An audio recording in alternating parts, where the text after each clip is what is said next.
ਦਿੱਲੀ ਸਨ ਤੇ ਕਹਿੰਦੇ ਸਨ, ਕਿਉਂਕਿ ਇਹੋ ਜਿਹੇ ਉੱਲੂ ਉਸ ਵੇਲੇ ਵੀ ਸਨ, ਪਰ ਉਹ ਲੁਕਵੇਂ ਢੰਗ ਨਾਲ ਸਨ। ਹੁਣ ਚਿੱਟੇ ਨੰਗੇ ਢੰਗ ਨਾਲ ਉਹ ਉਭਰ ਕੇ ਸਾਹਮਣੇ ਆ ਗਏ ਨੇ। ਉਹ ਲੁਕਵੇਂ ਢੰਗ ਨਾਲ ਇਸ ਤਰੀਕੇ ਦੇ ਨਾਲ ਸਨ ਕਿ ਚਰਨਜੀਤ ਸਿੰਘ ਜੀ ਕਹਿੰਦੇ ਦੂਰਦਰਸ਼ਨ ਜਿਹੜਾ ਕੇਂਦਰ ਹੈ ਨਾ, ਉਹਦੇ ਬਾਹਰ ਸਿੱਖਾਂ ਦੀ ਲਾਈਨ ਲੱਗੀ ਹੋਈ ਹੈ। ਜਿਹੜੇ ਦੂਰਦਰਸ਼ਨ ਟੀਵੀ ਤੇ ਜਾ ਕੇ ਇਹ ਕਹਿਣਾ ਚਾਹੁੰਦੇ ਨੇ ਕਿ ਦਰਬਾਰ ਸਾਹਿਬ ਤੇ ਜੋ ਹਮਲਾ ਹੋਇਆ ਉਹ ਠੀਕ ਹੋਇਆ, ਕਤਾਰ ਲੱਗੀ ਹੋਈ ਹੈ। ਸਰਕਾਰ ਨੇ ਆਪਣੀ ਨੀਤੀ ਦੇ ਤਹਿਤ ਉਹਨਾਂ ਨੂੰ ਉਜਾਗਰ ਸਾਹਮਣੇ ਸਾਰਿਆਂ ਨੂੰ ਨਹੀਂ ਕੀਤਾ, ਪਰ ਜਿਹੜੇ ਸਾਹਮਣੇ ਨਹੀਂ ਆਏ ਉਹ ਲੁਕ ਚੁੱਪੇ ਤੇ ਕਰਦੇ ਹੀ ਰਹੇ ਨਾ। ਫਿਰ ਪਿੱਛੋਂ ਮੈਂ ਇਸ ਚੀਜ਼ਾਂ ਦਾ ਜ਼ਿਕਰ ਕਰਕੇ ਆਪ ਜੀ ਨੂੰ ਇਹ ਗੱਲ ਕਹਿਣੀ ਚਾਹੁੰਦਾ, ਪ੍ਰਧਾਨ ਸਾਹਿਬ ਨੇ ਵੀ ਇਕੱਤਰਤਾ ਤੋਂ ਪਹਿਲਾਂ ਕੰਵਰਪਾਲ ਸਿੰਘ ਨੇ ਵੀ ਜ਼ਿਕਰ ਕੀਤਾ, ਚੀਮਾ ਸਾਹਿਬ ਨੇ ਵੀ ਉਸ ਗੱਲ ਨੂੰ ਟੱਚ ਕੀਤਾ। ਮੁੱਦੇ ਸਾਡੇ ਕੋਲ ਬਹੁਤ ਨੇ, ਚੀਕ ਚਿਹਾੜਾ ਪਾ ਪਾ ਕੇ ਅਸੀਂ ਕਦੀ ਕਦੀ ਥੱਕ ਜੇ ਵੀ ਜਾਂਦੇ ਹਾਂ।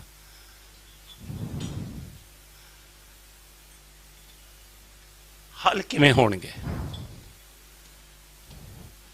ਕੀ ਅਸੀਂ ਚੋਣਾਂ ਜਿੱਤਣ ਦੇ ਲਈ ਦਾਅਵਾ ਕਰ ਸਕਨੇ ਹਾਂ? ਕਿ ਅਸੀਂ ਚੋਣਾਂ ਜਿੱਤਣ ਦੀ ਸਾਂਝੇ ਤੌਰ ਤੇ ਇੱਕ ਪੰਥਕ ਰੂਪ ਦੇ ਵਿੱਚ ਤਿਆਰੀ ਕਰ ਰਹੇ ਹਾਂ? ਕਿ ਕੌਮਾਂਤਰੀ ਜੋ ਕੁਝ ਹੋ ਰਿਹਾ, ਜੋ ਕੁਝ ਹੁਣ ਤੱਕ ਹੋਇਆ, ਮੁਬਾਰਕ ਹੈ। ਮੈਂ ਉਸ ਦੇ ਉੱਤੇ ਕੋਈ ਸਵਾਲੀਆ ਚਿੰਨ੍ਹ ਨਹੀਂ ਖੜਾ ਕਰ ਰਿਹਾ, ਪਰ ਮੈਂ ਇਹ ਕਹਿ ਰਿਹਾ ਕਿ ਹੋਰ ਬਹੁਤ ਕੁਝ ਕਰਨ ਦੀ ਜ਼ਰੂਰਤ ਹੈ। ਇਹੋ ਜਿਹੇ ਇਕੱਤਰਤਾਵਾਂ ਦੇ ਵਿੱਚੋਂ ਨਿਕਲ ਕੇ ਮੈਂ ਪ੍ਰਪੋਜ਼ ਕਰਾਂਗਾ, ਇਫ ਇਟਸ ਪੋਸੀਬਲ, ਤੁਸੀਂ ਇੱਕ ਮੁੱਦੇ ਤੇ ਇੱਕ ਵਰਕਿੰਗ ਗਰੁੱਪ ਤਿਆਰ ਕਰੋ। ਟਾਈਮ ਬਾਉਂਡ ਵਰਕਿੰਗ ਗਰੁੱਪ ਹੋਵੇ, ਐਕਟਿਵਿਸਟ ਦਾ ਟਾਈਮ ਬਾਉਂਡ ਵਰਕਿੰਗ ਗਰੁੱਪ ਹੋਵੇ ਕਿ ਅਸੀਂ ਅੰਮ੍ਰਿਤਪਾਲ ਸਿੰਘ ਦੀ ਰਿਹਾਈ ਦੇ ਲਈ ਸਿਰਫ ਪਰਿਵਾਰਕ ਲੜਾਈ ਲੜਨੀ ਹੈ, ਜਾਂ ਅਸੀਂ ਇਸ ਨੂੰ ਕੌਮੀ ਲੜਾਈ ਬਣਾਉਣ ਦੇ ਲਈ ਕੀ ਉਪਰਾਲੇ ਕਰ ਸਕਨੇ ਆ, ਉਹਦੇ ਲਈ ਅਸੀਂ ਜਿਹੜਾ ਹੈ ਕਦਮ ਪੁੱਟੀਏ। ਬੰਦੀ ਸਿੰਘਾਂ ਦੀ ਅਸੀਂ ਰਿਹਾਈ ਮੰਗਦੇ ਪਏ ਆ, ਸਰਕਾਰ ਨਹੀਂ ਕਰਨਾ ਚਾਹੁੰਦੀ, ਅਸੀਂ ਉਹਦੇ ਲਈ ਕੀ ਕਰੀਏ? ਕਿ ਮੇਰਾ ਮਤਲਬ ਇਹ ਕਿ ਇਹਦੇ ਵਿੱਚ ਬਹੁਤ ਸਾਰੇ ਸਵਾਲ ਨੇ। ਜਿਹੜਾ ਮੁਕਾਬਲਾ ਕਰਨਾ ਹੈਗਾ, ਮੁਆਫ ਕਰਨਾ, ਮੈਂ ਮਤਲਬ ਇਹ ਗੱਲ ਜ਼ਰੂਰ ਕਹਿਣੀ ਚਾਹਾਂਗਾ, ਆਪਾਂ ਰਾਜੀਵ ਗਾਂਧੀ ਦੇ ਕੇਸ ਦੇ ਜਿਹੜੇ ਉੱਥੇ ਦੇ ਬੰਦੇ ਰਿਹਾ ਹੋਏ ਨੇ, ਉਹਨਾਂ ਦੇ ਨਾਲ ਜਦੋਂ ਅਸੀਂ ਆਪਣੇ ਕੇਸਾਂ ਦੀ ਤੁਲਨਾ ਕਰਨੇ ਹਾਂ, ਉਹ ਕੁਝ ਹੱਦ ਤੱਕ ਠੀਕ ਨਹੀਂ ਹੈ।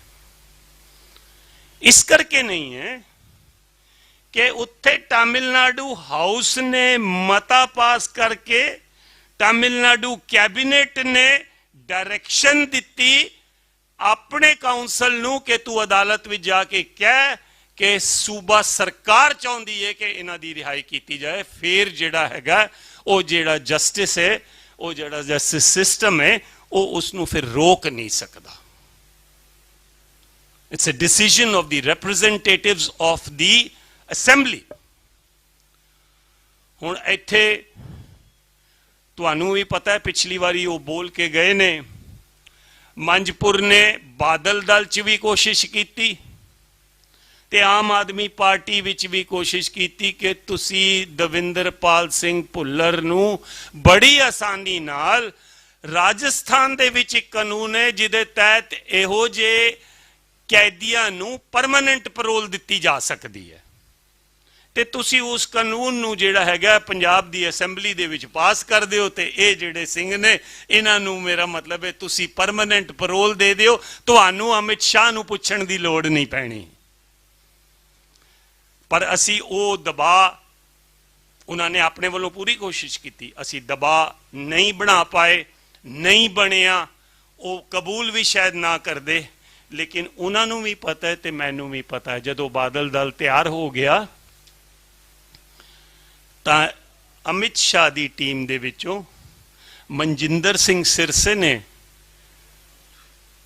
ਕਿਚਨ ਕੈਬਨਿਟ ਦੀ ਮੀਟਿੰਗ ਦੇ ਵਿੱਚ ਇਹ ਕਹਿਤਾ ਜੀ ਇਹ ਹੋ ਗਿਆ ਤੇ ਸਾਡੀਆਂ ਜਿਹੜੀਆਂ ਵੋਟਾਂ ਨੇ ਦੂਸਰੀਆਂ ਕੌਮਾਂ ਦੀਆਂ ਉਹਦੇ ਤੇ ਅਸਰ ਪੈ ਜਾਏਗਾ ਔਰ ਉਸ ਗੱਲ ਨੂੰ ਮੰਨਦੇ ਹੋਏ ਉਹ ਜਿਹੜਾ ਚੈਪਟਰ ਹੈ ਉਹ ਬੰਦ ਕਰ ਦਿੱਤਾ ਗਿਆ। ਕਹਿਣ ਦਾ ਭਾਵ ਇਹ ਹੈ ਕਿ ਸਾਨੂੰ ਨਵੇਂ ਤਰੀਕੇ, ਨਵੇਂ ਰਸਤੇ, ਨਵਾਂ ਸਿਸਟਮ ਉਭਾਰਨਾ ਪਏਗਾ ਜਿਹਦੇ ਨਾਲ ਜੋ ਤੁਸੀਂ ਕਰ ਰਹੇ ਹੋ ਇਟਸ ਅਮੇਜ਼ਿੰਗ। ਗਿਣਤੀ ਨਹੀਂ ਮੈਟਰ ਕਰਦੀ ਹੁੰਦੀ, ਸੋਚ ਮੈਟਰ ਕਰਦੀ ਹੈ।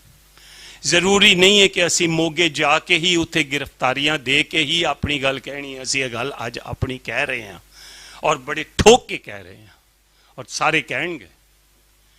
ਲੇਕਿਨ ਇਸ ਦੀ ਸਮੁੱਚੇ ਕੰਮ ਵਿੱਚ ਲਗਾਤਾਰਤਾ ਦੀ ਜਿਹੜੀ ਘਾਟ ਹੈ ਇਸ ਨੂੰ ਪੂਰਾ ਕਰਨ ਦੇ ਲਈ ਮੈਂ ਤੇ ਆਈਡੈਂਟੀਫਾਈ ਕਰਨਾ। ਸ਼੍ਰੋਮਣੀ ਕਮੇਟੀ ਚੋਣਾਂ 11 ਸਾਲ ਨਹੀਂ ਹੋਈਆਂ। ਕਿਉਂ ਨਹੀਂ ਹੋਈਆਂ? ਕਿਉਂਕਿ ਲਗਾਤਾਰਤਾ ਦੀ ਘਾਟ ਹੈ। ਇਹ ਨਹੀਂ ਕਿ ਸਿਰਫ ਸਰਕਾਰ ਜ਼ਿੰਮੇਵਾਰ ਹੈ। ਜਿਹੜੇ ਅਕਾਲੀ ਦਲ ਬਾਦਲ ਦੇ ਰਿਪਰੈਜ਼ੈਂਟੇਟਿਵਸ ਨੇ ਅਸੈਂਬਲੀ ਦੇ ਵਿੱਚ ਉਹਨਾਂ ਨੇ ਕਿੰਨੀ ਵਾਰੀ ਮਤਾ ਪ੍ਰਪੋਜ਼ ਕੀਤਾ ਜੀ ਕਿ ਸ਼੍ਰੋਮਣੀ ਕਮੇਟੀ ਦੀਆਂ ਚੋਣਾਂ ਸਮੇਂ ਸਿਰ ਹੋਣੀਆਂ ਚਾਹੀਦੀਆਂ ਨੇ। ਉਹਨਾਂ ਨੂੰ ਸੂਟ ਕਰਦਾ ਇਸ ਕਰਕੇ ਉਹਨਾਂ ਨੇ ਨਹੀਂ ਕੀਤਾ। ਸਾਨੂੰ ਚੈਲੰਜ ਕਰਨਾ ਪਏਗਾ ਉਸ ਚੀਜ਼ ਨੂੰ ਵੀ, ਉਹਨਾਂ ਨੂੰ ਵੀ ਜਵਾਬਦੇਹ ਬਣਾਉਣਾ ਪਏਗਾ। ਸੋ ਜਦ ਤੱਕ ਅਸੀਂ ਇਸ ਸਮੁੱਚੀ ਜਵਾਬਦੇਹੀ ਲਗਾਤਾਰਤਾ ਦੇ ਨਾਲ ਇੱਕ ਬੜੇ ਸਿਸਟਮ ਦੇ ਨਾਲ ਟਾਕਰਾ ਨਹੀਂ ਕਰਾਂਗੇ, ਅਸੀਂ ਇਹੋ ਜਿਹੀਆਂ ਇਕੱਤਰਤਾਵਾਂ ਤੇ ਕਰਦੇ ਰਵਾਂਗੇ, ਇਸ ਵਿੱਚ ਕੋਈ ਸ਼ੱਕ ਨਹੀਂ ਹੈ। ਪਰ ਜੇ ਅਸੀਂ ਨਤੀਜੇ ਚਾਹੁੰਦੇ ਹਾਂ ਤੇ ਇਸ ਨੂੰ ਥੋੜ੍ਹਾ ਜਿਹਾ ਹੋਰ ਮਜ਼ਬੂਤ ਕਰੀਏ, ਥੋੜ੍ਹਾ ਜਿਹਾ ਹੋਰ ਜਿਹੜਾ ਹੈਗਾ ਨਵੇਂ ਤਰੀਕੇ ਦੇ ਨਾਲ ਅਸੀਂ ਇਸ ਦਾ ਟਾਕਰਾ ਕਰੀਏ, ਇਸ ਆਸ ਨਾਲ ਕਿ ਇਸ ਇਕੱਤਰਤਾ ਚੋਂ ਵੀ ਆਗੂ ਸਾਹਿਬਾਨ ਸਾਰੇ ਬੋਲਣਗੇ। ਤੁਸੀਂ ਸਾਰੇ ਆਪਣੀਆਂ ਗੱਲਾਂ ਵੀ ਜਦੋਂ ਵੀ ਵਕਤ ਮਿਲੇ ਆਪਣੀ ਆਪਣੀ ਆਗੂਆਂ ਨੂੰ ਦੱਸੋ ਤਾਂ ਜੋ ਆਪਾਂ ਰਲ ਮਿਲ ਕੇ ਪੰਥ ਕੌਮ ਦੀ ਚੜ੍ਹਦੀ ਕਲਾ ਦੇ ਲਈ, ਪੰਜਾਬ ਦੀ ਤਰੱਕੀ ਦੇ ਲਈ ਹਮਲੇ ਮਾਰਦੇ ਰਹੀਏ ਔਰ ਯਕੀਨੀ ਬਣਾਈਏ ਕਿ ਜੋ ਅਸੀਂ ਚਾਹੁੰਦੇ ਹਾਂ, ਜਿਸ ਮੰਜ਼ਿਲ ਤੇ ਅਸੀਂ ਪਹੁੰਚਣਾ ਚਾਹੁੰਦੇ ਹਾਂ, ਉਸ ਵਿੱਚ ਆਪਾਂ ਸ਼ਾਇਦ ਆਪਣੀ ਜ਼ਿੰਦਗੀ ਵਿੱਚ ਹੀ ਪਹੁੰਚ ਜਾਈਏ ਤੇ ਚੰਗੀ ਗੱਲ ਹੈ। ਜੇ ਨਾ ਪਹੁੰਚ ਸਕੀਏ ਤੇ ਘੱਟੇ ਘੱਟ ਅਗਲੀ ਆਉਣ ਵਾਲੀ ਪੀੜ੍ਹੀ ਨੂੰ ਕੁਛ ਦੇ ਕੇ ਜਾਈਏ ਤਾਂ ਜੋ ਉਹ ਜਿਹੜੀ ਹੈ ਜੰਗ, ਜਿਹੜੀ ਹੈ ਵਿਚਾਰਾਂ ਦੀ ਜੰਗ, ਜਿਹੜੀ ਹੈ ਇੱਜ਼ਤ ਦੀ ਜੰਗ, ਜਿਹੜੀ ਹੈ ਹੱਕਾਂ ਦੀ ਜੰਗ, ਜਿਹੜੀ ਹੈ ਉਸ ਨੂੰ ਜਾਰੀ ਰੱਖੇ। ਫਤਿਹ ਪ੍ਰਵਾਨ ਕਰੋ। ਵਾਹਿਗੁਰੂ ਜੀ ਕਾ ਖਾਲਸਾ, ਵਾਹਿਗੁਰੂ ਜੀ ਕੀ ਫਤਿਹ। ਬਹੁਤ ਬਹੁਤ ਧੰਨਵਾਦ। ਬੜੀਆਂ ਡੂੰਘੀਆਂ ਤੇ ਗੰਭੀਰ ਗੱਲਾਂ ਪ੍ਰੋਫੈਸਰ ਸਾਹਿਬ ਨੇ ਕੀਤੀਆਂ ਨੇ। ਸੋ ਮੈਂ ਹੁਣ ਬੇਨਤੀ ਕਰੂੰਗਾ ਭਾਈ ਕੰਵਰਪਾਲ ਸਿੰਘ, ਸਕੱਤਰ ਸਿਆਸੀ ਮਸਲੇ ਦਲ ਖਾਲਸਾ ਵੱਲੋਂ, ਉਹ ਆਪਣੇ ਵਿਚਾਰ ਤੁਹਾਡੇ ਨਾਲ ਸਾਂਝੇ ਕਰਨਗੇ। ਉਹਨਾਂ ਤੋਂ ਬਾਅਦ ਭਾਈ ਕਰਨੈਲ ਸਿੰਘ ਪੰਜੋਲੀ ਤਿਆਰ ਰਹਿਣ। ਭਾਈ ਕੰਵਰਪਾਲ ਸਿੰਘ ਜੀ, ਦਲ ਖਾਲਸਾ।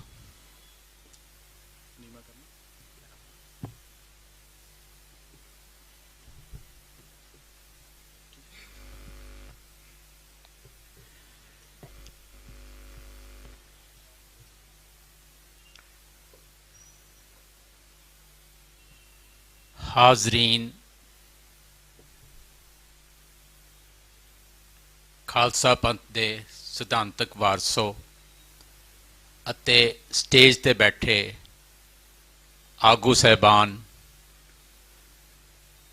ਇਸ ਪੰਥਕ ਸਭਾ ਵਿੱਚ ਪਹੁੰਚਣ ਤੇ ਆਪ ਸਭ ਨੂੰ ਜੀ ਆਇਆਂ। ਵਾਹਿਗੁਰੂ ਜੀ ਕਾ ਖਾਲਸਾ, ਵਾਹਿਗੁਰੂ ਜੀ ਕੀ ਫਤਿਹ। ਮੇਰੇ ਤੋਂ ਪਹਿਲਾਂ ਪਾਰਟੀ ਪ੍ਰਧਾਨ ਸਰਦਾਰ ਹਰਪਾਲ ਸਿੰਘ ਨੇ, ਪ੍ਰੋਫੈਸਰ ਜਗਮੋਹਨ ਸਿੰਘ ਨੇ ਅੱਜ ਦੀ ਇਸ ਸਭਾ ਨੂੰ ਬੁਲਾਉਣ ਦਾ ਜੋ ਮਨੋਰਥ ਸੀ, ਮੰਤਵ ਸੀ, ਕਿਉਂ ਅਸੀਂ ਇਮੀਡੀਏਟਲੀ ਅੱਜ ਦੀ ਇਕੱਤਰਤਾ ਬੁਲਾਈ, ਇਸ ਬਾਰੇ ਚਾਨਣਾ ਪਾਇਆ ਹੈ। ਕਾਫੀ ਦੇਰ ਤੋਂ ਇਹ ਚਰਚਾ ਸੀ ਕਿ ਬੀਜੇਪੀ ਚਾਹੁੰਦੀ ਸੀ ਕਿ ਉਹ ਆਪਣੇ ਆਗੂ ਨੂੰ, ਭਾਰਤ ਦੇ ਗ੍ਰਹਿ ਮੰਤਰੀ ਅਮਿਤ ਸ਼ਾਹ ਨੂੰ ਪੰਜਾਬ ਦੇ ਵਿੱਚ ਲਿਆ ਕੇ ਜਿਹੜਾ 2027 ਦੇ ਜਿਹੜੀਆਂ ਚੋਣਾਂ ਹੋਣ ਜਾ ਰਹੀਆਂ ਨੇ, ਇਸ ਬੀਜੇਪੀ ਆਪਣੀ ਇਸ ਰੈਲੀ ਰਾਹੀਂ ਉਸ ਚੋਣਾਂ ਦੇ ਨਜ਼ਰਾਂ ਟਿਕਾਈ ਬੈਠੀ ਸੀ। ਔਰ ਉਹ ਚਾਹੁੰਦੇ ਸੀਗੇ ਕਿ ਇਸ ਰੈਲੀ ਨੂੰ ਆਪਾਂ ਇੱਕ ਲਾਂਚਿੰਗ ਪੈਡ ਦੇ ਤੌਰ ਤੇ ਇਸਤੇਮਾਲ ਕਰੀਏ।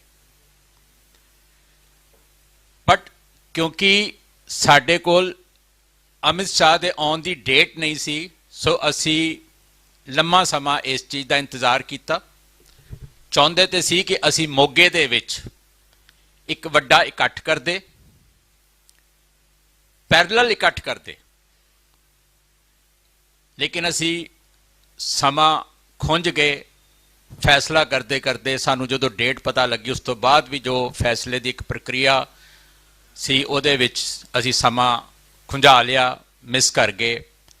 ਸੋ ਇਮੀਡੀਏਟਲੀ ਸਾਡੇ ਸਾਹਮਣੇ ਕੁਝ ਬਹੁਤ ਹੀ ਬੁਨਿਆਦੀ ਮੁੱਦੇ ਸੀ, ਸਵਾਲ ਸੀ,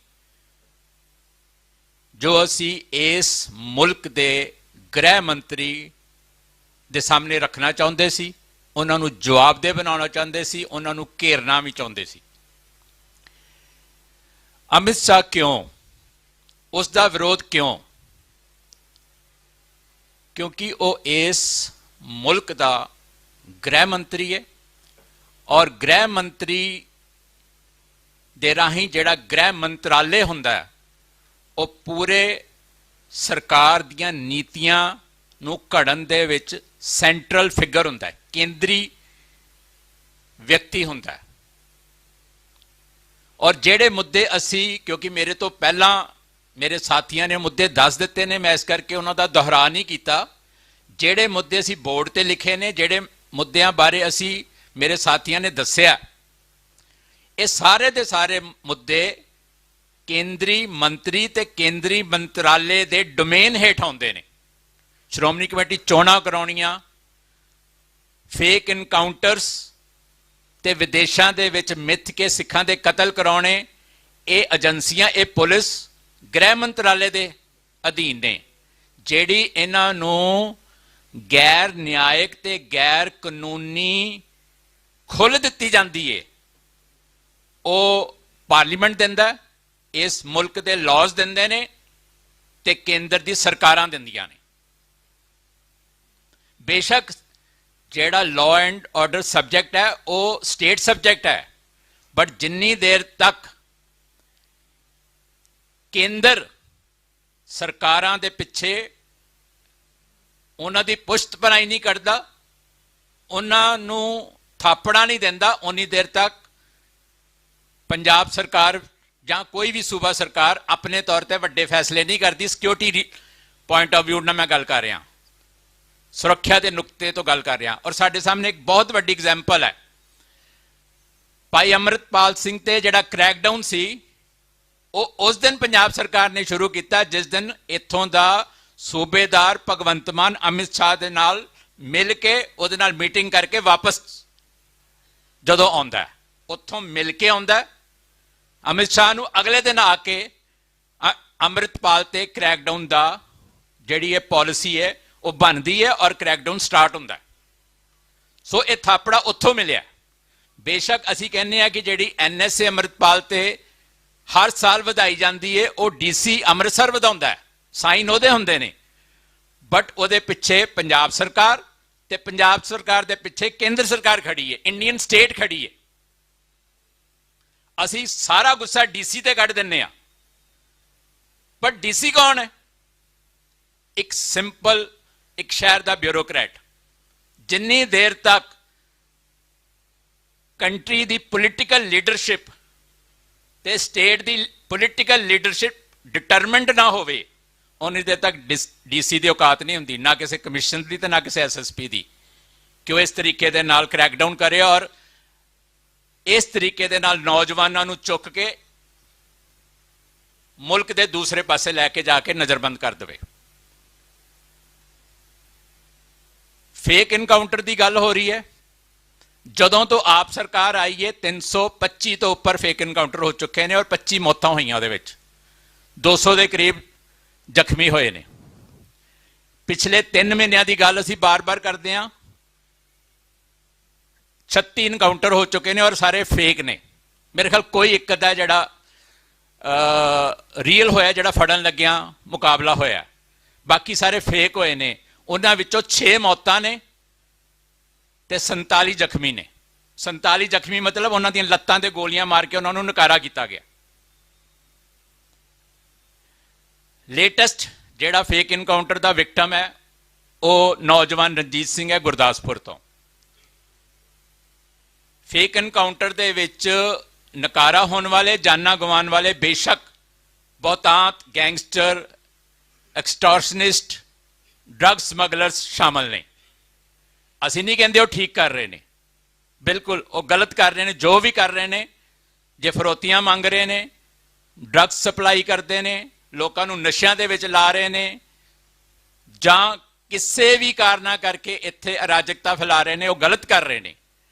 ਬਟ ਪੁਲਿਸ ਨੂੰ ਉਹਨਾਂ ਨੂੰ ਮਾਰਨ ਦਾ, ਉਹਨਾਂ ਤੇ ਗੋਲੀ ਚਲਾਉਣ ਦਾ ਹੱਕ ਅਧਿਕਾਰ ਕਿਹਨੇ ਦਿੱਤਾ? ਸਾਡਾ ਸਵਾਲ ਇਹ ਹੈ। ਸਾਨੂੰ ਨਹੀਂ ਪਤਾ ਕਿ ਰਣਜੀਤ ਸਿੰਘ ਦੋ ਪੁਲਿਸ ਵਾਲਿਆਂ ਨੂੰ ਮਾਰਨ ਦੇ ਵਿੱਚ ਇਨਵੋਲਵਡ ਹੈ ਜਾਂ ਨਹੀਂ ਹੈ, ਸਾਨੂੰ ਨਹੀਂ ਪਤਾ। ਨਾ ਹੀ ਅਸੀਂ ਡਿਟਰਮਿੰਟ ਕਰ ਸਕਦੇ ਹਾਂ ਇੱਥੇ ਬੈਠੇ। ਦੋ ਪੁਲਿਸ ਵਾਲੇ ਮਰੇ ਨੇ, ਗਲਤ ਹੋਇਆ, ਅਨਫੋਰਚੂਨੇਟ ਹੈ, ਉਹਨਾਂ ਦਾ ਕੋਈ ਕਸੂਰ ਨਹੀਂ ਸੀ। ਅਸੀਂ ਉਸ ਘਟਨਾ ਨੂੰ ਕੋਈ ਠੀਕ ਨਹੀਂ ਕਹਿ ਰਹੇ। ਬਟ ਰਣਜੀਤ ਸਿੰਘ ਨੂੰ ਮਾਰਨ ਦਾ ਅਧਿਕਾਰ ਪੁਲਿਸ ਨੇ ਕਿਹਨੇ ਦਿੱਤਾ? law protector can't behave and act like a law breaker। ਕਾਨੂੰਨ ਨੂੰ ਦੀ ਰੱਖਿਆ ਕਰਨ ਵਾਲੇ ਕਾਨੂੰਨ ਨੂੰ ਤੋੜ ਕਿਵੇਂ ਸਕਦੇ ਨੇ? ਤੁਹਾਡੇ ਚ ਤੇ ਉਹਨਾਂ ਚ ਫਰਕ ਕੀ ਹੈ ਉਹਨਾਂ ਗੈਂਗਸਟਰਾਂ ਦੇ ਵਿੱਚ? ਜੇ ਤੁਸੀਂ IPS, ਤੁਸੀਂ 16 ਸਾਲ ਪੜ੍ਹ ਕੇ MA ਕਰਨ ਤੋਂ ਬਾਅਦ UPSC ਦੇ ਪੇਪਰ ਦੇਣ ਤੋਂ ਬਾਅਦ 3 ਸਾਲ ਦੀ ਟ੍ਰੇਨਿੰਗ ਕਰਨ ਤੋਂ ਬਾਅਦ IPS ਅਫਸਰ ਲੱਗ ਕੇ ਤੁਸੀਂ ਵੀ ਉਦਾਂ ਹੀ ਬਿਹੇਵ ਕਰਨਾ ਜਿਵੇਂ ਇੱਕ ਆਮ ਆਦਮੀ ਕਰਦਾ, ਤੇ ਫਿਰ ਤੁਹਾਡੇ ਔਰ ਉਹਨਾਂ ਦੇ ਵਿੱਚ ਫਰਕ ਕੀ ਹੈ? ਸੋ ਸਵਾਲ ਸਾਡਾ ਇਹ ਹੈ ਕਿ ਤੁਹਾਡੇ ਕੋਲ ਕੋਈ ਅਧਿਕਾਰ ਨਹੀਂ ਹੈ। ਔਰ ਜਦੋਂ ਇਹ ਇਸ ਤਰ੍ਹਾਂ ਦਾ ਗੈਰ ਨਿਆਇਕ ਹੱਥਕੰਡੇ ਵਰਤਦੇ ਨੇ ਔਰ ਪੋਲੀਟੀਕਲ ਲੀਡਰਸ਼ਿਪ, ਪਾਰਲੀਮੈਂਟ, ਲਾਜ਼ ਉਹਨਾਂ ਨੂੰ ਇੰਪਿਊਨਿਟੀ ਦਿੰਦਾ ਹੈ, ਉੱਥੇ ਸਵਾਲ ਖੜਾ ਹੁੰਦਾ ਸਾਡੇ ਵੱਲੋਂ। ਸ਼੍ਰੋਮਣੀ ਕਮੇਟੀ ਦੀਆਂ ਚੋਣਾਂ ਦੀ ਵੀ ਗੱਲ ਹੈ। ਅਗਰ ਸ਼੍ਰੋਮਣੀ ਗੁਰਦੁਆਰਾ ਪ੍ਰਬੰਧਕ ਕਮੇਟੀ ਦੀਆਂ ਚੋਣਾਂ ਨਹੀਂ ਹੋ ਰਹੀਆਂ, 10 ਸਾਲ ਤੋਂ ਪ੍ਰੈਜ਼ੈਂਟ ਹਾਊਸ ਦੀ ਮਿਆਦ ਖਤਮ ਹੋ ਚੁੱਕੀ ਹੈ, ਤੁਸੀਂ ਸਿੱਖਾਂ ਦੇ ਰਿਲੀਜੀਅਸ ਮੈਟਰ ਦੇ ਵਿੱਚ ਇੰਟਰਵੀਨ ਕਰਕੇ ਸਿੱਖਾਂ ਨੂੰ ਉਹਨਾਂ ਦੇ ਰਾਈਟ ਟੂ ਵੋਟ ਤੋਂ ਵਾਂਝਾ ਰੱਖਿਆ ਹੋਇਆ। ਇਹ ਫਾਇਦਾ ਕਿਹਨੂੰ ਦੇ ਰਹੇ ਨੇ? ਕੇਂਦਰ ਚੋਣਾਂ ਨਾ ਕਰਾ ਕੇ ਫਾਇਦਾ ਕਿਹਨੂੰ ਦੇ ਰਹੀ ਹੈ? ਕੀ ਉਹ ਆਪਣੇ ਪਪਟਸ ਬਿਠਾ ਕੇ ਰੱਖਣਾ ਚਾਹੁੰਦੇ ਨੇ ਉੱਥੇ? ਚੌਥਾ ਸਵਾਲ ਹੈ, ਮੈਂ ਭਾਈ ਅਮਰਿਤਪਾਲ ਸਿੰਘ ਦੀ ਪਹਿਲਾਂ ਹੀ ਗੱਲ ਕੀਤੀ ਹੈ ਕਿ ਉਹਨਾਂ ਨੂੰ ਜਿਸ ਤਰੀਕੇ ਦੇ ਨਾਲ ਬਿਨਾਂ ਕਿਸੇ ਦੋਸ਼ ਤੋਂ, ਬਿਨਾਂ ਕਿਸੇ ਅਦਾਲਤੀ ਟਰਾਇਲ ਤੋਂ ਅੰਦਰ ਰੱਖਿਆ ਹੋਇਆ, ਤੁਸੀਂ ਲਿਆਓ ਉਹਨਾਂ ਨੂੰ ਪੰਜਾਬ, ਲੈਟ ਹਿਮ ਫੇਸ ਦੀ ਟਰਾਇਲ। ਜੇ ਉਹਦੇ ਤੇ ਕੋਈ ਕੇਸ ਹੈਗਾ ਤਾਂ ਉਹਨੂੰ ਟਰਾਇਲ ਫੇਸ ਕਰਨ ਦਿਓ। ਬਟ ਤੁਸੀਂ ਉਹਨਾਂ ਨੂੰ ਜਸਟ ਇੱਕ ਨੁਕਤਾ, he is a security threat, ਇੰਨੀ ਗੱਲ ਹਾਈ ਕੋਰਟ ਦੇ ਵਿੱਚ ਕਹਿ ਕੇ ਸਰਕਾਰਾਂ ਆਪਣੇ ਆਪ ਨੂੰ ਕਿਸ ਤਰੀਕੇ ਦੇ ਨਾਲ ਦੋਸ਼ ਮੁਕਤ ਕਰ ਲੈਂਦੀਆਂ ਨੇ। ਸਰਕਾਰਾਂ ਦੋਸ਼ ਮੁਕਤ ਹੋ ਨਹੀਂ ਸਕਦੀਆਂ, ਕਿਉਂਕਿ ਸਰਕਾਰਾਂ ਦਾ ਜਿਹੜਾ ਇਹ ਇਲਜ਼ਾਮ ਹੁੰਦਾ ਹੈ, ਇਹ ਵੀ ਉਹਨਾਂ ਦੀ ਪੋਲਿਟਿਕਸ ਦੇ ਵਿੱਚੋਂ ਨਿਕਲਿਆ ਹੁੰਦਾ ਹੈ, ਇਹ ਵੀ ਉਹਨਾਂ ਦੇ ਵੈਸਟਡ ਇੰਟਰਸਟ ਦੇ ਵਿੱਚੋਂ ਨਿਕਲਿਆ ਹੁੰਦਾ ਹੈ। ਟ੍ਰਾਂਸਨੈਸ਼ਨਲ ਰਿਪਰੈਸ਼ਨ ਦੀ ਗੱਲ ਹੋ ਰਹੀ ਹੈ, ਜਿਹੜੇ ਬਾਹਰ ਮਿੱਥ ਕੇ ਸਿੱਖਾਂ ਨੂੰ ਮਾਰਿਆ ਗਿਆ, ਇਹ ਵੀ ਜਿਹੜੀ ਏਜੰਸੀਜ਼ ਨੇ, ਜਿਹੜੀ ਡੀਪ ਸਟੇਟ ਹੈ, ਉਹ ਵੀ ਗ੍ਰਹਿ ਮੰਤਰਾਲੇ ਦੇ ਥੱਲੇ ਹੀ ਕੰਮ ਕਰਦੀਆਂ ਨੇ। ਸੋ ਸਾਰਾ ਦਾ ਸਾਰਾ ਜਿਹੜਾ ਭਾਰ ਹੈ ਉਹ ਗ੍ਰਹਿ ਮੰਤਰੀ ਤੇ ਗ੍ਰਹਿ ਮੰਤਰਾਲੇ ਦੇ ਉੱਤੇ ਪੈਂਦਾ, ਜੋ ਕੁਝ ਸਾਡੇ ਨਾਲ ਹੋ ਰਿਹਾ ਹੈ। ਔਰ BJP ਪੱਬਾਂ ਭਾਰ ਹੈ। BJP ਨੇ ਬਹੁਤ ਸਾਰੇ ਸਿੱਖ ਪੱਟ ਲਏ ਨੇ। ਹੁਣ ਤਾਂ ਪੰਜਾਬ ਦੇ 3 ਵੱਡੇ ਡੇਰੇ ਵੀ ਉਹਨਾਂ ਨੇ ਆਪਣੇ ਨਾਲ ਮਿਲਾ ਲਏ ਨੇ, ਉਹਨਾਂ ਨਾਲ ਵੀ ਗੱਲ ਵੱਖਰੀ ਪੈ ਗਈ ਹੈ। ਪਹਿਲਾਂ ਡੇਰਾ ਬੱਲਾ ਵੀ ਉਹਨਾਂ ਨੇ ਆਪਣੇ ਨਾਲ ਜੋੜ ਲਿਆ, ਡੇਰਾ ਬਿਆਸ ਵੀ ਜੋੜ ਲਿਆ, ਹੁਣ ਡੇਰਾ ਮਹਿਤਾ ਵੀ ਉਹਨਾਂ ਨਾਲ ਜੁੜ ਗਿਆ। ਸਰਸਾ ਵਾਲਾ ਡੇਰਾ ਪਹਿਲਾਂ ਹੀ ਉਹਨਾਂ ਦੇ ਪੈਰਾਂ ਦੇ ਵਿੱਚ ਸੀਗਾ। ਸੋ BJP ਪੱਬਾਂ ਭਾਰ ਹੈ ਕਿ ਕਿਸੇ ਤਰੀਕੇ ਦੇ ਨਾਲ ਅਸੀਂ ਆਪਣੇ ਤੌਰ ਤੇ ਪੰਜਾਬ ਦੇ ਵਿੱਚ ਆਪਣੀ ਪੈਨੀਟ੍ਰੇਸ਼ਨ ਕਰੀਏ, ਆਪਣੀ ਘੁਸਪੈਠ ਕਰੀਏ। ਔਰ ਉਹ ਜਿਹੜੀ ਰੈਲੀ ਹੋਣ ਜਾ ਰਹੀ ਹੈ ਪਰਸੋਂ ਮੋਗੇ ਦੇ ਵਿੱਚ, ਉਹਦਾ ਨਾਂ ਰੱਖਿਆ ਹੈ ਬਦਲਾਵ ਰੈਲੀ। ਅਸੀਂ ਆਪਣੇ ਵੱਲੋਂ ਐਜ਼ ਏ ਪ੍ਰਬੰਧਕ ਇਹ ਗੱਲ ਸਪਸ਼ਟ ਕਰਦੇ ਹਾਂ, ਔਰ ਅਸੀਂ ਬੋਰਡ ਵੀ ਲਗਾਏ ਨੇ, ਤੁਸੀਂ ਬੈਨਰ ਪੜ੍ਹੇ ਹੋਣਗੇ, ਕਿ ਪੰਜਾਬ ਦੇ ਵਿੱਚ ਬੀਜੇਪੀ ਦਾ ਏਜੰਡਾ ਜਿਹੜਾ ਹੈ ਉਹ ਬਦਲਾਵ ਦਾ ਨਹੀਂ, ਬਦਲੇ ਦਾ। ਇਹ ਕੋਈ ਬਦਲਾਵ ਰੈਲੀ ਨਹੀਂ ਹੈ, ਇਹ ਬਦਲਾ ਰੈਲੀ ਹੈ। ਔਰ ਕਿਵੇਂ ਬਦਲਾ ਲੈ ਰਹੇ ਨੇ, ਮੈਂ ਕਿੰਨੇ ਪੁਆਇੰਟਸ ਤੁਹਾਨੂੰ ਗਿਣਾਤੇ ਨੇ। 5 ਪੁਆਇੰਟਸ ਜਿਹੜੇ ਨੇ ਇਹ ਦੱਸਦੇ ਨੇ ਕਿ ਕਿਵੇਂ ਬੀਜੇਪੀ 2014 ਤੋਂ ਬਾਅਦ ਪੰਜਾਬ ਤੋਂ ਔਰ ਸਿੱਖਾਂ ਤੋਂ ਬਦਲਾ ਲੈ ਰਹੀ ਹੈ। ਔਰ ਇਹਦੇ ਵਿੱਚ ਸਭ ਤੋਂ ਵੱਡਾ ਜਿਹੜਾ ਸਭ ਤੋਂ ਵੱਡੀ ਜਿਹੜੀ ਇੱਕ ਘਟਨਾ ਵਾਪਰੀ ਹੈ ਕਿ ਜਿਹੜੇ ਪੰਜਾਬ ਦੇ ਲੋਕਾਂ ਨੇ ਅੱਗੇ ਲੱਗ ਕੇ ਕਿਸਾਨ ਅੰਦੋਲਨ ਦੇ ਵਿੱਚ ਜਿਹੜਾ ਇੱਕ ਰੋਲ ਪਲੇ ਕੀਤਾ, ਔਰ ਜਿਸ ਤਰੀਕੇ ਦੇ ਨਾਲ 3 ਕਾਲੇ ਖੇਤੀ ਕਾਨੂੰਨ ਵਾਪਸ ਲਏ ਨੇ, ਉਸ ਤੋਂ ਬਾਅਦ ਵੀ ਬੀਜੇਪੀ ਇੱਕ ਬਦਲੇ ਦੀ ਭਾਵਨਾ ਦੇ ਉੱਤੇ ਉਤਰੀ ਹੋਈ ਹੈ। ਸੋ ਇਹ ਤਾਂ ਉਹਨਾਂ ਦਾ ਬਦਲੇ ਦਾ ਏਜੰਡਾ ਹੈ, ਜਿਹਦੇ ਰਾਹੀਂ ਹਾਂ ਉਹਨਾਂ ਨੇ ਆੜ ਤੇ ਨਾਰਾ ਜਿਹੜਾ ਉਹ ਬਦਲਾਵ ਦਾ ਰੱਖਿਆ ਹੋਇਆ। ਸੋ ਇਹ ਸਾਰੀਆਂ ਗੱਲਾਂ ਦੇ ਵਿੱਚ ਸਾਨੂੰ ਬੀਜੇਪੀ ਨੂੰ ਚੈਲੰਜ ਕਰਨਾ ਪਏਗਾ, ਬੀਜੇਪੀ ਨੂੰ ਘੇਰਨਾ ਪਏਗਾ, ਗ੍ਰਹਿ ਮੰਤਰੀ ਨੂੰ ਜਵਾਬਦੇਹ ਬਣਾਉਣਾ ਪਏਗਾ, ਔਰ ਉਹਨਾਂ ਸਿੱਖਾਂ ਨੂੰ ਵੀ ਜਵਾਬਦੇਹ ਬਣਾਉਣਾ ਪਏਗਾ ਜਿਹੜੇ ਬੀਜੇਪੀ ਨੂੰ ਆਪਣੇ ਮੋਢਿਆਂ ਤੇ ਚੁੱਕ ਕੇ ਪੰਜਾਬ ਦੇ ਵਿੱਚ ਉਹਨਾਂ ਦੇ ਪੈਰ ਲਵਾ ਰਹੇ ਨੇ। ਉਹਨਾਂ ਨੂੰ ਵੀ ਜਵਾਬਦੇਹ ਬਣਾਉਣਾ ਪਏਗਾ, ਕਾਊਂਟਰ ਕਰਨਾ ਪਏਗਾ ਉਹਨਾਂ ਨੂੰ। ਔਰ ਇਹ ਸਾਰੇ ਸਵਾਲ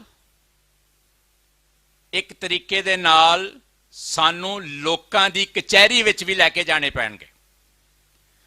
ਬਹੁਤ ਸਾਰੇ ਲੋਕ ਕਹਿੰਦੇ ਨੇ ਕਿ ਉਹ ਤੁਹਾਨੂੰ ਜਵਾਬਦੇਹ ਨਹੀਂ ਹੈ, ਜੋ ਤੁਹਾਨੂੰ ਜਵਾਬ ਕਿਉਂ ਦੇਣ? ਓਕੇ ਫਾਈਨ, ਸਾਨੂੰ ਨਹੀਂ ਜਵਾਬ ਦੇਣਾ ਨਾ, ਲੋਕਾਂ ਨੂੰ ਜਵਾਬ ਦੇਣ। ਤੇ ਲੋਕ ਪੁੱਛਣ ਦੀ ਜੁਰਤ ਵੀ ਰੱਖਣ। ਕੱਲੇ ਅਸੀਂ ਇਹ 200 ਬੰਦੇ ਨੇ ਨਹੀਂ ਪੁੱਛਣਾ ਉਹਨਾਂ ਨੂੰ, ਜਿਹੜਾ ਇੱਥੇ ਬੈਠੇ ਨੇ ਜਾਂ ਜਿਹੜੇ ਸਾਡੇ ਨਾਲ ਜੁੜੇ ਲੋਕ ਨੇ ਜਿਹੜੇ ਅੱਜ ਇੱਥੇ ਨਹੀਂ ਆਏ, ਉਹਨਾਂ ਨੇ ਨਹੀਂ ਕੱਲੇ ਇਹਨੇ ਪੁੱਛਣਾ। ਇਹ ਪੰਜਾਬ ਦੇ ਲੋਕਾਂ ਦੇ ਸਵਾਲ ਨੇ ਤੇ ਲੋਕ ਪੁੱਛਣ ਦੀ ਜੁਰਤ ਰੱਖਣ। ਤੇ ਅਸੀਂ ਇਸ ਮੰਚ ਤੋਂ ਕਹਿਣਾ ਚਾਹੁੰਦੇ ਹਾਂ, ਜਿਹੜੇ ਮਾਲਵੇ ਦੇ ਲੋਕ ਉਸ ਦਿਨ ਮੋਗੇ 14 ਤਰੀਕ ਉਸ ਰੈਲੀ ਵਿੱਚ ਜਾਣਗੇ, ਕੋਈ ਤਾਂ ਹਿੰਮਤ ਕਰੇ ਉਹਨਾਂ ਚੋਂ, ਕਾਲਾ ਝੰਡਾ ਲੈ ਕੇ ਪਹੁੰਚ ਜਾਵੇ ਸਟੇਜ ਤੇ ਇਹ ਸਾਰੇ ਸਵਾਲ ਉਹਨੂੰ ਪੁੱਛੇ ਕਿ ਦੱਸ, ਜੇ ਇੱਥੇ ਆਇਆ ਪੰਜਾਬ ਦੀ ਸਰਜ਼ਮੀਨ ਤੇ ਇਹਨਾਂ ਸਵਾਲਾਂ ਦੇ ਜਵਾਬ ਦੇ ਕਿ ਤੁਸੀਂ ਕਿਉਂ ਸਿੱਖਾਂ ਦੇ ਕਤਲ ਕਰਵਾ ਰਹੇ ਹੋ, ਕਿਉਂ ਫੇਕ ਇਨਕਾਊਂਟਰਸ ਨੂੰ ਤੁਸੀਂ ਕਰਨ ਦੀ ਖੁੱਲ੍ਹ ਦਿੱਤੀ ਹੋਈ ਹੈ, ਕਿਉਂ ਤੁਸੀਂ ਸ਼੍ਰੋਮਣੀ ਕਮੇਟੀ ਚੋਣਾਂ ਦੇ ਉੱਤੇ ਕਬਜ਼ਾ ਕਰਕੇ ਬੈਠੇ ਹੋ, ਕਿਉਂ ਇਹ ਸਵਾਲ ਉਹਨਾਂ ਨੂੰ ਪੁੱਛਣੇ ਚਾਹੀਦੇ ਨੇ। ਔਰ ਲੋਕਾਂ ਨੂੰ ਇਹ ਗੱਲ ਸਵਾਲ ਪੁੱਛਣੇ ਚਾਹੀਦੇ ਨੇ। ਲੋਕਾਂ ਦੇ ਵਿੱਚ ਇਸ ਗੱਲ ਦੀ ਹਿੰਮਤ ਵੀ ਹੋਣੀ ਚਾਹੀਦੀ ਹੈ ਔਰ ਜਾਗਰਤੀ ਵੀ ਹੋਣੀ ਚਾਹੀਦੀ ਹੈ। ਔਰ ਅੱਜ ਦੇ ਇਸ ਇਕੱਠ ਦਾ ਮੰਤਵ ਵੀ ਇਹੀ ਹੈ ਕਿ ਲੋਕਾਂ ਤੱਕ ਗੱਲ ਪਹੁੰਚਦੀ ਕੀਤੀ ਜਾਵੇ। ਅਸੀਂ ਪਿਛਲੇ ਲੰਮੇ ਸਮੇਂ ਤੋਂ ਇਹ ਗੱਲਾਂ ਕਰ ਰਹੇ ਹਾਂ ਕਿ ਸਾਡੇ ਨਾਲ ਪਿਛਲੇ ਕਈ ਸਾਲਾਂ ਤੋਂ ਇਹ ਸਭ ਕੁਝ ਹੋ ਰਿਹਾ, ਹੋ ਤਾਂ 84 ਤੋਂ ਰਿਹਾ, ਹੋ ਤਾਂ 78 ਤੋਂ ਰਿਹਾ। ਜੇ ਸੋਚੀਏ ਤਾਂ ਹੋ ਤਾਂ 78 ਤੋਂ ਹੀ ਰਿਹਾ। 84 ਚ ਵੀ ਬਹੁਤ ਕੁਝ ਹੋਇਆ, ਕਿਉਂਕਿ ਸਾਡੇ ਕੋਲ ਕਿਸੇ ਵੀ ਸਟੇਜ ਤੇ ਬੋਲਣ ਲਈ ਸਮਾਂ ਬਹੁਤ ਥੋੜਾ ਹੁੰਦਾ ਹੈ। ਤੇ ਸਾਡੀ ਕੋਸ਼ਿਸ਼ ਹੁੰਦੀ ਕਿ ਅਸੀਂ ਪ੍ਰੈਜ਼ੈਂਟ ਟੌਪਿਕ ਤੇ ਗੱਲ ਕਰੀਏ, ਪਿੱਛੇ ਨਾ ਜਾਈਏ। ਇਨਕਾਊਂਟਰਸ, ਫੇਕ ਇਨਕਾਊਂਟਰਸ ਤਾਂ ਬਹੁਤ ਹੋਏ ਨੇ, ਟੌਰਚਰ ਤਾਂ ਬਹੁਤ ਹੋਏ ਨੇ, ਗੁੰਮਸ਼ੁਦਾ ਦੇ ਬਹੁਤ ਹੋਏ ਨੇ, ਬਟ ਅਸੀਂ ਗੱਲ ਸਿਰਫ ਇਹ 3-4 ਸਾਲਾਂ ਦੀ ਕਰ ਰਹੇ ਹਾਂ। ਬਾਰ-ਬਾਰ ਇਹ ਗੱਲਾਂ ਅਸੀਂ ਸਟੇਜਾਂ ਤੋਂ ਕਰਦੇ ਹਾਂ, ਅੱਜ ਵੀ ਕਰਕੇ ਜਾਵਾਂਗੇ। ਬਟ ਸਮੱਸਿਆ ਸਾਡੇ ਸਾਹਮਣੇ ਹੈ, ਚੈਲੰਜ ਸਾਡੇ ਸਾਹਮਣੇ ਹੈ ਕਿ ਇਹ ਗੱਲਾਂ ਰੁਕ ਨਹੀਂ ਰਹੀਆਂ। ਅਗਲੇ ਮਹੀਨੇ ਅੰਮ੍ਰਿਤਪਾਲ ਦੀ ਤੀਸਰੀ ਡਿਟੈਂਸ਼ਨ ਦਾ ਸਮਾਂ ਪੂਰਾ ਹੋਣਾ ਹੈ, ਅਪ੍ਰੈਲ ਮੇਰੇ ਖਿਆਲ ਅੱਧ ਵਿੱਚ। ਹੁਣ ਸਾਡੇ ਸਾਹਮਣੇ ਇਹ ਵੀ ਇੱਕ ਚੈਲੰਜ ਹੈ ਕਿ ਸਰਕਾਰ ਨੂੰ ਕਿਵੇਂ ਰੋਕਿਆ ਜਾਵੇ ਕਿ ਉਹ ਇਸ ਦੀ ਮਿਆਦ ਨਾ ਵਧਾ ਕੇ ਅੰਮ੍ਰਿਤਪਾਲ ਨੂੰ ਵਾਪਸ ਲੈ ਕੇ ਆਵੇ। ਹੁਣ ਕੋਰਟ ਦੇ ਵਿੱਚ ਕੱਲ ਫੈਸਲਾ ਰਾਖਵਾ ਰੱਖ ਦਿੱਤਾ ਗਿਆ, ਦੇਖਦੇ ਹਾਂ ਕੋਰਟ ਕੀ ਕਹਿੰਦੇ ਨੇ। ਪਰ ਕੋਰਟਾਂ ਦਾ ਅਸੀਂ ਰਵੱਈਆ ਦੇਖ ਹੀ ਰਹੇ ਹਾਂ। ਜਿੰਨੀ ਦੇਰ ਤੱਕ ਸੈਸ਼ਨ ਚੱਲਦਾ ਕੋਰਟ ਤਰੀਕਾਂ ਪਾਈ ਜਾਂਦੇ ਨੇ, ਜਦੋਂ ਇੱਕ ਦਿਨ ਰਹਿ ਜਾਂਦਾ ਫਿਰ ਕਹਿੰਦੇ ਹੁਣ ਸਮਾਂ ਨਹੀਂ ਰਹਿ ਗਿਆ, ਹੁਣ ਕੀ ਫਾਇਦਾ ਫੈਸਲਾ ਕਰਨ ਦਾ, ਚਲੋ ਹੁਣ ਅਗਲੀ ਵਾਰੀ ਦੇਖਾਂਗੇ। ਕਿੱਦਾਂ ਮੈਨੇਜਡ ਹੋ ਰਹੀਆਂ ਨੇ ਕੋਰਟਸ ਵੀ। ਪਰ ਦੇਖਦੇ ਹਾਂ ਕੱਲ ਜਿਹੜਾ ਰਾਖਵਾ ਰੱਖਿਆ ਕੀ ਨਿਕਲਦਾ ਹੈ। ਸਵਾਲ ਇਹ ਹੈ ਕਿ ਇਹ ਚੀਜ਼ਾਂ ਰੁਕ ਨਹੀਂ ਰਹੀਆਂ, ਨਾ ਫੇਕ ਇਨਕਾਊਂਟਰ ਰੁਕ ਰਹੇ ਨੇ, ਨਾ ਹਿਊਮਨ ਰਾਈਟਸ ਵਾਇਓਲੇਸ਼ਨਸ ਰੁਕ ਰਹੀਆਂ ਨੇ, ਨਾ ਅਨਲੌਫੁਲ ਡਿਟੈਂਸ਼ਨਸ ਰੁਕ ਰਹੇ ਨੇ। ਹਾਂ, ਸਭ ਤੋਂ ਵੱਡਾ ਮੁੱਦਾ ਹੈ ਬੰਦੀ ਸਿੰਘਾਂ ਦੀ ਰਿਹਾਈ ਨਹੀਂ ਹੋ ਰਹੀ। 30 ਸਾਲ ਜੇਲ੍ਹਾਂ 'ਚ ਰਹਿਣ ਤੋਂ ਬਾਅਦ ਵੀ ਉਹ ਅੱਜ ਵੀ ਬੰਦੀ ਹੀ ਹਨ। ਠੀਕ ਹੈ, ਉਹ ਪੰਜਾਬ ਤੇ ਹਿੰਦੁਸਤਾਨ ਦੀ ਜੰਗ ਦੇ ਕੈਦੀ ਨੇ, ਉਹਨਾਂ ਨੇ ਜੰਗ ਲੜੀ ਹੈ, ਪੰਜਾਬ ਦੀ ਸੋਵਰੈਨਿਟੀ ਲਈ ਜੰਗ ਲੜੀ ਹੈ, ਤੇ ਜੰਗ ਦੇ ਕੈਦੀ ਇਸ ਤਰੀਕੇ ਦੇ ਨਾਲ ਛੇਤੀ ਕਿਤਿਆਂ ਦੁਸ਼ਮਣ ਛੱਡਦਾ ਵੀ ਨਹੀਂ ਹੁੰਦਾ। ਇਹ ਵੀ ਇੱਕ ਹਕੀਕਤ ਹੈ ਔਰ ਸਾਨੂੰ ਸਭ ਨੂੰ ਸਮਝ ਹੈ ਜਿਹੜੇ ਇੱਥੇ ਬੈਠੇ ਹਾਂ। ਬਟ ਅਸੀਂ ਤਾਂ ਉਹਨਾਂ ਨੂੰ, ਹਿੰਦੁਸਤਾਨ ਨੂੰ ਸਿਰਫ ਇੱਕੋ ਗੱਲ ਕਹਿੰਦੇ ਹਾਂ, ਕੋਈ ਰਿਆਇਤ ਨਹੀਂ ਮੰਗਦੇ। ਜੋ ਪੂਰੇ ਹਿੰਦੁਸਤਾਨ ਦੇ ਵਿੱਚ ਤੁਸੀਂ ਸਟੇਟ ਰੂਲਸ ਦੇ ਜਿਹੜੇ ਘੜੇ ਨੇ, ਤੁਸੀਂ ਆਪ ਘੜੇ ਨੇ ਸਟੇਟ ਰੂਲਸ, ਸਟੇਟ ਨਿਯਮ ਜਿਹੜੇ ਨੇ, ਉਹਨਾਂ ਸਟੇਟ ਨਿਯਮਸ ਤਹਿਤ ਜੋ ਬਾਕੀ ਕੈਦੀਆਂ ਦੇ ਨਾਲ ਵਿਹਾਰ ਹੁੰਦਾ ਹੈ, ਉਹੀ ਵਿਹਾਰ ਤੁਸੀਂ ਇਹਨਾਂ ਨਾਲ ਕਰ ਲਓ ਜੋ ਬਾਕੀਆਂ ਦੇ ਨਾਲ ਕਰਦੇ ਹੋ। ਕੋਈ ਅਸੀਂ ਰਿਆਇਤ ਨਹੀਂ ਮੰਗਦੇ।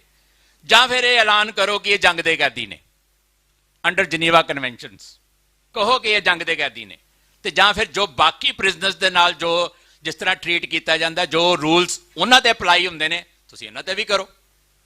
ਪਰ ਉਹ ਨਹੀਂ ਕਰਦੇ। ਔਰ ਉਹ ਪਾਰਲੀਮੈਂਟ ਦੇ ਵਿੱਚ ਦੇਖੋ ਕਿਸ ਤਰ੍ਹਾਂ ਅਮਿਤ ਸ਼ਾਹ ਨੇ ਕਿੰਨੀ ਬੇਸ਼ਰਮੀ ਦੇ ਨਾਲ ਇਹ ਗੱਲ ਕਹੀ ਸੀਗੀ ਕਿ ਇੱਕ ਤਰੀਕੇ ਦੇ ਨਾਲ ਡਿਨਾਈ ਕੀਤਾ ਸੀਗਾ ਕਿ ਨਹੀਂ ਛੱਡਨੇ। ਸੋ ਬੇਸਿਕ ਸਵਾਲ ਹੈ ਕਿ ਇਹ ਚੀਜ਼ਾਂ ਰੁਕ ਨਹੀਂ ਰਹੀਆਂ ਤੇ ਅਸੀਂ ਕਰ ਕੀ ਸਕਦੇ ਹਾਂ। ਮੈਂ ਸਿਰਫ ਲਾਸਟ ਤੇ ਇਸ ਇੱਕ ਸਵਾਲ ਤੇ ਆਪਣੀ ਗੱਲ ਕਹਾਂ ਕਿ ਕੀ ਸਾਡੀਆਂ ਕੋਸ਼ਿਸ਼ਾਂ ਘੱਟ ਨੇ? ਨਾਟ ਇਨਫ। ਮਤਲਬ ਅਸੀਂ ਜੋ ਕਰ ਰਹੇ ਹਾਂ ਉਹ ਘੱਟ ਨੇ ਕੋਸ਼ਿਸ਼ਾਂ। ਅਸੀਂ ਦਾ ਮਤਲਬ ਸਾਡੀ ਕੌਮ ਜੋ ਕਰ ਰਹੇ ਹਾਂ, ਕਿਉਂ ਨਹੀਂ ਇਹ ਰੁਕ ਰਹੀਆਂ ਚੀਜ਼ਾਂ? ਕਿਉਂ ਨਹੀਂ ਸਾਡੇ ਕਤਲ ਰੁਕ ਰਹੇ? ਕਿਉਂ ਨਹੀਂ ਸਾਡੇ ਤੇ ਦਮਨ ਰੁਕ ਰਿਹਾ ਸਰਕਾਰ ਦਾ? ਅਸੀਂ ਗੁਲਾਮ ਆ, ਕਲੀਅਰ ਹੈ ਸਾਰਿਆਂ ਦਾ। ਤੁਹਾਡੇ ਮਨ ਦੇ ਵਿੱਚ ਇਹ ਆਏਗਾ ਅਸੀਂ ਗੁਲਾਮ ਆ, ਤੇ ਜਿਹੜੇ ਗੁਲਾਮ ਆਜ਼ਾਦੀ ਲਈ ਲੜ ਰਹੇ ਹੁੰਦੇ ਨੇ ਉਹਨਾਂ ਤੇ ਦਮਨ ਹੁੰਦਾ ਹੈ, ਉਹਨਾਂ ਦੇ ਮਨੁੱਖੀ ਅਧਿਕਾਰ, ਉਹਨਾਂ ਦੇ ਪੋਲੀਟੀਕਲ ਰਾਈਟਸ ਕੁਚਲੇ ਹੀ ਜਾਂਦੇ ਨੇ। ਬਟ ਉਹ ਅੱਗੋਂ ਲੜਦੇ ਵੀ ਨੇ ਕਿ ਅਸੀਂ ਲੜ ਰਹੇ ਹਾਂ। ਜਿਹੜੇ ਗੁਲਾਮ ਹੁੰਦੇ ਨੇ ਫਿਰ ਉਹ ਲੜਦੇ ਵੀ ਨੇ ਕਿ ਅਸੀਂ ਲੜ ਰਹੇ ਹਾਂ।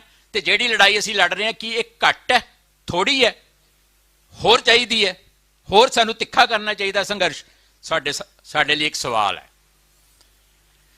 ਜਿਵੇਂ ਜਿਵੇਂ ਪਿਛਲੇ 40 ਸਾਲਾਂ 42 ਸਾਲਾਂ ਦੇ ਵਿੱਚ ਜੋ 84 ਤੋਂ ਲੈ ਕੇ ਹੁਣ ਤੱਕ ਸੰਘਰਸ਼ ਅਸੀਂ ਸਾਰਿਆਂ ਨੇ ਕੀਤਾ, ਜਿਹੜਾ ਚਿਹਰਾ ਸਾਡੇ ਸਾਹਮਣੇ ਜ਼ੁਲਮ ਦਾ ਬਣ ਕੇ ਆਇਆ, ਅਸੀਂ ਉਹਨੂੰ ਵੀ ਜਿਸਮਾਨੀ ਤੌਰ ਤੇ ਖਤਮ ਕੀਤਾ। ਚਾਹੇ ਇੰਦਰਾ ਗਾਂਧੀ ਸੀ, ਚਾਹੇ ਗੋਬਿੰਦ ਰਾਮ ਸੀ, ਚਾਹੇ ਬੇਅੰਤ ਸਿੰਘ ਸੀ, ਅਸੀਂ ਉਹ ਵੀ ਖਤਮ ਕਰਕੇ ਦੇਖ ਲਿਆ। ਪਰ ਥੱਲੇ ਸਿਸਟਮ ਪਿਆ ਹੋਇਆ, ਸਿਸਟਮ ਜ਼ੁਲਮ ਕਰਦਾ। ਚਿਹਰੇ ਹਟਾ ਦਿੱਤੇ ਜਾਂਦੇ ਨੇ, ਚਿਹਰੇ ਹੋਰ ਆ ਜਾਂਦੇ ਨੇ, ਔਰ ਫਿਰ ਸਿਸਟਮ ਉਹਨਾਂ ਚਿਹਰਿਆਂ ਰਾਹੀਂ ਸਾਡੇ ਤੇ ਜ਼ੁਲਮ ਕਰਦਾ। ਕੀ ਅਸੀਂ ਇੱਕ ਨਹੀਂ ਆ? ਕੀ ਸਾਡੇ ਨੰਬਰ ਥੋੜੇ ਨੇ? ਕੀ ਸਟੇਟ ਬਹੁਤ ਤਾਕਤਵਰ ਬਲਵਾਨ ਹੋ ਚੁੱਕੀ ਹੈ? ਕਿ ਉਹਦੇ ਕੋਲ ਹੱਥ ਕੱਢੇ ਹੀ ਬਹੁਤ ਨੇ ਕਿ ਸਾਨੂੰ ਵੰਡ ਕੇ, ਮਾਰ ਕੇ, ਕੁੱਟ ਕੇ ਉਹਨੇ ਰੱਖਿਆ ਹੋਇਆ? ਕੋਈ ਨਾ ਕੋਈ ਕਾਰਨ ਤੇ ਹੋਏਗਾ ਕਿ ਅਸੀਂ, ਸਾਡੇ 'ਚ ਏਕਤਾ ਨਹੀਂ ਹੈ, ਸ਼ਾਇਦ ਇਸ ਕਰਕੇ ਅਸੀਂ ਕਾਮਯਾਬ ਨਹੀਂ ਹੋ ਰਹੇ। ਕੋਈ ਨਾ ਕੋਈ ਕਾਰਨ ਤੇ ਸਾਨੂੰ ਲੱਭਣਾ ਪਏਗਾ ਨਾ, ਕਿ ਅਸੀਂ ਇੱਕ ਨਹੀਂ ਆ, ਕਿ ਅਸੀਂ ਥੋੜੇ ਆ ਨੰਬਰਾਂ ਦੇ ਵਿੱਚ, ਕਿ ਸਟੇਟ ਬਹੁਤ ਪਾਵਰਫੁਲ ਹੈ, ਕਿ ਸਾਡੇ ਨਾਲ ਇੰਟਰਨੈਸ਼ਨਲ ਸਾਡੇ ਕੋਲ ਸਪੋਰਟ ਨਹੀਂ ਹੈ। ਕਿਹੜੇ ਕਾਰਨ? ਜਾਂ ਸਾਡੀ ਆਪਣੀ ਪਬਲਿਕ ਹੀ ਵੰਡੀ ਹੋਈ ਹੈ। ਸਾਡੀ ਪਬਲਿਕ ਦੇ ਵਿੱਚੋਂ ਬਹੁਤ ਵੱਡਾ ਹਿੱਸਾ ਜਿਹੜਾ ਉਹ ਦਿੱਲੀ ਦੇ ਨਾਲ ਸਾਂਠਗੰਢ ਕਰਕੇ ਬੈਠ ਗਿਆ। ਕੋਈ ਨਾ ਕੋਈ ਕਾਰਨ ਤਾਂ ਸਾਨੂੰ ਆਇਡੈਂਟੀਫਾਈ ਕਰਨਾ ਪਏਗਾ। ਜਾਂ ਇਹਨਾਂ 'ਚੋਂ ਕੋਈ ਕਾਰਨ ਹੈ, ਜਾਂ ਸਾਰੇ ਹੀ ਕਾਰਨ ਨੇ ਥੋੜੇ ਥੋੜੇ। ਤੇ ਜੇ ਸਾਰੇ ਥੋੜੇ ਥੋੜੇ ਕਾਰਨ ਨੇ ਤੇ ਸਾਡਾ ਏਕਾ ਨਾ ਹੋਣਾ ਵੀ ਇੱਕ ਕਾਰਨ ਹੈ, ਤੇ ਚਲੋ ਫਿਰ ਇਸ ਲਈ ਹੀ ਏਕਾ ਕਰ ਲਈਏ ਕਿ ਘੱਟੋ ਘੱਟ ਕੁੱਟ ਤੋਂ ਤੇ ਬਚ ਜਾਵਾਂਗੇ, ਖੱਜਲ ਖੁਆਰੀ ਚੋਂ ਤੋਂ ਬਚ ਜਾਵਾਂਗੇ, ਜੇਲ੍ਹਾਂ ਚੋਂ ਤੇ ਬੰਦੇ ਕਢਾ ਲਾਂਗੇ, ਲੜਾਈ ਤੇ ਲੜ ਲਾਂਗੇ, ਇੱਕ ਡਿਗਨਿਟੀ ਦੇ ਨਾਲ, ਇੱਕ ਆਨਰ ਦੇ ਨਾਲ ਲੜਾਈ ਤੇ ਲੜ ਲਾਂਗੇ, ਕਿਸੇ ਪਾਸੇ ਤੇ ਤੁਰੀਏ। ਔਰ ਲੋੜ ਸਾਰਿਆਂ ਨੂੰ ਹੈ, ਸਭ ਨੂੰ ਪਤਾ ਹੈ ਕਿ ਇਕੱਠੇ ਹੋਏ ਬਿਨਾਂ ਗੱਲ ਨਹੀਂ ਬਣਦੀ।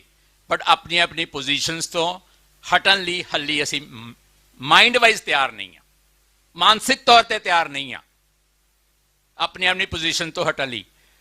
ਜੋ ਕੁਝ ਕਿਹਾ ਗਿਆ, ਜੋ ਕੁਝ ਇੱਕ ਦੂਸਰੇ ਦੇ ਬਾਰੇ ਕਿਹਾ ਗਿਆ, ਜੋ ਕੁਝ ਹੋਇਆ, ਜੋ ਕੁਝ ਕੀਤਾ ਗਿਆ, ਉਹ ਸਾਰਿਆਂ ਨੂੰ ਬੈਠ ਕੇ ਇੱਕ ਵਾਰੀ ਨਜਿੱਠ ਲੈਣਾ ਚਾਹੀਦਾ। ਤੇ ਜੇ ਇਹੀ ਇੱਕ ਕਾਰਨ ਹੈ ਕਿ ਅਸੀਂ ਇਕੱਠੇ ਨਹੀਂ ਆ ਤਾਂ ਸਾਡੀ ਗੱਲ ਨਹੀਂ ਸੁਣੀ ਜਾ ਰਹੀ, ਜਾਂ ਅਸੀਂ ਸਰਕਾਰ ਦਾ ਦਮਨ ਜ਼ੁਲਮ ਨਹੀਂ ਰੋਕ ਪਾ ਰਹੇ, ਤੇ ਚਲੋ ਇਹ ਵੀ ਇੱਕ ਕਰਕੇ ਦੇਖ ਲਈਏ।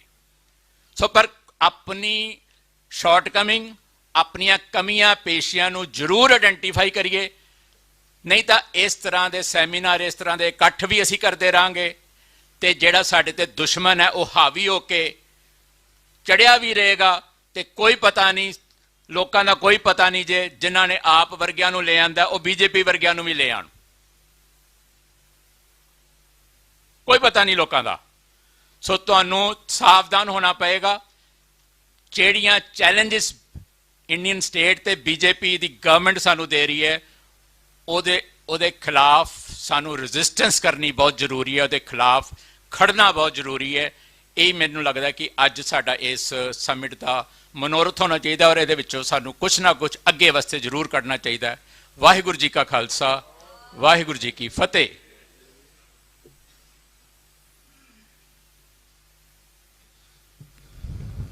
ਬਹੁਤ ਬਹੁਤ ਧੰਨਵਾਦ। ਬਹੁਤ ਗੰਭੀਰ ਤੇ ਡੂੰਘੀ ਵਿਚਾਰ ਜਿਹੜੀ ਆ ਸਰਦਾਰ ਕੰਵਰਪਾਲ ਸਿੰਘ ਹੁਣਾਂ ਨੇ ਤੁਹਾਡੇ ਨਾਲ ਸਾਂਝੀ ਕੀਤੀ ਹੈ। ਸੋ ਮੈਂ ਹੋਣਾ ਤੋਂ ਬਾਅਦ ਬੇਨਤੀ ਕਰੂੰਗਾ ਜਥੇਦਾਰ ਸਰਦਾਰ ਕਰਨੈਲ ਸਿੰਘ ਪੰਜੋਲੀ ਸਾਹਿਬ ਉਹ ਆਉਣ ਤੇ ਆਪਣੇ ਵਿਚਾਰ ਤੁਹਾਡੇ ਨਾਲ ਸਾਂਝੇ ਕਰਨ। ਉਹਨਾਂ ਤੋਂ ਬਾਅਦ ਭਾਈ ਤਰਸੇਮ ਸਿੰਘ ਜੀ ਪਿਤਾ ਜੀ, ਭਾਈ ਅੰਮ੍ਰਿਤਪਾਲ ਸਿੰਘ ਉਹ ਤਿਆਰ ਰਹਿਣ। ਵਾਹਿਗੁਰੂ ਜੀ ਕਾ ਖਾਲਸਾ, ਵਾਹਿਗੁਰੂ ਜੀ ਕੀ ਫਤਿਹ।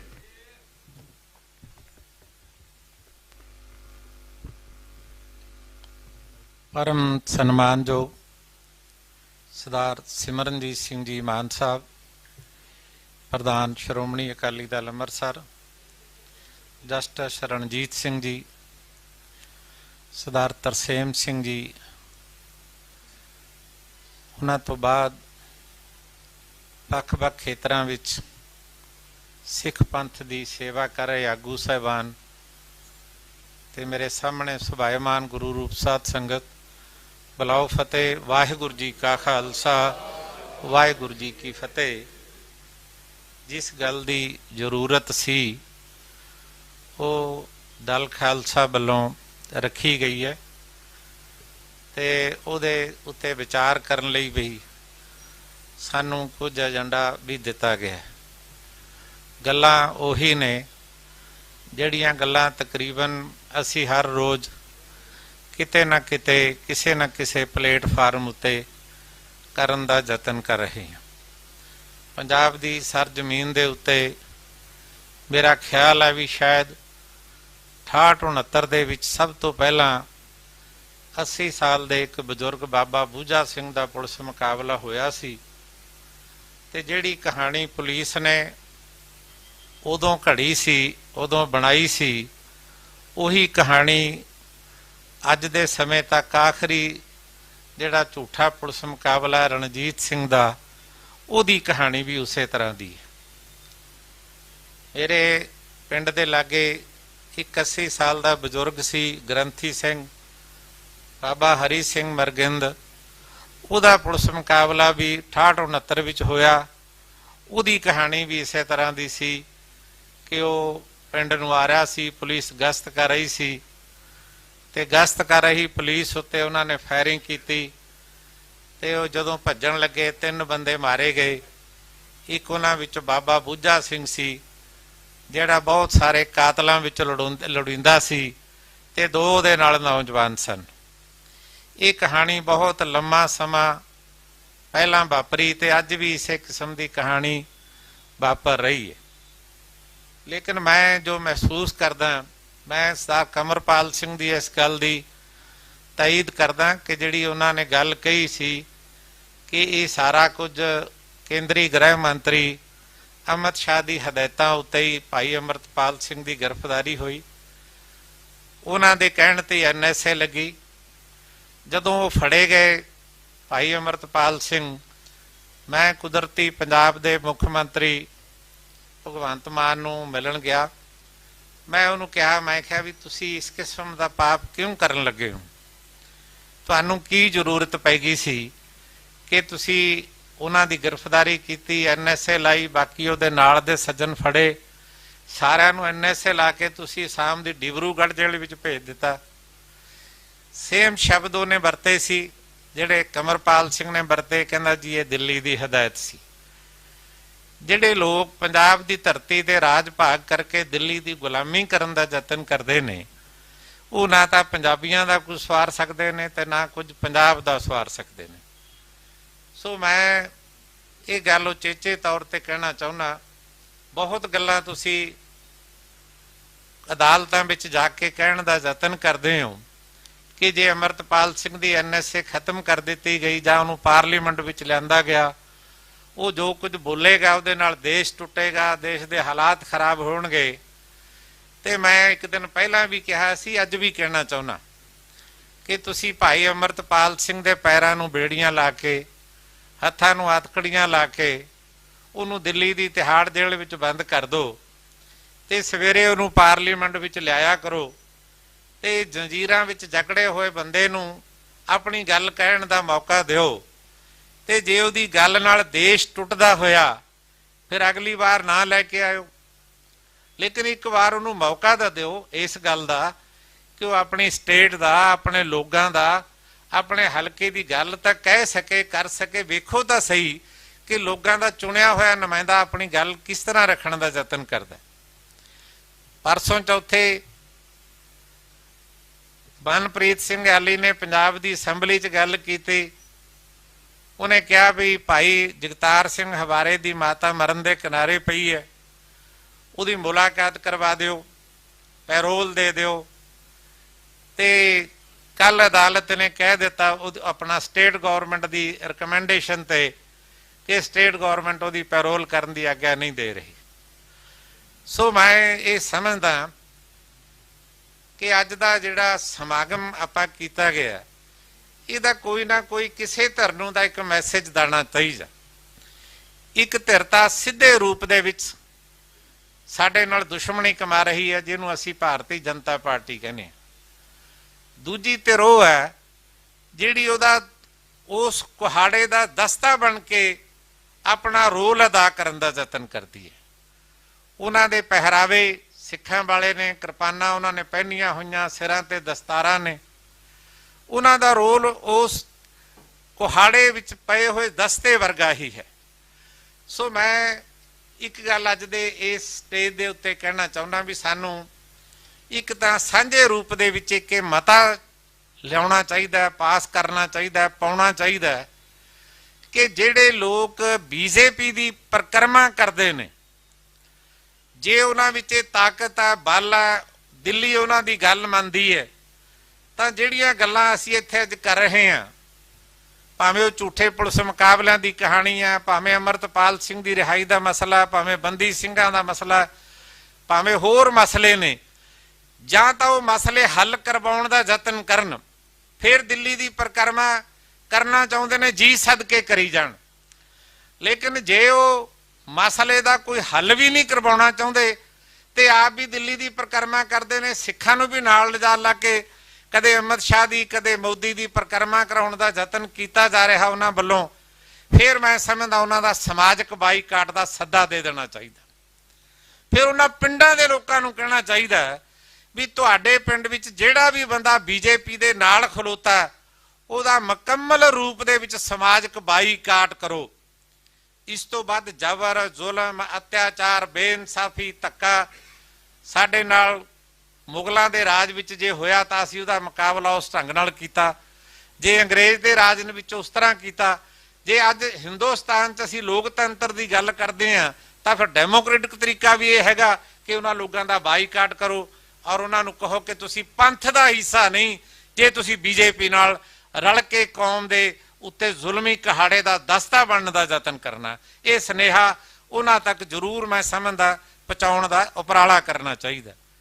ਤੀਜੀ ਗੱਲ ਮੈਂ ਕਹਿ ਕੇ ਆਪਣੀ ਬੇਨਤੀ ਸਮਾਪਤ ਕਰਨਾ ਚਾਹੁੰਦਾ, ਤਾਮਿਲਨਾਡੂ ਦੇ ਲੋਕਾਂ ਨੇ ਮਤਾ ਇਸ ਕਰਕੇ ਪਾਇਆ ਰਾਜੀਵ ਗਾਂਧੀ ਦੇ ਕਤਲ ਕਰਨ ਵਾਲੇ ਲੋਕਾਂ ਦੇ ਹੱਕ ਵਿੱਚ ਕਿ ਉਸ ਕਿਸਮ ਦੇ ਵਿਚਾਰਾਂ ਵਾਲੀ ਉੱਥੇ ਸਰਕਾਰ ਸੀ ਜਿਸ ਕਿਸਮ ਦੇ ਵਿਚਾਰਾਂ ਨੇ ਰਾਜੀਵ ਗਾਂਧੀ ਦਾ ਕਤਲ ਕੀਤਾ ਸੀ।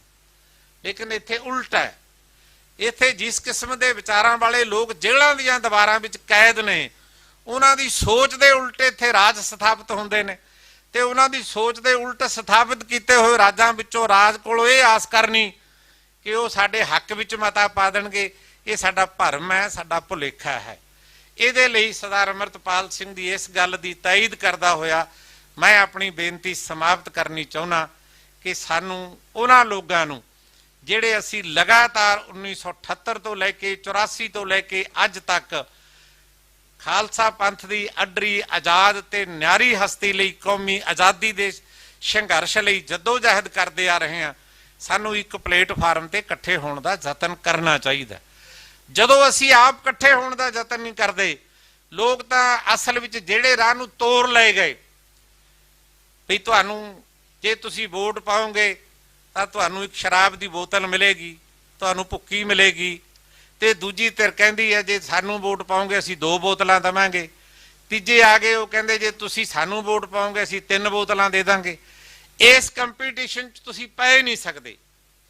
ਇਸ ਕਰਕੇ ਤੁਹਾਨੂੰ ਪੰਥਕ ਵਿਚਾਰਧਾਰਾ ਤੇ ਪੰਜਾਬੀਅਤ ਦੀ ਗੱਲ ਕਰਕੇ ਹੀ ਮੈਨੂੰ ਲੱਗਦਾ ਕਿ ਆਪਣਾ ਇੱਕ ਹੋਰ ਬੰਨ ਨੂੰ ਬੰਨਣ ਦਾ ਯਤਨ ਕੀਤਾ ਜਾ ਸਕਦਾ।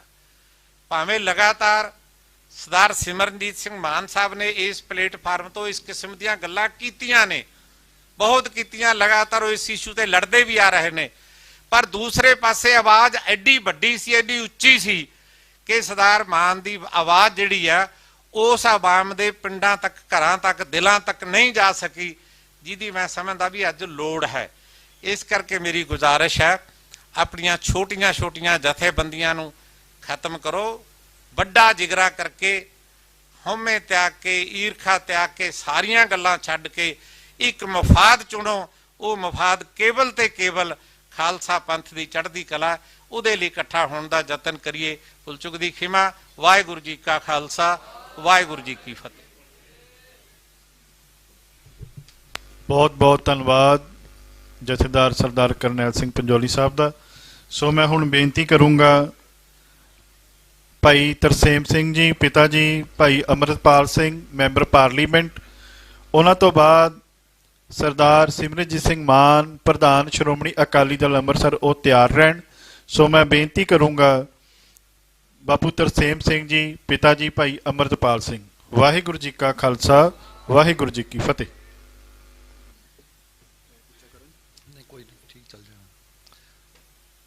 ਬਹੁਤ ਹੀ ਸਤਿਕਾਰਤ ਸੰਘਰਸ਼ੀ ਯੋਧੇ ਜਿਹੜੀ ਆਪਣੀ ਕੌਮ ਵਾਸਤੇ ਬੜੇ ਲੰਮੇ ਸਮੇਂ ਤੋਂ ਸੰਘਰਸ਼ ਕਰ ਰਹੇ ਆ, ਉਹਦੀ ਚੜ੍ਹਦੀ ਕਲਾ ਵਾਸਤੇ ਸਾਰਿਆਂ ਨੂੰ ਮੈਂ, ਜਿੰਨੇ ਵੀ ਤੁਸੀਂ ਇੱਥੇ ਪਹੁੰਚੇ ਜੋ ਜਾਂ ਸਾਡੀ ਸਮੁੱਚੀ ਲੀਡਰਸ਼ਿਪ ਆ, ਸਾਰਿਆਂ ਨੂੰ ਵਾਹਿਗੁਰੂ ਜੀ ਕਾ ਖਾਲਸਾ, ਵਾਹਿਗੁਰੂ ਜੀ ਕੀ ਫਤਿਹ। ਪਹਿਲਾਂ ਪ੍ਰੋਫੈਸਰ ਸਾਹਿਬ ਨੇ, ਫਿਰ ਕੰਵਰਪਾਲ ਸਿੰਘ ਹੁਣਾਂ ਨੇ ਬਹੁਤ ਹੀ ਵਿਸਥਾਰ ਨਾਲ ਜੋ ਸਾਡੇ ਸਾਹਮਣੇ ਚੁਣੌਤੀਆਂ, ਮੁਸ਼ਕਲਾਂ, ਜੋ ਸਾਡੀ ਕੌਮ ਦੇ ਹਾਲਾਤ ਆ, ਉਹਨਾਂ ਬਾਰੇ ਬੜੀ ਸਟੀਕ ਜਿਹੜੀਆਂ ਜਾਣਕਾਰੀ। ਵੈਸੇ ਵੀ ਆਪਾਂ ਨੂੰ ਪਤਾ ਹੈ ਕਿ ਸਰਕਾਰ ਜਿਹੜੀ ਆ, ਜਾਂ ਜੋ ਸੈਂਟਰ ਦੇ, ਇੱਕ ਜਿਹੜੀ ਪੰਜਾਬ ਦੀ ਸਰਕਾਰ ਵੀ ਹੈ, ਸੈਂਟਰ ਦੀ ਇੱਕ ਕਠਪੁਤਲੀ ਆ। ਲੰਮੇ ਸਮੇਂ ਤੋਂ ਉਹ ਜੋ ਚਾਹੁੰਦੇ ਆ ਕਿ ਇੱਕ ਉਹਨਾਂ ਦਾ ਜੋ ਇਹਨਾਂ ਨੇ ਕਿਹਾ ਕਿ ਉਹ ਬਦਲਾਅ ਨਹੀਂ, ਬਦਲਾ, ਉਹ ਹਮੇਸ਼ਾ ਤੋਂ ਹੀ ਮੇਰਾ ਖਿਆਲ ਹੈ ਕਿ ਜਦੋਂ ਤੋਂ ਆਪਣੀ ਇਹ ਦੇਸ਼ ਨਾਲ ਆਪਣੀ ਹੋਣੀ ਜੁੜੀ, ਉਦੋਂ ਤੋਂ ਹੀ ਇਹ ਚੀਜ਼ਾਂ ਚੱਲਦੀਆਂ ਆ ਰਹੀਆਂ।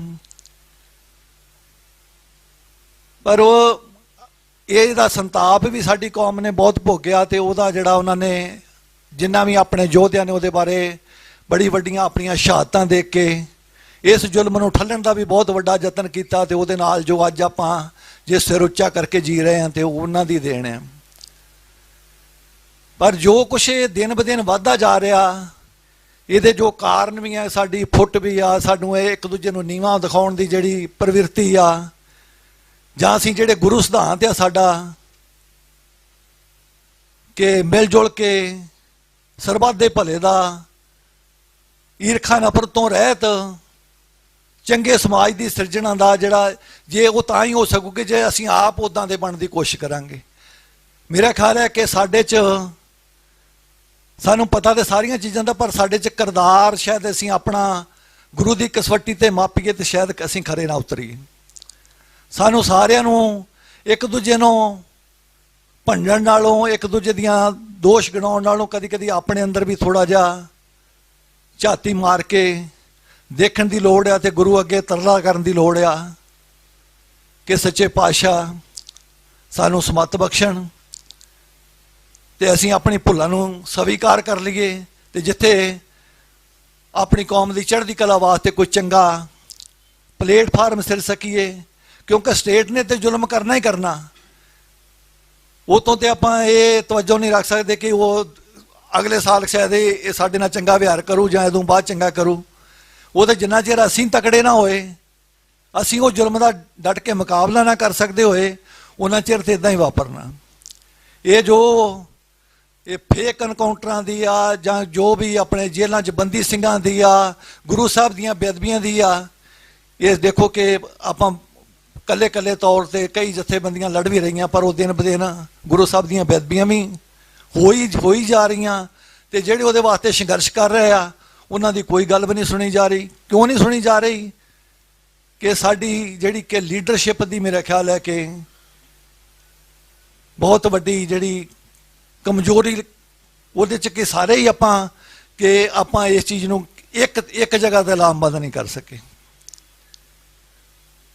ਬਾਕੀ ਮੈਂ ਇਹ ਦਲ ਖਾਲਸਾ ਦਾ ਇਹਦਾ ਪ੍ਰਬੰਧ ਕਰਨ ਵਾਸਤੇ, ਜਾਂ ਉਹਨਾਂ ਦੀ ਜਿਹੜੀ ਸੋਚ ਹੈ ਕਿ ਕੌਮ ਨੂੰ ਇਕੱਠਾ ਕਰਕੇ ਕਿਸੇ ਮੁਕਾਮ ਤੇ ਪਹੁੰਚਾਉਣ ਦੀ, ਜਾਂ ਇਹ ਜ਼ੁਲਮ ਤਸ਼ੱਦਦ ਤੋਂ ਸਾਡੀ ਕੌਮ ਜਾਂ ਕੌਮ ਨੂੰ, ਨੌਜਵਾਨੀ ਨੂੰ ਬਾਹਰ ਕੱਢਣ ਦੀ ਜਿਹੜੀ ਉਹਨਾਂ ਦਾ ਯਤਨ ਆ, ਮੈਂ ਉਹਦੀ ਬਹੁਤ ਤਹਿ ਦਿਲ ਤੋਂ ਸ਼ਲਾਘਾ ਕਰਦਾ ਹਾਂ, ਤੇ ਗੁਰੂ ਮਹਾਰਾਜ ਚਰਨਾਂ 'ਚ ਅਰਦਾਸ ਕਰਦਾ ਸੱਚੇ ਪਾਤਸ਼ਾਹ ਇੱਦਾਂ ਹੀ ਜੋ ਉਹਨਾਂ ਦੀ ਭਾਵਨਾ ਵਾ ਕੌਮ ਚੜ੍ਹਦੀ ਕਲਾ 'ਚ ਹੋਵੇ, ਕੌਮ ਇਹੋ ਜਿਹੇ ਹਾਲਾਤਾਂ 'ਚੋਂ ਬਾਹਰ ਆ ਕੇ ਇਕਜੁੱਟ ਹੋ ਕੇ ਹੰਬੜਾ ਮਾਰੇ, ਤੇ ਜੋ ਸਾਡੇ ਬੰਦੀ ਸਿੰਘ ਆ ਜਾਂ ਜਿੰਨੇ ਵੀ ਸਾਡੇ ਮਸਲੇ ਆ, ਉਹ ਹੱਲ ਤਾਂ ਹੀ ਹੋ ਸਕਦੇ ਕਿ ਜੇ ਅਸੀਂ ਜਿੱਥੇ ਜਿੱਥੇ ਸਾਡੀਆਂ ਭੁੱਲਾਂ ਗਲਤੀਆਂ ਹੋਈਆਂ ਉਹਨਾਂ ਨੂੰ ਸਵੀਕਾਰ ਕਰਕੇ ਆਉਣ ਵਾਲੇ ਸਮੇਂ ਲਈ ਆਪਾਂ ਰਲ ਕੇ ਸੰਘਰਸ਼ ਕਰੀਏ। ਉਹਦੇ ਵਾਸਤੇ ਮੈਂ ਜਸਟਿਸ ਰਣਜੀਤ ਸਿੰਘ ਹੋਣੀ ਆ, ਪ੍ਰੋਫੈਸਰ ਸਾਹਿਬ ਆ, ਸਾਰੇ ਜਿਹੜੇ ਇਹਦੇ ਵਾਸਤੇ ਮਨੁੱਖੀ ਅਧਿਕਾਰਾਂ ਵਾਸਤੇ ਲੜ ਰਹੇ ਆ, ਜਾਂ ਸਾਰਿਆਂ ਦਾ ਬਹੁਤ ਸਤਿਕਾਰ ਹੈ ਇਹ ਇਹਨਾਂ ਸ਼ਖਸੀਅਤਾਂ ਦਾ ਕਿ ਜੋ ਆਪਣਾ ਜੀਵਨ 'ਚ ਬਹੁਤ ਵੱਡੀ ਲੜਾਈ ਲੜ ਰਹੇ, ਤੇ ਬਹੁਤ ਵੱਡੀ ਲੜਾਈ ਇਹਨੂੰ ਹੋਰ ਵੱਡਾ ਕਰਨ ਦੀ ਲੋੜ ਹੈ ਸਾਨੂੰ। ਇਸ ਕਰਕੇ ਮੈਂ ਜਿੰਨੀਆਂ ਵੀ ਸੰਗਤਾਂ ਆਈਆਂ ਸਾਰਿਆਂ ਤੋਂ ਜੇ ਕੋਈ ਭੁੱਲ ਚੁੱਕ ਹੋਵੇ ਉਹਦੇ ਲਈ ਮਾਫੀ ਚਾਹੁੰਦਾ ਮੈਂ। ਬਾਕੀ ਮੈਂ ਇਹਨਾਂ ਦਾ, ਪ੍ਰਬੰਧਕਾਂ ਦਾ, ਸਾਰੀ ਲੀਡਰਸ਼ਿਪ ਦਾ ਤਹਿ ਦਿਲ ਤੋਂ ਧੰਨਵਾਦ ਕਰਦਾ ਕਿ ਆਪਾਂ ਸਾਰੇ ਜਣੇ ਰਲ ਕੇ ਆਪਣੀ ਕੌਮ ਦਾ ਜਿਹੜਾ ਦੁੱਖ ਦਰਦ ਆ ਉਹਨੂੰ ਘਟਾਉਣ ਵਾਸਤੇ ਯਤਨ ਕਰੀਏ। ਗੁਰੂ ਮਹਾਰਾਜ ਆਪਣੇ ਸਿਰ ਤੇ ਮਿਹਰ ਭਰਿਆ ਰੱਖਣ। ਵਾਹਿਗੁਰੂ ਜੀ ਕਾ ਖਾਲਸਾ, ਵਾਹਿਗੁਰੂ ਜੀ ਕੀ ਫਤਿਹ।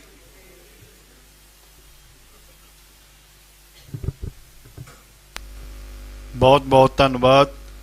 ਸੋ ਮੈਂ ਹੁਣ ਬੇਨਤੀ ਕਰੂੰਗਾ ਸਰਦਾਰ ਸਿਮਰਨਜੀਤ ਸਿੰਘ ਮਾਨ, ਪ੍ਰਧਾਨ ਸ਼੍ਰੋਮਣੀ ਅਕਾਲੀ ਦਲ ਅੰਮ੍ਰਿਤਸਰ, ਉਹ ਤੁਹਾਡੇ ਨਾਲ ਵਿਚਾਰ ਸਾਂਝੇ ਕਰਨਗੇ।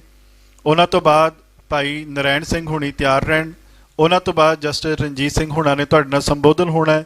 ਸੋ ਅੱਧਾ ਕੁ ਘੰਟਾ, ਅੱਧਾ ਪੌਣਾ ਘੰਟਾ ਹੋਰ ਸਮਾਗਮ ਚੱਲੇਗਾ। ਇਸੇ ਤਰ੍ਹਾਂ ਇਕਾਗਰਤਾ ਦੇ ਨਾਲ ਆਪਾਂ ਸੁਣਨਾ ਹੈ। ਸੋ ਮੈਂ ਸਤਿਕਾਰ ਸਹਿਤ ਬੇਨਤੀ ਕਰਦਾ ਸਰਦਾਰ ਸਿਮਰਨਜੀਤ ਸਿੰਘ ਮਾਨ, ਪ੍ਰਧਾਨ ਸ਼੍ਰੋਮਣੀ ਅਕਾਲੀ ਦਲ ਅੰਮ੍ਰਿਤਸਰ। ਵਾਹਿਗੁਰੂ ਜੀ ਕਾ ਖਾਲਸਾ, ਵਾਹਿਗੁਰੂ ਜੀ ਕੀ ਫਤਿਹ।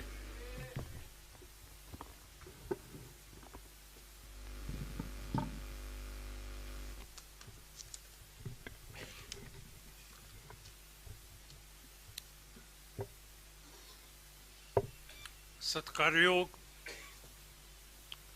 ਮੈਂਬਰ ਸਾਹਿਬਾਨ, ਸਾਰੀਆਂ ਪਾਰਟੀਆਂ ਦੇ ਤੁਹਾਨੂੰ ਨਿਮਰਤਾ ਸਹਿਤ ਫਤਿਹ ਅਰਜ਼ ਕਰਦਾ।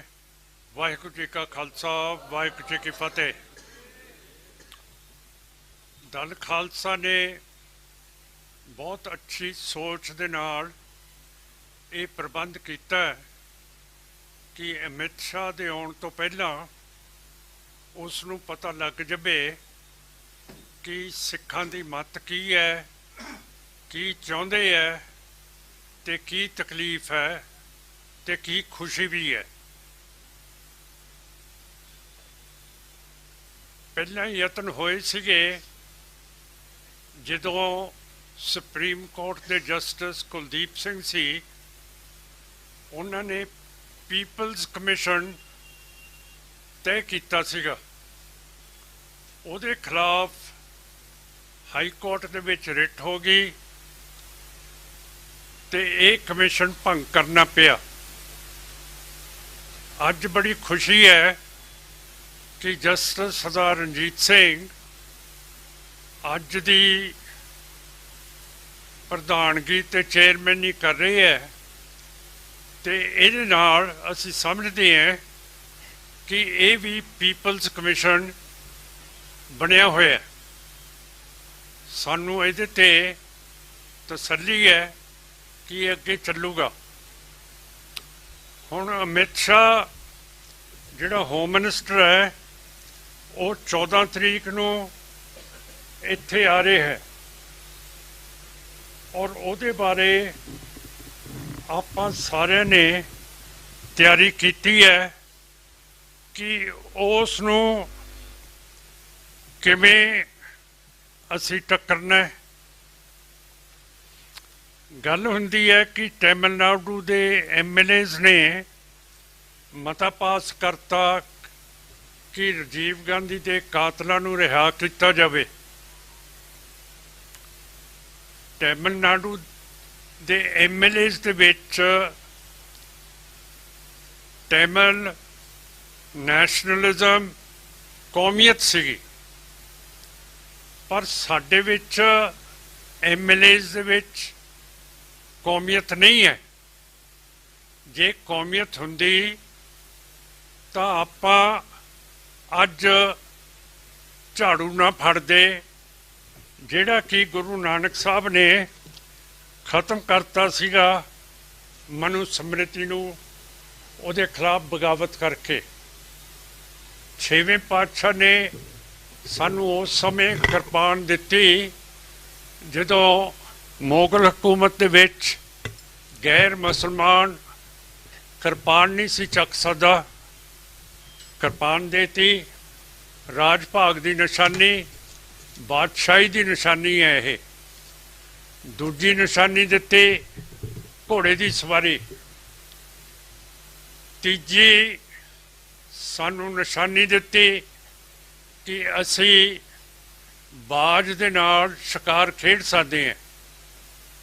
ਸੋ ਸਾਰੀਆਂ ਰਾਜ ਭਾਗ ਦੀਆਂ ਜਿਹੜੀਆਂ ਨਿਸ਼ਾਨੀਆਂ ਹੈਗੀਆਂ, ਚਿੰਨ੍ਹ ਹੈਗੇ ਹੈ, ਉਹ ਸਾਡੇ ਗੁਰੂ ਸਾਹਿਬਾਨਾਂ ਨੇ ਸਾਨੂੰ ਦਿੱਤੀਆਂ।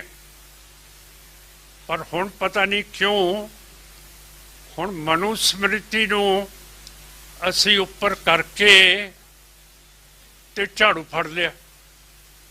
ਝਾੜੂ ਤਾਂ ਮਹਾਰਾਜ ਨੇ ਖਤਮ ਕਰਤਾ ਮਨੂ ਸਮ੍ਰਿਤੀ ਦਾ, ਤੇ ਹੁਣ ਅਸੀਂ ਝਾੜੂ ਫੜੀ ਫਿਰਦੇ।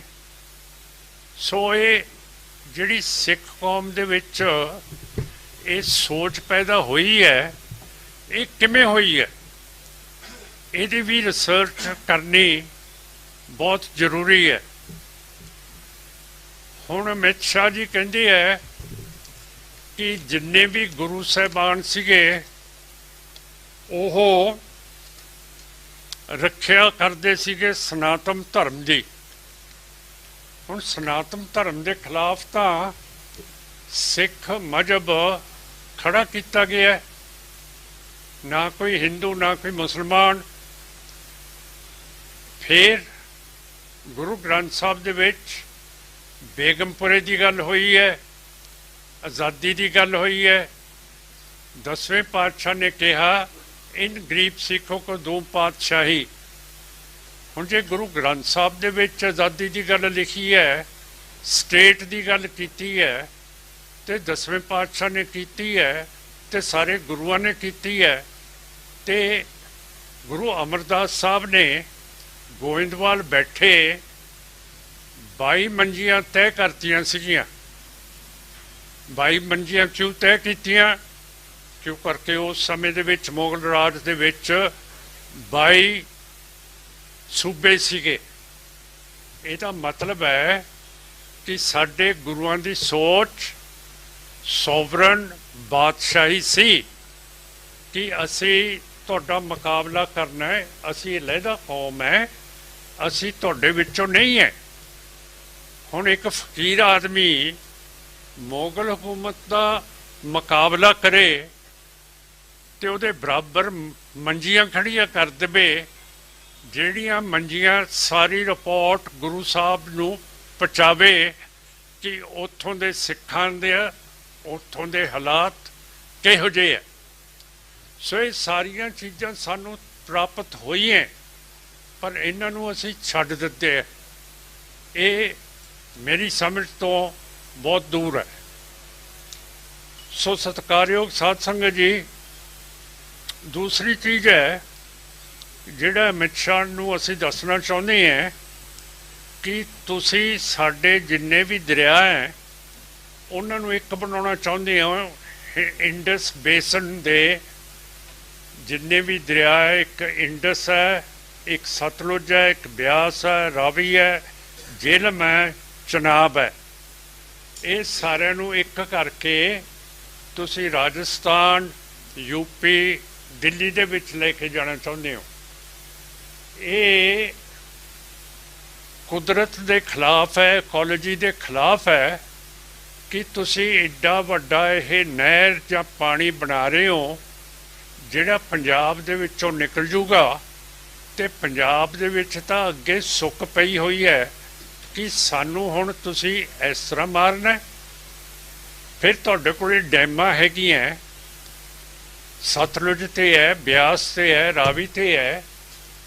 ਕਿਸੇ ਵੇਲੇ ਵੀ ਤੁਸੀਂ ਪਿਛਲੇ ਸਾਲ ਵੀ ਗੇਟ ਖੋਲ੍ਹਤੇ, ਪਹਿਲਾਂ ਵੀ ਗੇਟ ਖੋਲ੍ਹਤੇ, ਤੇ ਤੁਸੀਂ ਸਾਨੂੰ ਡਰਾ ਕੇ ਰੱਖਦੇ ਹੋ ਕਿ ਜੇ ਤੁਸੀਂ ਬੰਦੇ ਦੇ ਪੁੱਤ ਨਾ ਬਣੇ ਅਸੀਂ ਇਹ ਹੈਡਵਰਕਸ ਦੇ ਗੇਟ ਖੋਲ੍ਹ ਦਾਂਗੇ।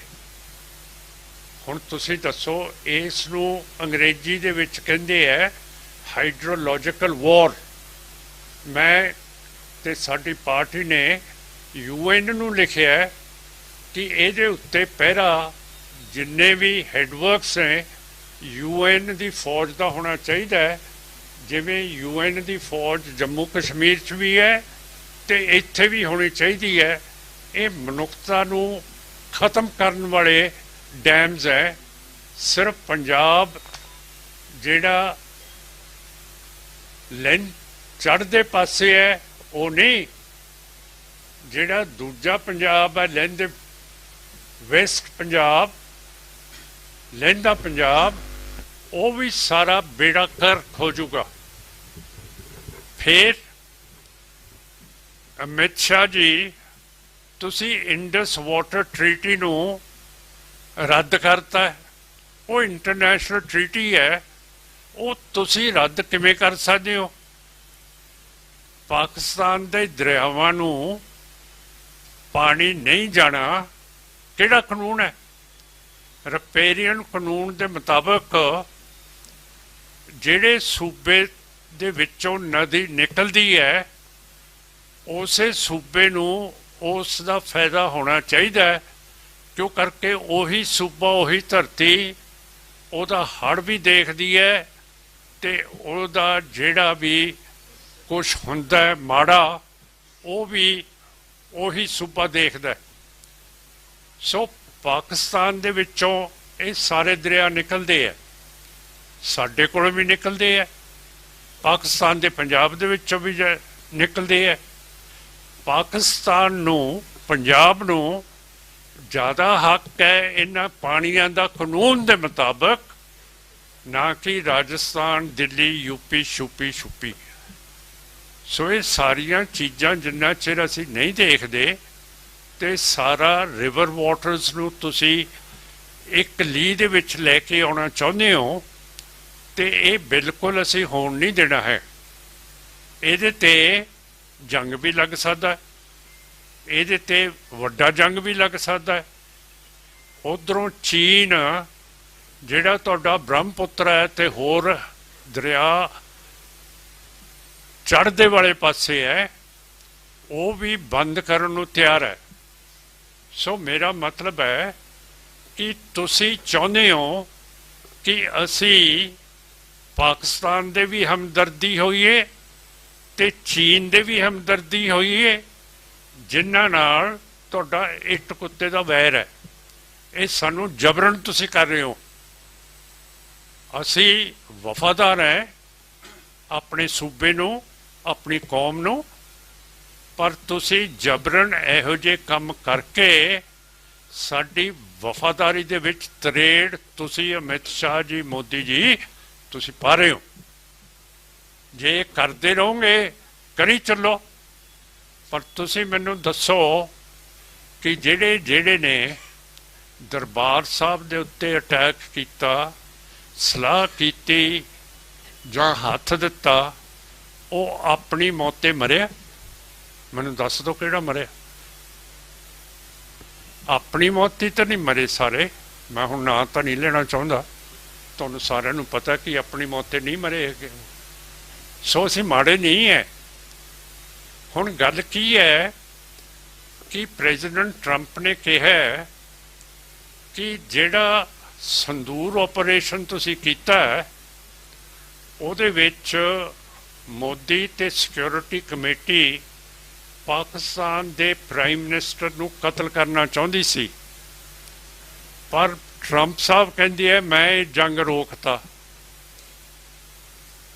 ਜੇ ਇੱਥੋਂ ਤੱਕ ਗੱਲ ਪਹੁੰਚ ਗਈ ਹੈ ਕਿ ਵੈਨੇਜ਼ੁਏਲਾ ਦਾ ਪ੍ਰੈਜ਼ੀਡੈਂਟ ਅਮਰੀਕਾ ਫੜ ਕੇ ਅਮਰੀਕਾ ਦੇ ਜੇਲ੍ਹ 'ਚ ਦੇ ਦਿੰਦਾ ਹੈ, ਈਰਾਨ ਦੇ ਮੁਖੀ ਖਮੂਨੀ ਨੂੰ ਇਜ਼ਰਾਈਲ ਦੇ ਬੰਬ ਦੇ ਨਾਲ ਮਾਰ ਦਿੰਦਾ ਹੈ, 160 ਬੱਚੇ ਕੁੜੀਆਂ ਇਜ਼ਰਾਈਲ ਤੇ ਅਮਰੀਕਾ ਮਾਰ ਦਿੰਦਾ ਹੈ, ਤਾਂ ਫਿਰ ਮੋਦੀ ਸਾਹਿਬ ਜਿਹੜਾ ਤੁਸੀਂ ਨਵਾਂ ਘਰ ਬਣਾਇਆ ਹੈ, ਜਿਹੜਾ ਕਿ ਅੱਜ ਕੰਕਰੀਟ ਨੂੰ ਤੋੜਨ ਵਾਲੇ ਬੰਬ ਬਣ ਚੁੱਕੇ ਹੈ, ਤੁਸੀਂ ਆਪਣਾ ਵੀ ਸੋਚੋ ਹੁਣ ਇਹਦਾ ਕੀ ਹੋਊਗਾ ਸਿੱਟਾ।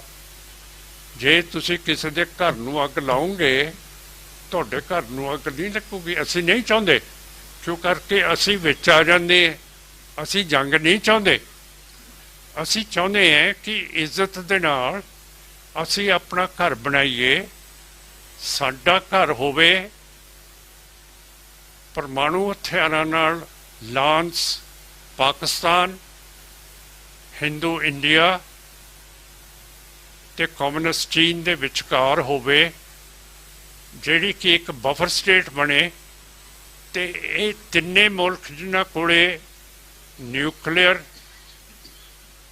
ਬੰਬ ਹੈਗੇ ਆ, ਇਹ ਇੱਕ ਦੂਜੇ ਦੇ ਕੇਸਾਂ ਦੇ ਵਿੱਚ ਨਾ ਅੜਨ, ਨਾ ਵਿੱਚ ਪੈਣ, ਵਿੱਚ ਇੱਕ ਇਹੋ ਜਿਹੀ ਸਟੇਟ ਹੋ ਜੇ ਜਿਹੜੀ ਕਿ ਬਫਰ ਹੋ ਜੇ।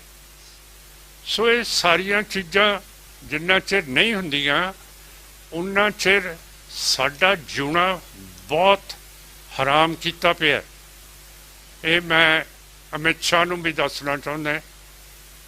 ਹੁਣ ਤੁਸੀਂ ਦੱਸੋ, ਤੁਸੀਂ ਕੋਈ ਤਾਕਤ ਤਾਂ ਹੈ ਨਹੀਂ, ਬਿਲਕੁਲ ਤਾਕਤ ਨਹੀਂ। 1962 ਦੇ ਵਿੱਚ ਲੱਦਾਖ ਦੀ ਧਰਤੀ ਜਿਹੜੀ 1834 ਦੇ ਵਿੱਚ ਸਿੱਖ ਦਰਬਾਰ, ਲਾਹੌਰ ਦਰਬਾਰ ਮਹਾਰਾਜਾ ਰਣਜੀਤ ਸਿੰਘ ਨੇ ਫਤਿਹ ਕੀਤਾ ਸੀ, ਉਹਦੇ 40,000 ਸਕੁਅਰ ਕਿਲੋਮੀਟਰ 1962 ਦੇ ਵਿੱਚ ਤੁਸੀਂ ਚੀਨ ਨੂੰ ਚਰਾਤੇ ਆ। ਤੇ 2000 ਤੇ 2002 ਦੇ ਵਿੱਚ 2020 ਤੇ 2002 ਦੇ ਵਿੱਚ ਤੁਸੀਂ 8,000 ਕਿਲੋਮੀਟਰ ਫੇਰ ਚੀਨ ਨੂੰ ਲਟਾਤੇ ਹੈ। ਪਰ ਤੁਸੀਂ ਉਹਦੇ ਨਾਲ ਟ੍ਰੇਡ ਕਰਦੇ ਹੋ, ਵਪਾਰ ਕਰਦੇ ਹੋ, ਉਹਨੂੰ ਸਾਰਾ ਕੁਝ ਦਿੰਦੇ ਹੋ। ਉਹ ਜਿਹੜਾ ਤੁਹਾਡੇ ਕੱਛਾ ਲਾ ਲੇ ਉਹਦੇ ਤਾਂ ਤੁਸੀਂ ਦੋਸਤ ਬਣਦੇ ਹੋ। ਤੇ ਮੇਰਾ ਕਹਿਣ ਦਾ ਮਤਲਬ ਹੈ ਕਿ ਤੁਸੀਂ ਕਿਹੜੀ ਚੀਜ਼ ਹੋ ਇਹ, ਕਿ ਤੁਸੀਂ ਉਹ ਚੀਨ ਦੇ ਨਾਲ। ਅਸੀਂ ਕਹਿੰਦੇ ਹਾਂ ਕਿ ਸਾਡਾ ਬਾਰਡਰ ਵਾਘੇ ਤੋਂ ਖੋਲ੍ਹੋ, ਜਿਹਦੇ ਨਾਲ ਸਾਡੀ ਕਣਕਾਂ ਬਾਹਰ ਜਾਣ, ਜ਼ਿਮੀਂਦਾਰਾਂ ਦੇ ਕਰਜ਼ੇ ਟੁੱਟ ਜਾਣ, ਤੇ ਜਿੰਨੇ ਵਪਾਰੀ ਹੈ ਉਹ ਕਰੋੜਾਂਪਤੀ ਬਣਨ। ਤੇ ਇਹਦੇ 'ਚ ਕੀ ਮੁਸ਼ਕਲ ਗੱਲ ਹੈ? ਤੇ ਜੇ ਤੁਸੀਂ ਸਾਡੇ ਨਾਲ ਸੁਲਹ ਰੱਖਦੇ ਹੋ, ਅਸੀਂ ਚਾਹੁੰਦੇ ਹਾਂ ਕਿ ਸਾਡੇ ਸੂਬਾ ਜਿਹੜਾ ਬਾਰਡਰ ਦੇ ਨਾਲ ਲੱਗਦਾ ਪਾਕਿਸਤਾਨ ਮੁਸਲਮਾਨਾਂ ਦੇ ਮੁਲਕਾਂ ਦੇ ਨਾਲ, ਉੱਥੋਂ ਪਾਈਪਲਾਈਨ ਆਵੇ ਗੈਸ ਦੀ, ਜਿਹੜੀ ਕਿ ਤੁਰਕਮੇਨਿਸਤਾਨ, ਅਫਗਾਨਿਸਤਾਨ, ਪਾਕਿਸਤਾਨ, ਈਰਾਨ ਤੋਂ ਇੱਥੇ ਪੰਜਾਬ ਦੇ ਵਿੱਚ ਆਵੇ, ਜਿਹਦੇ ਨਾਲ ਸਾਡੀ ਸਟੀਲ ਦੀ ਇੰਡਸਟਰੀ, ਦਵਾਈਆਂ ਦੀ ਇੰਡਸਟਰੀ, ਸਾਰੀਆਂ ਹੋਰ ਇੰਡਸਟਰੀਆਂ ਹੋਣ। ਅੱਜ ਸਾਡੇ ਕੋਲੇ ਇੰਨੀ ਬੇਰੁਜ਼ਗਾਰੀ ਹੈ ਕਿ ਆਮ ਪਾਰਟੀ ਕਹਿੰਦੀ ਹੈ ਕਿ ਅਸੀਂ ਦਾਲ ਵੀ ਦੇਵਾਂਗੇ, ਆਟਾ ਵੀ ਦੇਵਾਂਗੇ। ਹੁਣ ਇਹਦੇ ਨਾਲ ਕਿਵੇਂ ਗਰੀਬੀ ਹੋਰ ਦੂਰ ਹੋ ਸਕਦੀ ਹੈ? ਕਿਵੇਂ ਦਹਿਸ਼ਤਗਰਦੀ ਖਤਮ ਹੋ ਸਕਦੀ ਹੈ? ਕਿਵੇਂ ਜਿਹੜੀਆਂ ਦਵਾਈਆਂ ਵੇਚਦੇ ਆ ਜ਼ਹਿਰੀਲੀਆਂ ਨਸ਼ੇ, ਉਹ ਕਿਵੇਂ ਬੰਦ ਹੋਣਗੇ ਜਦੋਂ ਬੇਰੁਜ਼ਗਾਰੀ ਤਾਂ ਅੰਤ ਦੀ ਚੜ੍ਹੀ ਪਈ ਹੈ? ਜੇ ਸਾਡੇ ਵਿੱਚ ਮੁਖਤਿਆਰੀ ਹੋਵੇ, ਸਾਨੂੰ ਇਜਾਜ਼ਤ ਦਿਓ ਤੇ ਅਸੀਂ ਇਹੋ ਜਿਹੀਆਂ ਚੀਜ਼ਾਂ ਕਰੀਏ ਜਿਹਦੇ ਨਾਲ ਬੇਰੁਜ਼ਗਾਰੀ ਖਤਮ ਹੋ ਜੇ, ਤੇ ਫਿਰ ਤੁਹਾਡਾ ਜਿਹੜਾ ਗੈਂਗਸਟਰਿਜ਼ਮ ਹੈ ਤੇ ਤੁਹਾਡਾ ਜਿਹੜਾ ਇਹ ਨਸ਼ੀਲੀਆਂ ਦਵਾਈਆਂ ਹੁੰਦੀਆਂ, ਇਹ ਵੀ ਖਤਮ ਹੋ ਜਾਣਗੀਆਂ। ਪਰ ਸਾਡੀ ਗੱਲ ਤਾਂ ਤੁਸੀਂ ਮੰਨਦੇ ਨਹੀਂ, ਨਾ ਸੁਣਨ ਨੂੰ ਤਿਆਰ। ਹੁਣ ਤੁਸੀਂ ਦੱਸੋ ਕਿ ਸਿਕਿਉਰਿਟੀ ਕਮੇਟੀ ਹੈ ਕੈਬਨਿਟ ਦੀ, ਸੈਂਟਰ ਦੀ, ਉਹਦੇ ਵਿੱਚ ਕੋਈ ਸਿੱਖ ਦੀ ਨੁਮਾਇੰਦਗੀ ਨਹੀਂ ਹੈ। ਹੁਣ ਮੋਦੀ ਜੀ, ਜਦੋਂ ਕੋਈ ਸਿੱਖ ਦੀ ਨੁਮਾਇੰਦਗੀ ਕਿਤੇ ਹੈ ਨਹੀਂ, ਤੁਸੀਂ ਇਜ਼ਰਾਈਲ ਦਾ ਦੌਰਾ ਕਰਨ ਉੱਥੇ ਕੀ ਗਏ ਸੀਗੇ? ਦੌਰਾ ਕਰਨ ਗਏ ਸੀਗੇ ਕਿ ਇਜ਼ਰਾਈਲ ਦੀ ਜਿਹੜੀ ਖੁਫੀਆ ਏਜੰਸੀ ਹੈ ਮਸਾਦ, ਉਹ ਬਾਹਰ ਦੇ ਮੁਲਕਾਂ ਦੇ ਵਿੱਚ ਆਪਣੇ ਦੁਸ਼ਮਣਾਂ ਨੂੰ ਮਾਰ ਦਿੰਦੀ ਹੈ।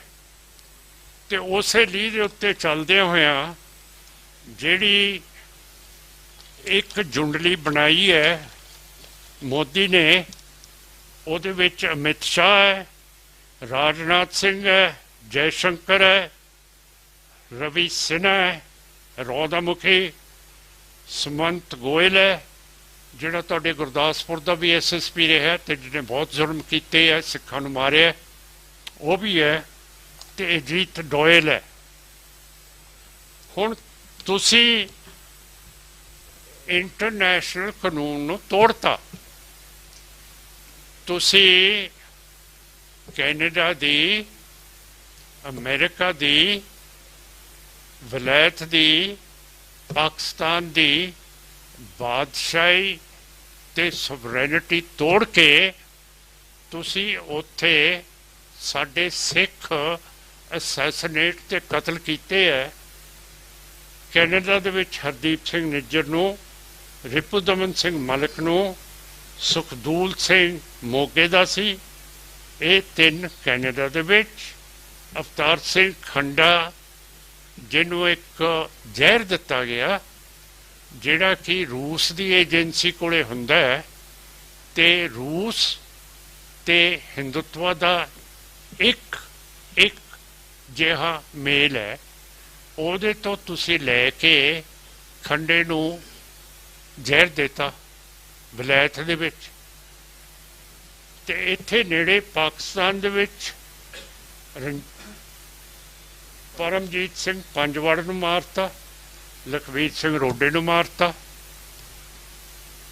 ਹਰਿਆਣੇ 'ਚ ਦੀਪ ਸਿੰਘ ਸਿੱਧੂ ਨੂੰ ਮਾਰਤਾ, ਪੰਜਾਬ ਦੇ ਵਿੱਚ ਮੂਸੇਵਾਲ ਨੂੰ ਮਾਰਤਾ, ਪੰਜਾਬ ਦੇ ਵਿੱਚ ਗੁਰਪ੍ਰੀਤ ਸਿੰਘ ਹਰੀਨੌ ਨੂੰ ਮਾਰਤਾ।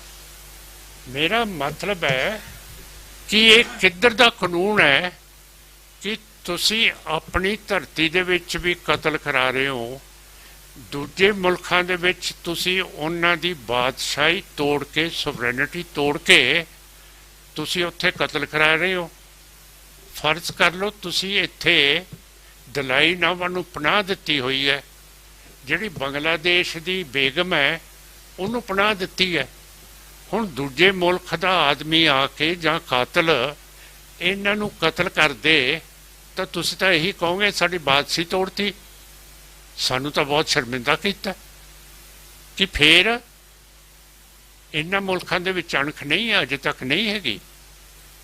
ਇਹ ਸਾਹਮਣਾ ਨਹੀਂ ਕਰ ਰਹੇ ਅਜੇ ਤੱਕ।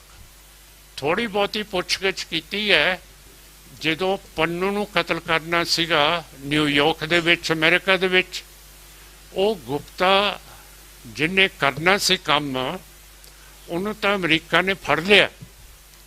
ਪਰ ਮੇਰਾ ਮਤਲਬ ਜਿਹੜੇ ਨਾਮ ਹੈ ਲਏ ਹੈ ਮੋਦੀ ਤੋਂ ਲੈ ਕੇ ਰਾਜਨਾਥ ਸਾਰਿਆਂ ਦੇ, ਉਹ ਕੰਸਪੀਰੇਸੀ ਦੇ ਵਿੱਚ ਹੈਗੇ ਹੈ, ਉਹ ਸਾਜ਼ਿਸ਼ ਦੇ ਵਿੱਚ ਹੈਗੇ ਹੈ।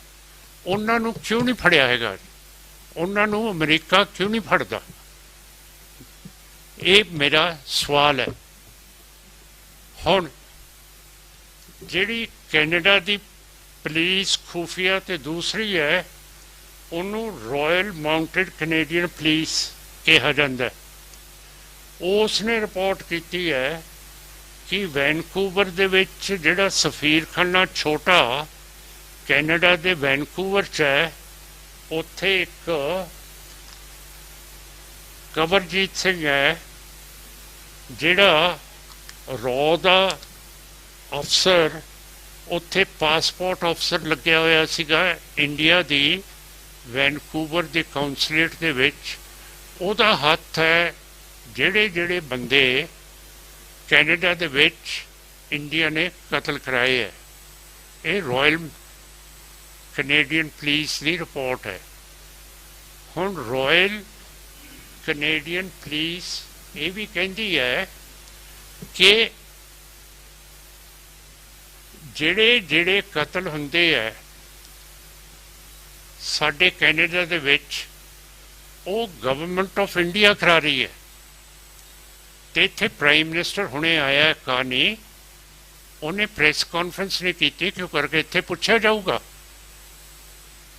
ਸੋ ਮੇਰਾ ਕਹਿਣ ਦਾ ਮਤਲਬ ਹੈ ਕਿ ਜੇ ਕੈਨੇਡਾ ਦੀ ਖੁਫੀਆ agency royal Canadian mounted police ਤੇ ਸਿਕਿਉਰਿਟੀ ਸਰਵਿਸਿਜ਼ ਇਹ ਕਹਿ ਰਹੇ ਹੈ ਕਿ ਇੰਡੀਆ ਕਰਾ ਰਿਹਾ ਹੈ, ਤੇ ਉਹ ਕਹਿੰਦੇ ਹੈ ਕਿ ਗੁਜਰਾਤ ਦੇ ਵਿੱਚ ਇੱਕ ਬਦਮਾਸ਼ ਬੈਠਾ ਹੋਇਆ ਹੈ, ਉਹਦਾ ਨਾਂ ਹੈਗਾ ਲਾਰੈਂਸ ਬਿਸ਼ਨੋਈ। ਉਹ ਕਿਹੜੀ ਜੇਲ੍ਹ 'ਚ ਬੈਠਾ ਹੈਗਾ? ਸਬਰਮਤੀ ਜੇਲ੍ਹ 'ਚ, ਸਬਰਮਤੀ ਜੇਲ੍ਹ ਗੁਜਰਾਤ ਦੇ ਵਿੱਚ। ਤੇ ਗੁਜਰਾਤ ਦੇ ਮੁਖਤਿਆਰ ਕੌਣ ਹੈ? ਅਮਿਤ ਸ਼ਾਹ ਤੇ ਮੋਦੀ। ਫਿਰ ਅਮਿਤ ਸ਼ਾਹ ਇਸ ਨੂੰ ਬਿਸ਼ਨੋਈ ਨੂੰ ਕਹਿ ਰਿਹਾ ਕਿ ਹੁਣ ਤੁਸੀਂ ਫਲਾਣੇ ਨੂੰ ਮਾਰ ਦਿਓ, ਫਲਾਣੇ ਨੂੰ ਮਾਰ ਦਿਓ। ਹੁਣ ਜੇ ਕੈਨੇਡਾ ਦੀ ਸਰਕਾਰ ਕਹਿ ਰਹੀ ਹੈ ਤਾਂ ਇਹਦੀ ਤਫਤੀਸ਼ ਕਿਉਂ ਨਹੀਂ ਹੁੰਦੀ? ਫਿਰ ਕੀ ਅਸੀਂ ਕੋਈ ਕਈ ਦੇ ਪੁੱਤ ਹਾਂ ਕਿ ਸਾਰਾ ਕੁਛ ਤੁਸੀਂ ਹੋਰ ਕਿਸੇ ਦਾ ਸੁਣੀ ਜਾਓਗੇ? ਤੁਹਾਡੇ ਸਾਹਮਣੇ ਮੈਂ ਦੱਸ ਰਿਹਾ ਕਿ ਤੁਸੀਂ ਕਤਲ ਕੀਤੇ ਹੈ, ਇੰਟਰਨੈਸ਼ਨਲ ਪੱਧਰ ਤੇ ਕਰਤੇ ਹੈ। ਇੱਥੇ ਤਾਂ ਜਿਹੜਾ ਕੀਤਾ ਰਣਜੀਤ ਸਿੰਘ ਦਾ ਗੁਰਦਾਸਪੁਰ ਦੇ ਵਿੱਚ, ਉਹ ਵੀ ਝੂਠਾ ਕਤਲ ਹੈ। ਕਿੰਨੇ ਕਤਲ ਕੀਤੇ ਹੈ ਉਹ ਕੰਵਰਪਾਲ ਸਿੰਘ ਜੀ ਨੇ ਕਹਿ ਦਿੱਤੇ ਹੈਗੇ ਹੈ, ਸਾਡੇ ਪ੍ਰੋਫੈਸਰ ਸਾਹਿਬ ਨੇ ਕਹਿ ਦਿੱਤੇ ਹੈ, ਸਾਰਿਆਂ ਨੇ ਕਹਿ ਦਿੱਤੇ ਹੈ। ਜੱਜ ਸਾਹਿਬ ਇੱਥੇ ਬੈਠੇ ਹੈ ਤੇ ਜੱਜ ਸਾਹਿਬ ਦਾ ਮੈਂ ਬਹੁਤ ਰਿਣੀ ਹੈ ਜਿਹੜਾ ਤੁਸੀਂ ਇੱਥੇ ਇਹੋ ਜਿਹੇ ਮੌਕੇ ਆਏ ਹੋ ਜਿਹਦੇ ਨਾਲ ਤੁਸੀਂ ਸਾਡੇ ਗਰੀਬ ਸਿੱਖਾਂ ਦੀ, ਜਿਨ੍ਹਾਂ ਦੀ ਜਮਹੂਰੀਅਤ ਖਤਮ ਕੀਤੀ ਗਈ ਹੈ, 14 ਸਾਲ ਤੋਂ SCPC ਦੇ ਇਲੈਕਸ਼ਨ ਅਮਿਤ ਸ਼ਾਹ ਤੇ ਹਿੰਦੁਤਵਾ ਨਹੀਂ ਕਰ ਰਹੀ, ਤਾਂ ਮੇਰਾ ਮਤਲਬ ਹੈ ਕਿ ਤੁਹਾਡੀ ਅਗਵਾਈ ਹੇਠ ਕੁਛ ਨਾ ਕੁਛ ਮੂਵਮੈਂਟ ਚੱਲ ਸਕਦੀ ਹੈ, ਜਿਵੇਂ ਜਸਟਿਸ ਕੁਲਦੀਪ ਸਿੰਘ ਨੇ ਚਲਾਈ ਸੀ। ਸੋ ਅਸੀਂ ਇਹਨਾਂ ਦਾ ਬਹੁਤ ਰਿਣੀ ਹੈ। ਹੁਣ ਤੁਸੀਂ ਦੇਖੋ ਕਿੰਨੇ ਸਿੱਖ ਬੀਜੇਪੀ 'ਚ ਚਲੇ ਗਏ ਹੈ, ਪਤਵੰਤੇ ਸਿੱਖ। ਤੇ ਰਾਜ ਸਭਾ ਦੇ 36 ਸੀਟਾਂ ਖਾਲੀ ਹੋਈਆਂ ਤੇ ਬੀਜੇਪੀ ਨੇ ਕਿਸੇ ਨੂੰ ਵੀ ਸੀਟ ਨਹੀਂ ਦਿੱਤੀ। ਸੋ ਕੀ ਫਾਇਦਾ ਹੋਇਆ? ਸਿਰਫ ਬੀਜੇਪੀ 'ਚ ਜਾ ਕੇ ਆਪਣੀ ਜਾਨ ਬਚਾਉਣ ਦੇ ਲਈ ਤੁਸੀਂ ਗਏ ਹੋ ਸਿੱਖੀ ਨੂੰ ਛੱਡ ਕੇ, ਤਾਂ ਉਹਦਾ ਫਾਇਦਾ ਤਾਂ ਸਾਨੂੰ ਦੱਸੋ ਕਿ ਤੁਹਾਨੂੰ ਟਿਕਟ ਤਾਂ ਦਿੱਤੀ ਨਹੀਂ। ਜੇ ਟਿਕਟ ਨਹੀਂ ਦਿੱਤੀ ਤੁਸੀਂ ਕਾਹਦੇ ਜੋਗੇ ਹੋ? ਤੁਹਾਨੂੰ ਡਰੇ ਪਏ ਹੋ ਕਿ ਕੋਈ ਨਾ ਕੋਈ ਤੁਹਾਨੂੰ ਕੁਛ ਕਰ ਦਵੇ। ਤੁਸੀਂ ਪੁਲਿਸ ਦਾ ਸਹਾਰਾ ਲਿਆ, ਸਟੇਟ ਦਾ ਸਹਾਰਾ ਲਿਆ, ਸਾਰਾ ਕੁਝ ਲਿਆ। ਤੇ ਦੂਸਰੀ ਚੀਜ਼ ਹੈ ਕਿ ਜਿਵੇਂ ਮੈਂ ਬਿੱਟੂ ਜੀ ਜਿਹੜੇ ਰੇਲਵੇ ਮਿਨਿਸਟਰ ਹੈ ਉਹਨਾਂ ਨੂੰ ਮੈਂ ਕਿਹਾ ਸੀਗਾ, ਉਦੋਂ ਕਾਂਗਰਸ ਸੀਗੇ ਤੇ ਮੈਂ ਵੀ ਪਾਰਲੀਮੈਂਟ 'ਚ 2 ਸਾਲ ਪਹਿਲਾਂ ਸੀਗਾ ਪਾਰਲੀਮੈਂਟ 'ਚ, ਮੈਂ ਕਿਹਾ ਸੀਗਾ ਕਿ ਬਿੱਟੂ ਜੀ ਤੁਸੀਂ ਹੈਗੇ ਹੋ ਕਾਂਗਰਸ ਪਾਰਟੀ 'ਚ, ਹੁਣ ਤਾਂ ਉਹ ਬੀਜੇਪੀ ਦੇ ਰੇਲਵੇ ਮਿਨਿਸਟਰ ਹੈ, ਤੇ ਤੁਹਾਡੀ ਜਿਹੜੀ ਪ੍ਰਧਾਨ ਹੈ ਅੱਗੇ ਬੈਠੀ ਹੈ ਬੀਬੀ ਸੋਨੀਆ ਗਾਂਧੀ, ਇਹਨੇ ਕਿਹਾ ਸੀਗਾ ਕਿ ਜਿਹੜੇ ਕਾਤਲ ਨੇ ਮੇਰੇ ਘਰ ਵਾਲੇ ਦੇ, ਜੇ ਉਹਨਾਂ ਦੀ ਕੈਦ ਖਤਮ ਹੋ ਚੁੱਕੀ ਹੈ ਤੇ ਉਹਨਾਂ ਨੂੰ ਛਡਾ ਦਿਓ। ਤੇ ਜਿੰਨਾ ਚਿਰ ਆਪਣੇ ਐਮਪੀਜ਼ ਵੀ ਉੱਥੇ ਦਿੱਲੀ ਨਹੀਂ ਬੋਲਦੇ, ਬੁੱਲਾਂ ਨੂੰ ਸਿਉਂ ਕੇ ਰੱਖਿਆ ਹੋਇਆ ਹੈ, ਤਾਂ ਮੇਰਾ ਮਤਲਬ ਉਹਨਾਂ ਤੋਂ ਲੈਣਾ ਕੀ ਹੈ? ਤਾਂ ਹੁਣ ਫੇਰ ਮੇਰੇ ਨਾਨੀ ਜੀ ਸੀਗੇ, ਉਹ ਪਟਿਆਲਾ ਰਜਿੰਦਰਾ ਹਸਪੀਟਲ ਦੇ ਵਿੱਚ ਗਏ ਤੇ ਇੱਕ ਬੀਬੀ ਦੇ ਬੱਚਾ ਹੋਣ ਵਾਲਾ ਸੀ, ਉਹ ਮਾਰ ਰਹੀ ਸੀ ਚੀਕਾਂ ਤੇ ਧਾੜ ਧਾੜ ਧਾੜ, ਤੇ ਮੇਰੇ ਨਾਨੀ ਜੀ ਕਹਿੰਦੇ ਜੈ ਵੱਢੀਏ, ਜੈ ਵੱਢਣੀ ਏ, ਹੁਣ ਤਾਂ ਤੂੰ ਚੀਕਾਂ ਮਾਰਦੀ ਏ, ਤੇ ਜਦੋਂ ਤੇਰਾ ਕੰਮ ਹੋ ਗਿਆ ਤੂੰ ਫੇਰ ਸੁਰਖੀ ਲਾ ਕੇ ਫੇਰ ਉਹਦੇ ਅੱਗੇ ਨੱਚੇਗੀ, ਤਾਂ ਮੇਰਾ ਮਤਲਬ ਫੇਰ ਹੁਣ ਕਸੂਰ ਤਾਂ ਤੇਰਾ ਹੈ ਜਿਹੜਾ ਤੂੰ ਚੀਕਾਂ ਮਾਰ ਰਹੀ ਹੈ। ਸੋ ਇਹੋ ਜਿਹੀਆਂ ਚੀਜ਼ਾਂ ਕਰੀ ਜਾਂਦੇ ਆ, ਨਾ ਸਾਨੂੰ ਅੱਗੇ ਦਾ ਪਤਾ, ਨਾ ਸਾਨੂੰ ਪਿੱਛੇ ਦਾ ਪਤਾ, ਨਾ ਸਾਡੇ ਇਤਿਹਾਸ ਦਾ ਪਤਾ, ਨਾ ਸਾਡੇ ਪੋਲੀਟਿਕਸ ਦਾ ਪਤਾ। ਜਿਵੇਂ ਕੋਈ ਕਹਿੰਦਾ ਉੱਥੇ ਜਾ ਕੇ ਵੋਟ ਪਾ ਦਿੰਦੇ। ਸੋ ਇਹ ਸਾਰੀਆਂ ਚੀਜ਼ਾਂ ਹੈਗੀਆਂ, ਤੇ ਮੈਂ ਆਸ ਕਰਦਾ ਇਸ ਜਿਹੜੀ ਕਾਨਫਰੰਸ ਹੋਈ ਹੈ ਇਹਦਾ ਨਤੀਜਾ ਚੰਗਾ ਨਿਕਲੂਗਾ, ਤੇ ਅਮਿਤ ਸ਼ਾਹ ਜੀ ਚੰਗਾ ਸੋਚਣਗੇ ਜੇ ਉਹ ਆਪਣਾ ਦੌਰਾ ਕੈਂਸਲ ਕਰ ਦੇਣ, ਤੇ ਜਿਹੜਾ ਵੀ ਉੱਥੇ MLA MP ਲੀਡਰ ਜਥੇ ਲਿਆਊਗਾ ਉਹ ਲੋਕਾਂ ਦੀਆਂ ਅੱਖਾਂ ਅੱਗੇ ਆ ਜਾਊਗਾ, ਤੇ ਉਹਦਾ ਇੱਥੇ ਟਾਈਮ ਕੱਟਣਾ ਥੋੜ੍ਹਾ ਜਿਹਾ ਮੁਸ਼ਕਲ ਹੋ ਜਾਊਗਾ। ਸੋ ਮੈਂ ਉਹਨਾਂ ਨੂੰ ਵੀ ਕਹਿ ਰਿਹਾ ਕਿ ਤੁਸੀਂ ਟਰਾਲੀਆਂ, ਟਰੱਕ, ਮੋਟਰਾਂ ਲੈ ਕੇ ਆਓ, ਤੇ ਇਹਦਾ ਜਿਹੜਾ ਨਤੀਜਾ ਹੈ ਉਹੀ ਹੋਊਗਾ ਜਿਹੜੀ ਉਹ ਬੀਬੀ ਚੀਕਾਂ ਮਾਰਦੀ ਸੀਗੀ, ਤੁਸੀਂ ਵੀ ਮਾਰੋਗੇ ਫਿਰ। ਸਵਾਸ ਕਰਦਾ ਫਤਿਹ ਦੀ ਫਤਿਹ ਅਰਜ਼ ਕਰਦਾ। ਵਾਹਿਗੁਰੂ ਜੀ ਕਾ ਖਾਲਸਾ, ਵਾਹਿਗੁਰੂ ਜੀ ਕੀ ਫਤਿਹ।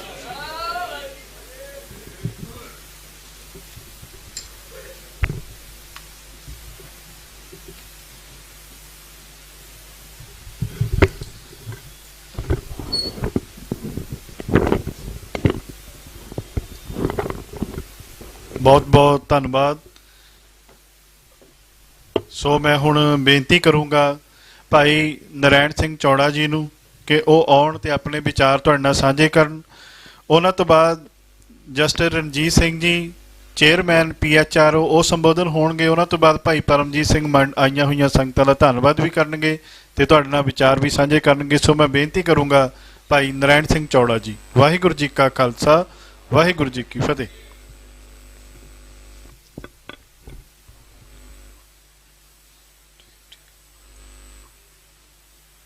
परम सत्कारयोग स्टेज ते बैठे सन्मानयोग पंथक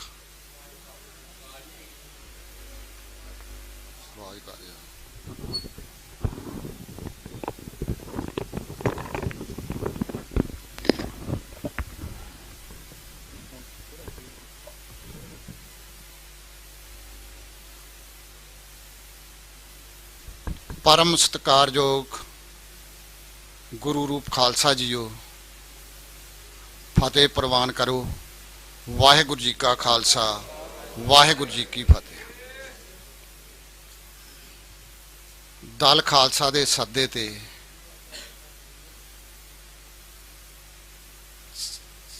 ਹਿੰਦ ਸਟੇਟ ਦੇ ਸਰਕਾਰ ਦੇ ਗ੍ਰਹਿ ਮੰਤਰੀ ਨੂੰ ਜਵਾਬਦੇਹ ਬਣਾਉਣ ਲਈ ਅੱਜ ਦਾ ਜੋ ਇਹ ਸੰਮੇਲਨ ਕੀਤਾ ਜਾ ਰਿਹਾ ਹੈ ਤੇ ਉਹਦੇ ਵਿੱਚ ਸਟੇਜ ਤੇ ਬੈਠੀਆਂ ਪੰਥ ਦੀਆਂ ਉੱਚ ਸ਼ਖਸੀਅਤਾਂ ਅਤੇ ਪੰਡਾਲ ਵਿੱਚ ਬੈਠੇ ਖਾਲਸਾ ਪੰਥ ਦੇ ਕਰੀਮ ਸਾਡੇ ਸਾਹਮਣੇ ਸਵਾਲ ਕੀ ਨੇ ਜਿਹੜੇ ਲਿਖ ਕੇ ਲਾਏ ਆ।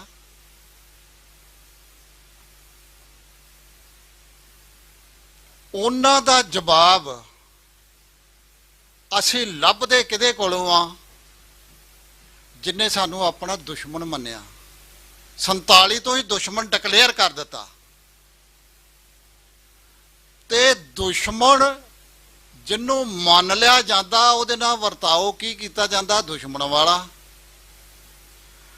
ਤੇ ਜਿਹੜੇ ਦੁਸ਼ਮਣਾਂ ਦੇ ਸਵਾਲ ਹੁੰਦੇ ਆ ਉਹਨਾਂ ਦੇ ਜਵਾਬ ਫਿਰ ਉਹਨਾਂ ਦੀ ਕੌਮੀ ਭਾਵਨਾ ਅਨੁਸਾਰ ਨਹੀਂ ਮਿਲਦੇ। ਉਹ ਤੇ ਸਟੇਟ ਨੇ ਜੋ ਕਹਿਰ ਕਮਾਉਣਾ ਉਹਦੀ ਜੋ ਰਣਨੀਤੀ ਤਿਆਰ ਕਰਨੀ, ਰਣਨੀਤੀ ਤਿਆਰ ਕੌਣ ਕਰਦਾ? ਸਟੇਟ ਦਾ ਥਿੰਕ ਟੈਂਕ। ਤੇ ਉਹਨੂੰ ਲਾਗੂ ਕੌਣ ਕਰਦੀ ਆ? ਸਟੇਟ ਸਰਕਾਰ। ਤੇ ਜਿਹੜੀ ਰਹਿੰਦੀ ਕਹਿੰਦੀ ਕਸਰ ਆ ਉਹ ਕੌਣ ਕੱਢਦੀਆਂ? ਜਿਹੜੀਆਂ ਸਬਾਰਡੀਨੇਟ ਸਰਕਾਰਾਂ। ਹੁਣ ਸਾਡੇ ਸਵਾਲ ਇਹ ਨੇ ਕਿ ਬੰਦੀ ਸਿੰਘ ਕਦੋਂ ਰਿਹਾ ਹੋਣਗੇ? ਉਹਨੇ ਤੇ ਜਵਾਬ ਦੇ ਦਿੱਤਾ, ਪਾਰਲੀਮੈਂਟ 'ਚ ਖੜਾ ਹੋ ਕੇ ਦੇ ਦਿੱਤਾ ਭਾਈ ਗਲਤੀ ਮੰਨ ਲਓ, ਮਾਫੀ ਮੰਗ ਲਓ, ਭਾਵੀਨ ਮੰਨ ਲਓ ਤੇ ਫੇਰ ਸੋਚਿਆ ਜਾ ਸਕਦਾ। ਜਿਹੜੀ ਸਰਕਾਰ ਜਿਸ ਤਰ੍ਹਾਂ ਭਾਈ ਕਮਰਪਾਲ ਸਿੰਘ ਨੇ ਦੱਸ ਦਿੱਤਾ ਸੀ ਕਿ ਕਾਨੂੰਨ ਆਪਣੇ ਕਾਨੂੰਨ ਦੀ ਉਲੰਘਣਾ ਕਰਕੇ, ਆਪਣੇ ਸਟੇਟ ਰੂਲ ਦੀ ਉਲੰਘਣਾ ਕਰਕੇ ਉਹਨਾਂ ਨੂੰ ਬੰਦੀ ਬਣਾ ਕੇ ਰੱਖਿਆ। ਜਿਹੜੇ 95 ਦੇ ਵਿੱਚ ਅਰੈਸਟ ਕੀਤੇ ਸੀ ਜ਼ਾਲਮ ਮੁੱਖ ਮੰਤਰੀ ਬੇਅੰਤ ਸਿੰਘ ਦੇ ਸੋਧਾ ਲਾਉਣ ਦੇ ਦੋਸ਼ ਦੇ ਵਿੱਚ ਅੱਜ ਉਹਨਾਂ ਨੂੰ 31 ਸਾਲ ਹੋ ਗਿਆ ਤੇ ਬਾਕੀਆਂ ਨੂੰ ਵੀ ਬੜੇ ਬੜੇ ਸਾਲ ਹੋ ਗਿਆ। ਹੁਣ ਇੱਥੇ ਸਾਨੂੰ ਵੇਖਣਾ ਕੀ ਚਾਹੀਦਾ? ਇੱਕ ਹੈਗਾ ਜ਼ੁਲਮ ਕਮਾਉਣ ਵਾਲੀ ਸਟੇਟ ਤੇ ਇੱਕ ਹੈਗੇ ਨੇ ਜ਼ੁਲਮ ਸਹਿਣ ਵਾਲੇ ਲੋਕ ਤੇ ਤੀਜਾ ਹੈਗਾ ਜ਼ੁਲਮ ਨੂੰ ਠੱਲਣ ਵਾਲਾ ਖਾਲਸਾ ਪੰਥ। ਹੁਣ ਜੇ ਖਾਲਸਾ ਪੰਥ ਜ਼ੁਲਮ ਨੂੰ ਠੱਲਣ ਲਈ ਹਰ ਖੇਤਰ ਦੇ ਵਿੱਚ, ਸਿਆਸੀ ਖੇਤਰ ਦੇ ਵਿੱਚ ਵੀ ਇੱਕ ਸੁਰ ਹੋ ਜੇ, ਜਸਟਿਸ ਸਾਹਿਬ ਬੈਠੇ ਨੇ, ਮਨੁੱਖੀ ਅਧਿਕਾਰਾਂ ਦੀ ਰਾਖੀ ਲਈ ਇਹ ਪੂਰੇ ਪੰਜਾਬ ਪੱਧਰ ਦੇ ਉੱਤੇ ਲਾਮਬੰਦੀ ਕਰ ਦੇਣ ਤੇ ਜਿਹੜੇ ਸਾਡੇ ਇਲੈਕਸ਼ਨ ਸਿਸਟਮ ਦੇ ਵਿੱਚ ਸ਼ਾਮਲ ਨੇ ਉਹ ਇੱਕ ਸੁਰ ਹੋ ਕੇ ਇੱਕ ਆਪਣਾ ਪਾਰਲੀਮੈਂਟ ਬੋਰਡ ਬਣਾ ਲੈਣ ਤੇ ਉਹਦੇ ਅਨੁਸਾਰ ਅੱਗੇ ਚੱਲਿਆ ਜਾਏ। ਉਹ ਇਲੈਕਸ਼ਨ ਲੜਨ, ਇਲੈਕਸ਼ਨ ਦੇ ਵਿੱਚ ਯੋਗ ਨੁਮਾਇੰਦੇ ਸਾਹਮਣੇ ਆਉਣ, ਸੱਤਾ ਸੰਭਾਲਣ, ਪਰ ਸੱਤਾ ਸੰਭਾਲ ਕੇ ਕਰਨ ਕੀ? ਜੋ ਪੰਥ ਦੀ ਭਾਵਨਾ। ਫੇਰ ਸਾਨੂੰ ਜਵਾਬ ਮਿਲੇਗਾ ਕਿ ਬੰਦੀ ਸਿੰਘ ਕਦੋਂ ਰਿਹਾ ਹੋਣਗੇ। ਹੁਣ ਇੱਕ ਪਾਸੇ ਬੰਦੀ ਸਿੰਘਾਂ ਨੂੰ ਰਿਹਾ ਕਰਾਉਣ ਲਈ ਕਾਨੂੰਨੀ ਪੈਰਵਾਈ ਕਰਨੀ ਚਾਹੀਦੀ ਆ, ਉਹ ਹੋ ਵੀ ਰਹੀ ਆ, ਪਰ ਦੂਜੇ ਪਾਸੇ ਸਾਡੇ ਹੀ ਵਿੱਚੋਂ ਬੜਾ ਰੌਲਾ ਪਾਇਆ ਜਾ ਰਿਹਾ ਕਿ ਕਾਨੂੰਨੀ ਪੈਰਵਾਈ ਕੋਈ ਹੋ ਹੀ ਨਹੀਂ ਰਹੀ। ਇੱਕ ਮਿਸਾਲ ਦਿੱਤੀ ਜਾਂਦੀ ਆ, ਆਂਦੇ ਜੀ ਹਵਾਰੇ ਦੀ ਤਰੀਕ ਦੇ ਉੱਤੇ ਜਦੋਂ ਸੁਪਰੀਮ ਕੋਰਟ ਦੇ ਵਿੱਚ ਤਰੀਕ ਆਈ ਤੇ ਉੱਥੇ ਕੋਈ ਗਿਆ ਹੀ ਨਹੀਂ, ਕੋਈ ਵਕੀਲ ਨਹੀਂ ਗਿਆ, ਕੋਈ ਲੀਡਰ ਨਹੀਂ ਗਿਆ। ਬੜੇ ਚੈਨਲਾਂ ਦੇ ਉੱਤੇ ਤੇ ਬੜੇ ਬੰਦਿਆਂ ਦੀਆਂ ਇੰਟਰਵਿਊ ਆ ਗਈਆਂ। ਉਹਨਾਂ ਚੈਨਲਾਂ ਦੇ ਉੱਤੇ ਜਿਨ੍ਹਾਂ ਨੂੰ ਨਾ ਕੁਝ ਪਤਾ ਤੇ ਉਹ ਚੈਨਲਾਂ ਉੱਤੇ ਇੰਟਰਵਿਊ ਦੇ ਰਹੇ ਆ ਜਿਨ੍ਹਾਂ ਨੂੰ ਪਤਾ ਹੀ ਕੁਝ ਨਹੀਂ। ਹੁਣ ਦੋਵਾਂ ਪੱਖਾਂ ਦੇ ਉੱਤੇ ਹੀ ਗੱਲਾਂ ਬਹੁਤ ਹੋ ਗਈਆਂ। ਮੈਂ ਹੁਣ ਮੇਰੇ ਜੋਗਾ ਤੇ ਕਰਨ ਵਾਸਤੇ ਕੋਈ ਰਹਿ ਹੀ ਨਹੀਂ ਗਿਆ। ਭਾਈ ਕੰਵਰਪਾਲ ਸਿੰਘ ਨੇ ਵੀ ਦੱਸਤਾ, ਬਾਕੀ ਸਾਰਿਆਂ ਮਾਨ ਸਾਹਿਬ ਨੇ ਕਸਰ ਕੱਢ ਦਿੱਤੀ। ਮਸਲਾ ਇਹ ਆ ਕਿ ਦਾਅਵੇ ਦੋਵਾਂ ਤਰ੍ਹਾਂ ਹੀ ਕੀਤੇ ਜਾ ਰਿਹਾ। ਇੱਕ ਪਾਸੇ ਸਾਨੂੰ ਸਾਫ਼ ਜਵਾਬ, ਈਨ ਮੰਨ ਲਓ ਰਿਹਾਈਆਂ ਹੋ ਜਾਣਗੀਆਂ। ਈਨ ਮੰਨਣ ਵਾਲੀ ਇਹ ਕੌਮ ਨਹੀਂ। ਜੇ ਈਨ ਮੰਨਣੀ ਹੁੰਦੀ ਤੇ ਫਿਰ ਤੇ ਉਹ ਜ਼ਾਲਮ ਮੁੱਖ ਮੰਤਰੀ ਦੀ ਮੰਨ ਲੈਂਦੇ, ਉਹਨੂੰ ਸੋਧਾ ਲਾਉਣ ਦੀ ਲੋੜ ਹੀ ਕੀ ਸੀ। ਇੰਦਰਾ ਗਾਂਧੀ ਨੇ ਦਰਬਾਰ ਸਾਹਿਬ ਤੇ ਅਟੈਕ ਕਰਤਾ ਸੀ, ਉਹਦੀ ਈਨ ਮੰਨ ਲੈਂਦੇ, ਨਹੀਂ ਮੰਨੀ। ਖਾਲਸਾ ਜੂਝਿਆ, ਜੋ ਕਰ ਸਕਦਾ ਸੀ ਕੀਤਾ, ਇਤਿਹਾਸ ਸਿਰਜਿਆ। ਈਨ ਕਿਸੇ ਨਹੀਂ ਮੰਨਣੀ।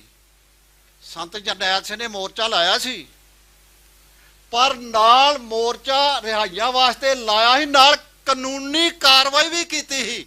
ਚੋਟੀ ਦੇ ਵਕੀਲ ਖੜੇ ਕੀਤੇ ਸੀ ਤੇ ਉਹਨਾਂ ਨੇ ਰਿਹਾਈ ਕਰਾਤੀ। ਜਦੋਂ ਰਿਹਾਈ ਹੋ ਗਈ ਦੁਬਾਰਾ ਗ੍ਰਿਫਤਾਰ ਕਰਨ ਦਾ ਯਤਨ ਕੀਤਾ, ਉਹਦਾ ਵੀ ਪ੍ਰਬੰਧ ਪਹਿਲਾਂ ਹੀ ਕੀਤਾ ਸੀ। ਸਾਨੂੰ ਇਹ ਰਣਨੀਤੀ ਅਪਣਾਉਣੀ ਪਵੇਗੀ।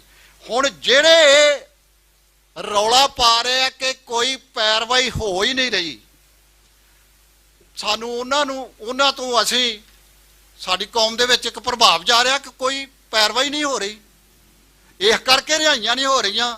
ਸਰਕਾਰ ਕਹਿ ਰਹੀ ਹੈ ਈਨ ਮੰਨ ਲਓ, ਈਨ ਉਹ ਨਹੀਂ ਮੰਨਦੇ ਤੇ ਕਾਨੂੰਨੀ ਪੈਰਵਾਈ ਨਹੀਂ ਹੋ ਰਹੀ, ਇਸ ਕਰਕੇ ਰਿਹਾਈਆਂ ਕਿਵੇਂ ਹੋਣ। ਮੈਂ ਇਹ ਗੱਲ ਇੱਥੇ ਸਪਸ਼ਟ ਕਰਕੇ ਦੱਸਣਾ ਚਾਹੁੰਦਾ। ਇੱਕ ਨੇ ਦਾਅਵਾ ਕੀਤਾ ਕਿ ਭਾਈ ਜਗਤਾਰ ਸਿੰਘ ਹਵਾਰੇ ਦੇ ਉੱਤੇ 76 ਕੇਸ ਸੀ, ਜਿਹਦੇ ਵਿੱਚ 75 ਮੈਂ ਬਰੀ ਕਰਾਤੇ, 75 ਦਾ ਫੈਸਲਾ ਕਰਾਤਾ। ਉਹਨੇ ਇੱਕ ਵੀ ਕੇਸ ਨਹੀਂ ਲੜਿਆ। ਟੋਟਲ 36 ਕੇਸ ਸਨ ਉਹਦੇ ਤੇ। 36 ਦੇ ਵਿੱਚੋਂ ਕੁਝ ਦੇ ਵਿੱਚ ਉਹਨੂੰ ਸਜ਼ਾ ਹੋਈ, ਕੁਝ ਡਿਸਪੋਜ਼ਡ ਆਫ ਹੋਏ ਤੇ ਕੁਝ ਵਿੱਚ ਬਰੀ ਹੋ ਗਿਆ। ਉਹਦੇ ਵਿੱਚੋਂ 7 ਕੇਸ ਲੜੇ ਅਮਰ ਸਿੰਘ ਚਾਹਲ ਨੇ, 4 ਲੜੇ ਮਨਿੰਦਰ ਸਿੰਘ ਐਡਵੋਕੇਟ ਨੇ, 1 ਲੜਿਆ ਜਗਮੋਹਨ ਸਿੰਘ ਵੜੈਚ ਨੇ ਜਿਹੜਾ ਲੁਧਿਆਣੇ ਕੇਸ ਸੀ। ਜਿੱਥੇ ਜਿੱਥੇ ਕੇਸ ਸੀ ਉੱਥੇ ਉੱਥੇ ਲੜੇ। ਤੇ ਦੱਸੋ ਉਹਨੇ 75 ਬਰੀ ਕਰਾਤੇ, ਟੋਟਲ 76 ਸੀ, ਹੈਗੇ 36 ਸੀ। ਤੇ ਨਾਲ ਹੀ ਦਾਅਵਾ ਕਰ ਰਿਹਾ, ਦਾਅਵਾ ਇਹ ਕੀਤਾ ਜਾਂਦਾ ਕਿ ਜਿਹੜੇ ਤੇ ਨਿਸ਼ਕਾਮ ਸੇਵਾ ਕਰਨ ਵਾਲੇ ਵਕੀਲ ਨੇ ਉਹਨਾਂ ਨੂੰ ਸੇਵਾ ਹੀ ਨਹੀਂ ਕਰਨ ਦਿੱਤੀ ਜਾਂਦੀ। ਇਹਨਾਂ ਸਾਰੇ ਵਕੀਲਾਂ ਨੇ ਨਿਸ਼ਕਾਮ ਹੀ ਸੇਵਾ ਕੀਤੀ ਆ, ਜਿਹਦੇ ਵਿੱਚੋਂ 16 ਮੰਝਪੁਰ ਨੇ ਫੈਸਲਾ ਕਰਾਇਆ, 1 ਸੁਰਿੰਦਰ ਸਿੰਘ ਸਰਾਓ ਨੇ, 1 ਜਿਹੜਾ ਅੰਬਾਲੇ ਸੀ ਲਲਿਤ ਸ਼ਰਮੇ ਨੇ, ਹਰਦੇਵ ਸਿੰਘ ਰਾਏ ਨੇ, 1 ਤੇ ਸਰਬਜੀਤ ਸਿੰਘ ਬੈਂਸ ਜਿਹੜੇ ਰੋਪੜ ਦੇ ਜ਼ਿਲ੍ਹੇ ਦੇ ਕੇਸ ਸੀ ਉਹਨੇ ਰਿਹਾ ਕਰਤੇ 36 ਦੇ 36। ਹੁਣ ਉੱਤੇ ਕੋਈ ਪੈਂਡਿੰਗ ਕੇਸ ਨਹੀਂ ਤੇ ਉਹਦੀ ਜਿਹੜੇ ਆਂਦੇ ਕਿ ਤਰੀਕ ਤੇ ਨਹੀਂ ਕੋਈ ਗਿਆ। 2015 ਦੇ ਵਿੱਚ, ਨਵੰਬਰ 2015 ਦੇ ਵਿੱਚ, 30 ਨਵੰਬਰ 2015 ਦੇ ਵਿੱਚ ਪਹਿਲੀ ਵਾਰ ਜਿਹੜੀ ਅਪੀਲ ਸੀ ਉਹਦੀ ਸੁਣਵਾਈ ਹੋਈ ਨਾ, ਤਰੀਕ ਆਈ। ਲੇਕਿਨ ਉੱਥੇ ਕੋਰਟ ਨੇ ਕੀ ਮੁੱਦਾ ਉਠਾਤਾ ਕਿ ਅਜੇ ਇਹਦਾ ਜਿਹੜਾ ਕੋ-ਅਕਿਊਜ਼ਡ ਆ ਜਗਤਾਰ ਸਿੰਘ ਤਾਰਾ, ਜਿੰਨਾ ਚਿਰ ਹਾਈ ਕੋਰਟ ਵਿੱਚੋਂ ਉਹਦੇ ਕੇਸ ਦਾ ਫੈਸਲਾ ਨਹੀਂ ਹੁੰਦਾ ਉਹਨਾਂ ਚਿਰ ਇਹ ਕੇਸ ਬੰਦ। ਉਦੋਂ ਦਾ ਉਹ ਕੇਸ ਬੰਦ ਪਿਆ, ਨਾ ਕੋਈ ਤਰੀਕ ਆਈ, ਨਾ ਕਿਸੇ ਵਕੀਲ ਨੂੰ ਜਾਣ ਦੀ ਲੋੜ ਪਈ ਤੇ ਨਾ ਕਿਸੇ ਨੇ ਕੋਈ ਉੱਥੇ ਗਿਆ। ਦੂਜੀ ਗੱਲ ਜਿਹੜੀ ਉਹਦੀ ਹੁਣ ਉਹਦੀ ਰਿਜੈਕਟ ਹੋ ਗਈ, ਜਿਹੜੀ ਪਰੋਲ ਦੀ ਗੱਲ ਆਈ। ਪਹਿਲੀ ਗੱਲ ਤੇ ਆ ਪਰੋਲ ਕਿਸੇ ਨਹੀਂ ਦੇਣੀ, ਇਹ ਸਾਨੂੰ ਇਹ ਮੰਨ ਲੈਣਾ ਚਾਹੀਦਾ। ਇੱਥੇ ਗੱਲ ਵੀ ਹੋਈ, ਇਹ ਸਾਡੇ ਜੰਗੀ ਕੈਦੀ ਨੇ, ਇਹ ਫਰੀडम ਫਾਈਟਰ ਨੇ ਤੇ ਫਰੀडम ਮੰਗਦੇ ਕਿਤੇ ਕੋਨੇ ਹਿੰਦ ਸਟੇਟ ਕੋਲੋਂ, ਤੇ ਉਹ ਹਿੰਦ ਸਟੇਟ ਨੇ ਨਹੀਂ ਕਦੀ ਵੀ ਨਾ ਪਰੋਲ ਦੇਣੀ ਆ ਨਾ ਰਿਹਾ ਕਰਨਾ। ਅਮਿਤ ਸ਼ਾਹ ਨੇ ਸਪਸ਼ਟ ਜਵਾਬ ਦਿੱਤਾ, ਪਹਿਲੇ ਦਾ ਉਹਦਾ ਜਵਾਬ ਆ। ਹੁਣ ਸਾਨੂੰ ਕੀ ਕਰਨਾ ਚਾਹੀਦਾ, ਅਸੀਂ ਜਵਾਬ ਲੈਣਾ ਕਿਵੇਂ ਆ, ਸਾਨੂੰ ਉਹਦੀ ਰਣਨੀਤੀ ਤਿਆਰ ਕਰਨੀ ਪਈ। ਚੰਗਾ ਹੁੰਦਾ ਕਿ ਜੇ ਅਸੀਂ ਭਾਈ ਕਮਰਪਾਲ ਨੇ ਦੱਸਤੀ ਮਜਬੂਰੀ ਵੀ ਅਸੀਂ ਇਸ ਤਰ੍ਹਾਂ ਕਰਕੇ ਨਹੀਂ ਕਰ ਸਕੇ, ਅਜੇ ਵੀ ਜੇ ਹੰਬਲਾ ਮਾਰਿਆ ਜਾਵੇ, ਸਾਡੀਆਂ ਮਾਨ ਸਾਹਿਬ ਬੈਠੇ ਨੇ, ਭਾਈ ਤਰਸੇਮ ਸਿੰਘ ਵੀ ਬੈਠੇ ਨੇ, ਹੋਰ ਵੀ ਜਿਹੜੇ ਪ੍ਰੋ ਪੰਥਕ ਸਿਆਸੀ ਪਾਰਟੀਆਂ ਨੇ, ਉਹ ਜੇ ਕੋਈ ਪ੍ਰੋਗਰਾਮ ਦੇ ਦੇਣ ਤੇ 14 ਤਰੀਕ ਨੂੰ ਆਪੋ ਆਪਣੇ ਜ਼ਿਲ੍ਹੇ ਦੇ ਵਿੱਚ ਹੀ ਪ੍ਰਦਰਸ਼ਨ ਕਰ ਦੇਣ ਤੇ ਜਵਾਬ ਮੰਗਣ ਕੇ ਦੇ ਜਵਾਬ, ਫਿਰ ਤੇ ਗੱਲ ਆ। ਹੁਣ ਅਗਲਾ ਮਸਲਾ ਸ਼੍ਰੋਮਣੀ ਕਮੇਟੀ ਦੀ ਇਲੈਕਸ਼ਨ ਦਾ। ਸ਼੍ਰੋਮਣੀ ਹਾਂਜੀ ਹਾਂਜੀ ਸ਼੍ਰੋਮਣੀ ਕਮੇਟੀ ਦੀ ਇਲੈਕਸ਼ਨ ਸੈਂਟਰ ਸਰਕਾਰ ਨੇ ਕਰਾਉਣੀ ਆ। ਪਹਿਲਾਂ ਤਾਂ ਅਸੀਂ ਗਲਤ ਐਕਟ ਦੇ ਵਿੱਚ ਫਸ ਗਏ ਆ, ਜਿਹੜਾ ਗੁਰੂ ਦਾ ਸਿਧਾਂਤ ਹੀ ਨਹੀਂ। ਹੁਣ ਜੇ ਇਸ ਐਕਟ 'ਚ ਫਸ ਹੀ ਗਏ ਆ ਤੇ ਸਾਨੂੰ ਸਾਰਿਆਂ ਨੂੰ ਪਤਾ, ਕੋਈ ਸਿਆਸੀ ਪਾਰਟੀ ਨਹੀਂ ਜਿਹਨੇ ਸੱਤਾ ਹੰਢਾਈ ਆ ਪੰਜਾਬ ਦੇ ਵਿੱਚ, ਖਾਸ ਕਰਕੇ ਬਾਦਲ ਦਲ। ਉਹਨੂੰ ਇਹ ਨਹੀਂ ਪਤਾ ਕਿ ਇਹਦੀ ਧਾਰਾ ਜਿਹੜੀ 51 ਵਾ ਉਹਦੇ ਵਿੱਚ ਖੁੱਲ੍ਹ ਕੇਂਦਰ ਸਰਕਾਰ ਨੂੰ ਮਨਮਰਜ਼ੀ ਦੇ ਨਾਲ ਇਲੈਕਸ਼ਨ ਕਰਾਏ ਜਾਂ ਨਾ ਕਰਾਏ। ਟਰਮ ਕਿੰਨੀ ਆ ਉਹਦੇ 'ਚ ਲਿਖਿਆ ਕਿ ਜਾਂ ਜਿੰਨੇ ਲਈ ਚੁਣਿਆ ਗਿਆ, ਤੇ ਜਾਂ ਫਿਰ ਜਿਹੜਾ ਨਵੀਂ ਸ਼੍ਰੋਮਣੀ ਕਮੇਟੀ ਆਏਗੀ, ਨਵਾਂ ਬੋਰਡ ਬਣੇਗਾ, ਉਦੋਂ ਤੱਕ ਉਹ ਉਹਦੀ ਮਰਜ਼ੀ ਹੈ ਬਣਾਏ ਜਾਂ ਨਾ ਬਣੇ। ਕਮ ਸੇ ਕਮ ਇਹਦੇ ਉੱਤੇ ਹੀ ਕੰਮ ਕਰ ਲਓ, ਕੋਈ ਮਤਾ ਲਿਆਓ। ਹੁਣ ਜਿਹੜੇ ਬੰਦੀ ਸਿੰਘਾਂ ਦੀ ਗੱਲ ਇੱਥੇ ਦੱਸਤੀ, ਹੁਣ ਤਾਮਿਲਨਾਡੂ ਵਾਲੇ ਜਿਹੜੇ ਸੀ ਉਹਨਾਂ ਬਾਰੇ ਗੱਲ ਕੀਤੀ ਕਿ ਉਹਨਾਂ ਨੇ ਅਸੈਂਬਲੀ 'ਚ ਵੀ ਮਤਾ ਪਾਸ ਕੀਤਾ, ਕੈਬਨਿਟ ਨੇ ਵੀ ਮਤਾ ਪਾਸ ਕੀਤਾ। ਤੇ ਅਗਲੀ ਵੱਡੀ ਗੱਲ ਕੀ ਸੀ ਕਿ ਉਹ ਹਿੰਦ ਸਟੇਟ ਦੀ ਏਕਤਾ, ਅਖੰਡਤਾ ਤੇ ਸੁਰੱਖਿਆ ਲਈ ਕੋਈ ਖਤਰਾ ਨਹੀਂ ਸੀ। ਉਹ ਆਪਣੀ ਆਜ਼ਾਦੀ ਨਹੀਂ ਮੰਗਦੇ। ਉਹਨਾਂ ਦਾ ਤੇ ਲੰਕਾ ਦੇ ਨਾਲ ਹੀ ਮਸਲਾ, ਤੇ ਉਹ ਲੰਕਾ ਵਿੱਚ ਇਹਨੇ ਫੌਜ ਭੇਜੀ, ਉੱਥੇ ਉਹਨੇ ਕਹਿਰ ਕਮਾਇਆ, ਤੇ ਉਹ ਉੱਥੇ ਕੁਕਰਮ ਵੀ ਹੋਏ, ਤੇ ਉਹਨਾਂ ਨੇ ਉਹਨੂੰ ਸੋਧਾ ਲਾਤਾ ਰਾਜੀਵ ਗਾਂਧੀ ਨੂੰ, ਤੇ ਉਹਨਾਂ ਦੀ ਰਿਹਾਈ ਹੋ ਗਈ। ਹੁਣ ਇੱਥੇ ਇੱਕ ਨਵਾਂ ਹੀ ਗਿਆ ਵਾ ਭਾਜਪਾ ਦੇ ਵਿੱਚ, ਚਰਨਜੀਤ ਸਿੰਘ ਬਰਾੜ। ਉੱਥੇ ਸਵਾਲ ਕੀਤਾ, ਭਾਈ ਪ੍ਰੋਫੈਸਰ ਦਵਿੰਦਰਪਾਲ ਸਿੰਘ ਭੁੱਲਰ ਦੀ ਰਿਹਾਈ ਕਿਉਂ ਨਹੀਂ ਹੋ ਰਹੀ, ਕਿਉਂ ਰਿਜੈਕਟ ਕਰ ਦਿੱਤਾ ਤੁਹਾਡੀ ਭਾਜਪਾ ਸਰਕਾਰ ਨੇ? ਜਿਹੜਾ ਬੋਰਡ ਆ ਪ੍ਰੀ ਮੈਚੋਰ ਰਿਲੀਜ਼ ਬੋਰਡ, ਉਹਨੇ ਉਹਦਾ ਕੇਸ ਕਿਉਂ ਭਾਈ ਰਿਜੈਕਟ ਕਰ ਦਿੱਤਾ? ਆਂਦਾ ਜੀ ਅਸਲੀ ਗੱਲ ਤੇ ਇਹ ਆ, ਉਹਨੂੰ ਤੇ ਪੱਕੀ ਜ਼ਮਾਨਤ ਮਿਲੀ ਆ। ਉਹਨੂੰ ਇੰਨਾ ਕਿਵੇਂ ਚੇਂਜ ਹੋ ਗਿਆ 1 ਮਿੰਟ ਦੇ ਵਿੱਚ ਹੀ, ਭਾਜਪਾ 'ਚ ਜਾਂਦਿਆਂ ਹੀ ਦਿਮਾਗ ਫਿਰ ਗਿਆ। ਜਿਹੜਾ ਪਹਿਲਾਂ ਕਈ ਦਾਅਵੇ ਕਰਦਾ ਸੀ, ਉੱਥੇ ਦਿਮਾਗ ਹੀ ਫਿਰ ਗਿਆ ਜੀ। ਉਹਨੂੰ ਤੇ ਪੱਕੀ ਜ਼ਮਾਨਤ ਮਿਲੀ ਆ, ਉਹ ਵਿਚਾਰਾ ਜੇਲ੍ਹ ਵਿੱਚ ਆ, ਮਾਨਸਿਕ ਰੋਗੀ ਆ, ਹਸਪੀਟਲ, ਜੇਲ੍ਹ ਦੀ ਥਾਂ ਹਸਪੀਟਲ ਰੱਖਿਆ ਜਾਂਦਾ, ਤੇ ਜਦੋਂ ਪਰੋਲ ਮਿਲਦੀ ਆ ਉਦੋਂ ਆਉਂਦਾ। ਤੇ ਦੂਜਾ ਬਾਦਲ ਕੀ ਕਰ ਰਿਹਾ? ਸੁਖਬੀਰ ਬਾਦਲ ਨੇ, ਮੈਂ ਸੁਣਿਆ, ਅੱਜ ਹੀ ਸੁਣਿਆ, ਸਟੇਜ ਦੇ ਉੱਤੋਂ ਦਾਅਵਾ ਕੀਤਾ, ਆਂਦਾ ਜੀ ਮੈਂ ਤੇ ਪਹਿਲੇ ਬੋਲੇ ਹੀ ਸਾਰੇ ਰਿਹਾ ਕਰ ਦਾਂਗਾ। ਉਹਨੂੰ ਇੰਨੀ ਅਕਲ ਹੀ ਨਹੀਂ ਕਿ ਤੇਰੇ ਕੋਲ ਤੇ ਰਿਹਾਈ ਕਰਨ ਦੀ ਕੋਈ ਤਾਕਤ ਹੀ ਨਹੀਂ। ਇਹ ਬੰਦੇ ਦੇ ਸਾਰੇ ਜਿਨ੍ਹਾਂ ਦੀ ਜਾਂਚ ਸੈਂਟਰਲ ਏਜੰਸੀ ਨੇ ਕੀਤੀ ਆ, ਜਾਂ ਜਿਨ੍ਹਾਂ ਦੇ ਉੱਤੇ ਸੈਂਟਰਲ ਐਕਟ ਆ, ਉਹਦੀ ਰਿਹਾਈ ਤੇ ਕੇਂਦਰ ਸਰਕਾਰ ਨੇ ਕਰਨੀ ਆ। ਤੂੰ ਕੀ ਕਰ ਸਕਣਾ? ਤੇਰੀ ਸਰਕਾਰ ਨੇ ਅੱਗੇ ਕੀ ਕੀਤਾ? ਸਾਨੂੰ ਬਹੁਤ ਭਰੋਸੇਯੋਗ ਵਸੀਲਿਆਂ ਤੋਂ ਪਤਾ ਲੱਗਾ, ਜਿਹੜੇ ਪੈਰਵਾਈ ਕਰਦੇ ਆ, ਕਿ ਕਿਉਂ ਨਹੀਂ ਰਿਹਾਈਆਂ ਹੋ ਰਹੀਆਂ। ਸੈਂਟਰਲ ਸਰਕਾਰ ਉਹ ਤੇ ਕੱਢ ਕੇ ਅੱਗੇ ਰੱਖ ਦਿੰਦੀ ਆ। ਭਾਈ ਇਹਨਾਂ ਨੇ ਪਹਿਲਾਂ ਜਦੋਂ ਇਹ ਸੱਤਾ 'ਚ ਹਨ, ਉਦੋਂ ਇਹਨਾਂ ਨੇ ਕੀ ਕੀਤਾ? ਉਦੋਂ ਕੀਤਾ ਜੀ, ਇਹ ਤੇ ਬੜੇ ਕਾਤਲ ਨੇ। ਇਹਦੀ ਇੱਕ ਵੀਡੀਓ ਬੜੀ ਮਸ਼ਹੂਰ ਆ ਸੁਖਬੀਰ ਬਾਦਲ ਦੀ। ਉਹ ਕਹਿ ਰਿਹਾ ਜੀ ਇਹਨਾਂ ਉਹਨੂੰ ਜਥੇਦਾਰ ਬਣਾਤਾ ਜਿਹਨੇ ਮੁੱਖ ਮੰਤਰੀ ਦਾ ਕਤਲ ਕੀਤਾ, ਹੋਰ ਇੰਨੇ ਕਤਲ ਕੀਤੇ, ਉੱਤੇ ਇੰਨੇ ਕੇਸ ਨੇ, ਇਹ ਰਿਹਾਈ ਕਰੂ? ਇੱਕ ਛਲਾਵੇ 'ਚ ਲੈ ਰਿਹਾ ਵੀ ਮੈਨੂੰ ਸੱਤਾ ਕਿਸੇ ਤਰ੍ਹਾਂ ਮਿਲ ਜੇ। ਉਹ ਸੱਤਾ ਇਹਨੂੰ ਰੋਕਣ ਵਾਸਤੇ ਯਤਨ ਕਰੋ। ਯਤਨ ਤਾਂ ਹੋਣਗੇ ਜੇ ਬਾਦਲ ਦਲ ਨੂੰ ਗਦਾਰ ਮੰਨਾਂਗੇ, ਕਾਂਗਰਸ ਨੂੰ ਕਾਤਲ ਮੰਨਾਂਗੇ, ਭਾਜਪਾ ਨੂੰ ਦੁਸ਼ਮਣ ਮੰਨਾਂਗੇ, ਤੇ ਆਮ ਆਦਮੀ ਪਾਰਟੀ ਨੂੰ ਮੰਨਾਂਗੇ ਕਿ ਇਹਨੇ ਤੇ ਝਾੜੂ ਹੀ ਫੇਰ ਦਿੱਤਾ ਸਾਰੇ ਪੰਜਾਬ ਦੇ ਵਿੱਚੋਂ। ਜੋ ਕੁਝ ਵੀ ਹੈਗਾ ਹੀ ਸਾਰਾ ਜਾ ਕੇ ਤੇ ਸੈਂਟਰ ਦੇ ਪਾਲੇ ਸੁੱਟ ਦਿੱਤਾ। ਇਹਨਾਂ ਤੋਂ ਬਚੋ, ਇੱਕ ਸੁਰਤਾ ਲਿਆਓ, ਇਲੈਕਸ਼ਨ ਸਿਸਟਮ ਵਾਲੀਆਂ ਜਿਹੜੀਆਂ ਪਾਰਟੀਆਂ ਨੇ ਉਹ ਆਪਸੀ ਵੱਖਰੇਵੇਂ ਛੱਡ ਕੇ ਇੱਕ ਸੁਰ ਹੋ ਜਾਣ, ਇੱਕ ਮੰਚ ਦੇ ਉੱਤੇ ਆਉਣ। ਜਥੇਬੰਦੀਆਂ ਬੇਸ਼ੱਕ ਪਾਰਟੀਆਂ ਵੱਖਰੀਆਂ ਵੱਖਰੀਆਂ ਰੱਖਣ, ਲੇਕਿਨ ਸ਼੍ਰੋਮਣੀ ਕਮੇਟੀ ਦੀ ਇਲੈਕਸ਼ਨ ਆਵੇ ਜਾਂ ਅਸੈਂਬਲੀ ਦੀ ਆਵੇ ਜਾਂ ਪਾਰਲੀਮੈਂਟ ਦੀ ਆਵੇ, ਇੱਕ ਸੁਰ ਹੋ ਕੇ ਲੜਨ। ਹੁਣ ਜਿਹੜਾ ਮਸਲਾ ਅਗਲਾ ਕਿ ਮੁਕਾਬਲੇ ਕਦੋਂ ਰੋਕਣਗੇ, ਜਿੰਨਾ ਚਿਰ ਉਹ ਪੁਲਿਸ ਕਲਚਰ ਜਿਹੜਾ ਇੱਥੇ ਪਣਪ ਪਿਆ ਵਾ, ਮੇਰੇ ਲਾਗੇ ਹੀ ਅੱਧੀਆਂ ਪਿੰਡ ਆ, ਮੈਨੂੰ ਉਹਦੀ ਇੱਕ ਇੱਕ ਗੱਲ ਦਾ ਬੜੀ ਆਪਾਂ ਡੂੰਘਾਈ ਦੇ ਨਾਲ ਉਹਦੀ ਜਿਹੜੀ ਆ ਪੜਤਾਲ ਕੀਤੀ ਆ।